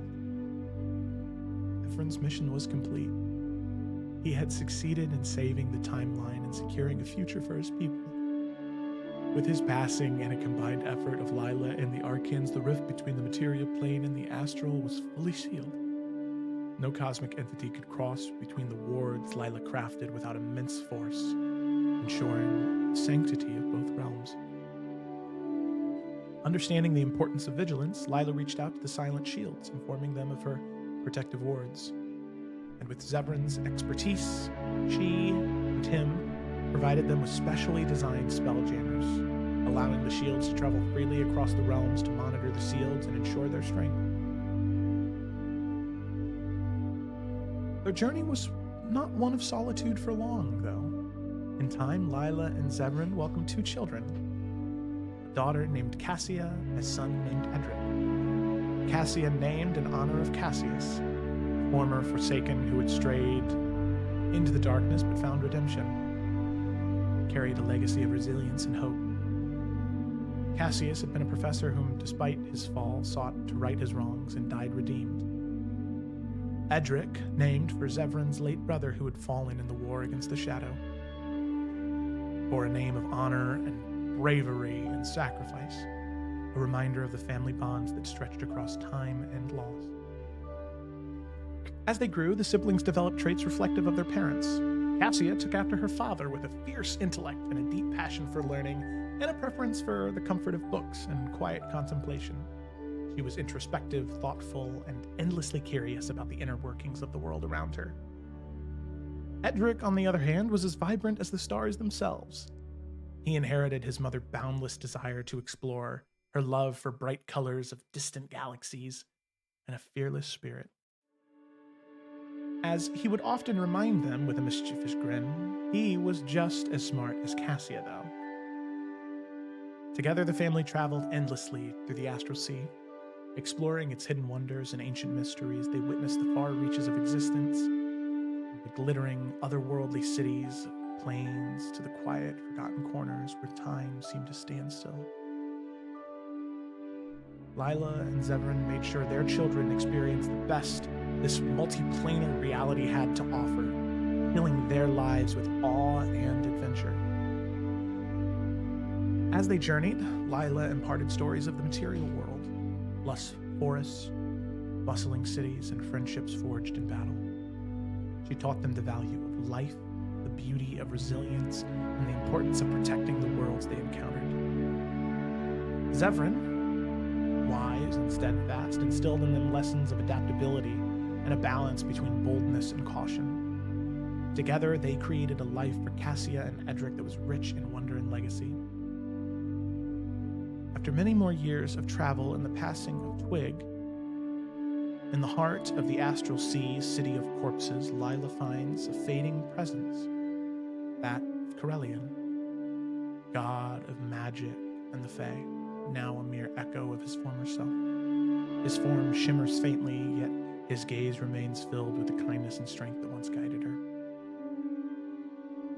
My champion, you carried my light even as I faded.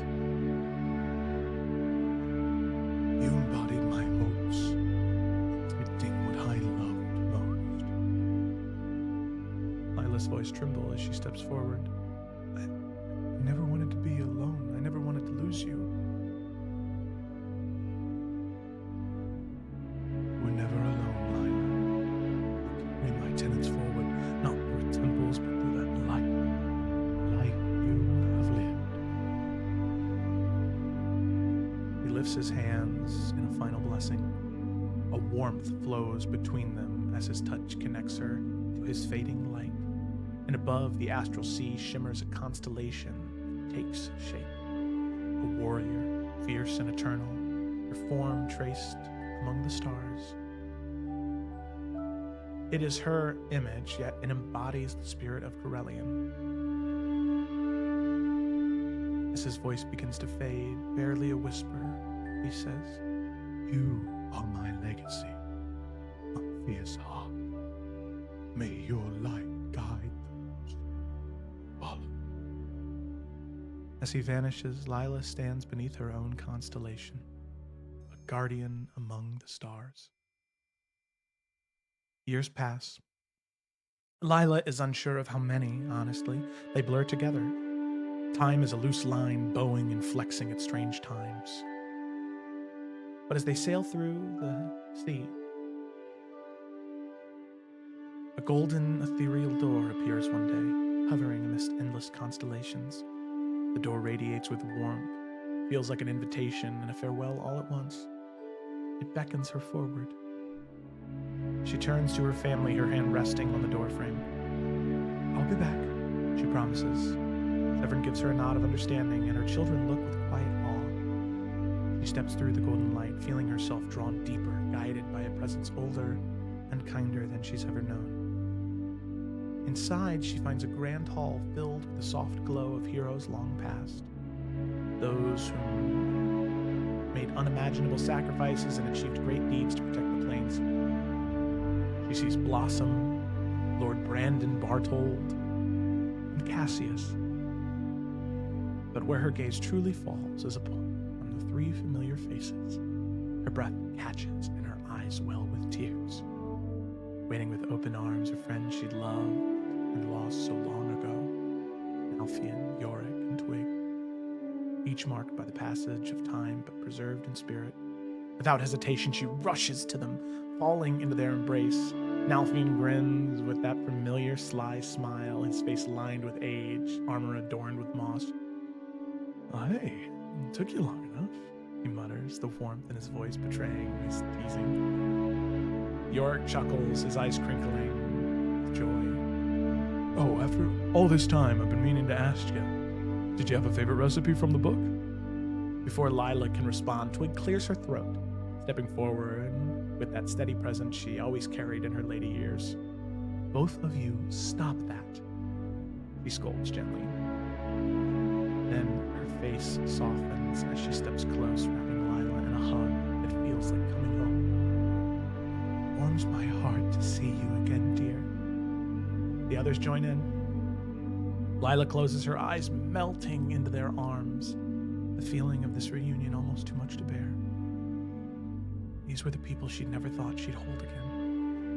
And in their embrace, the weight of centuries fall away.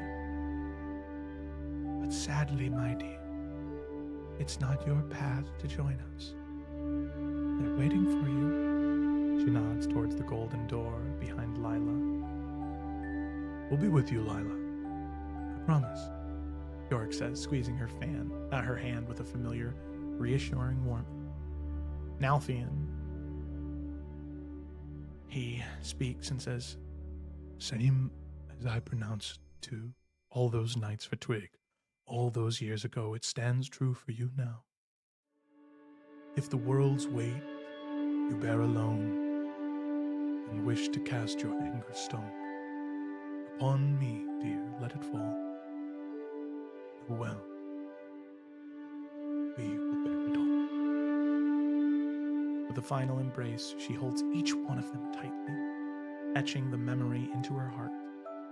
And with a heavy but peaceful heart, she bids them goodbye one last time. As she steps back through the door and returns to the ship, her eyes meet Zeverin's, and she pulls him close, and their children close, holding them so tightly, not out of fear of loss, but because of the boundless love that fills her. After countless years of drifting the astral sea, Lila, Zevran, and their children return to the material plane, seeking the echoes of the world they once knew, but find a land transformed beyond recognition. The land they remembered shifted, civilizations risen and fallen, and only faint traces of the world they knew breathed beneath the surface. Intrigued, they wander this new realm, marveling at the sights and cities like Crown's Rest, with its towering spires, Storm Peak Hold nestled amidst thunderous mountain ranges, the glistening island kingdoms of Mirios and Mythera, a city woven with magic. Everywhere they go, kings, queens, emperors, and leaders greet them with open arms, awed by the presence of the heroes of a distant past, figures spoken only in legend. When they've seen the wonders this world has to offer, Lila and Zevran give their children a choice. Now both of them only in their 30s, whether they wish to stay to see what this world has to offer, or return to the astral. Both son and daughter choose to stay, eager to make lives of their own, to forge their own paths of love, joy, and belonging. On their last night together, Lila and Severin celebrate with their children, sharing laughter and stories under the stars. They leave them all with knowledge, schematics, and supplies they might need to realize their dreams, confident they'll flourish in this world. The next day, with hearts both heavy and light, Lila and Zephyrin board their ship once more, just the two of them. On the edges of the material plane, they see this thin veil of mist on the horizon, growing closer, curling along the edges of the world. Lila turns to Zephyrin, her eyes bright. What do you say? To one last adventure, my love. Zephyrin smiles, taking her hand. With you, my darling, it is never just one last adventure. And I would have it no other way. They share a final kiss as their ship sails into that mist, fading from the known world.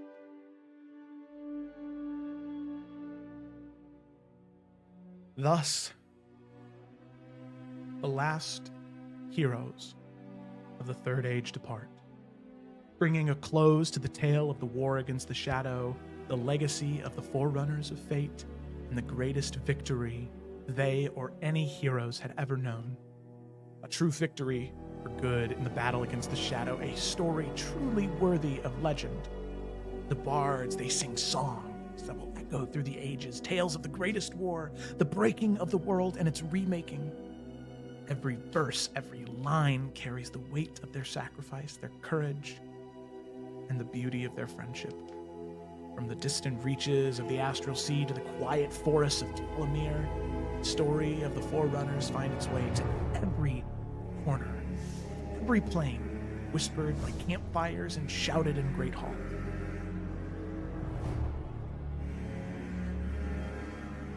And for my part, it has been my greatest honor of my life so far to tell this story with all of you. I am beyond grateful to have shared it with such wonderful friends, to have laughed, celebrated, and yes, cried so many tears over a game of dice and imagination. The story is so much... Nope, that's not what it says. This story is just as much yours as it is the Forerunners. Thank all of you for bringing it to life and for making it unforgettable, and I love you all so much, and I think I'm just gonna talk for another 48 hours so that way it's never over.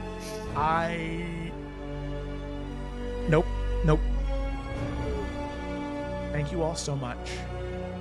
And as that final misty gray curtain closes, as the Third Age ends of this world, a new age begins, a time for new heroes, for new adventures, and for new stories. But with that is where we are going to end this session and this campaign. And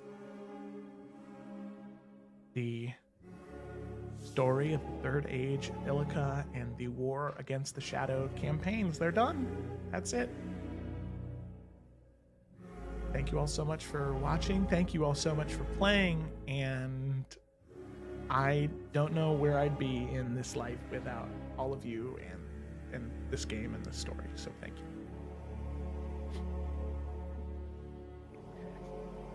Thank you for letting us be a part of it.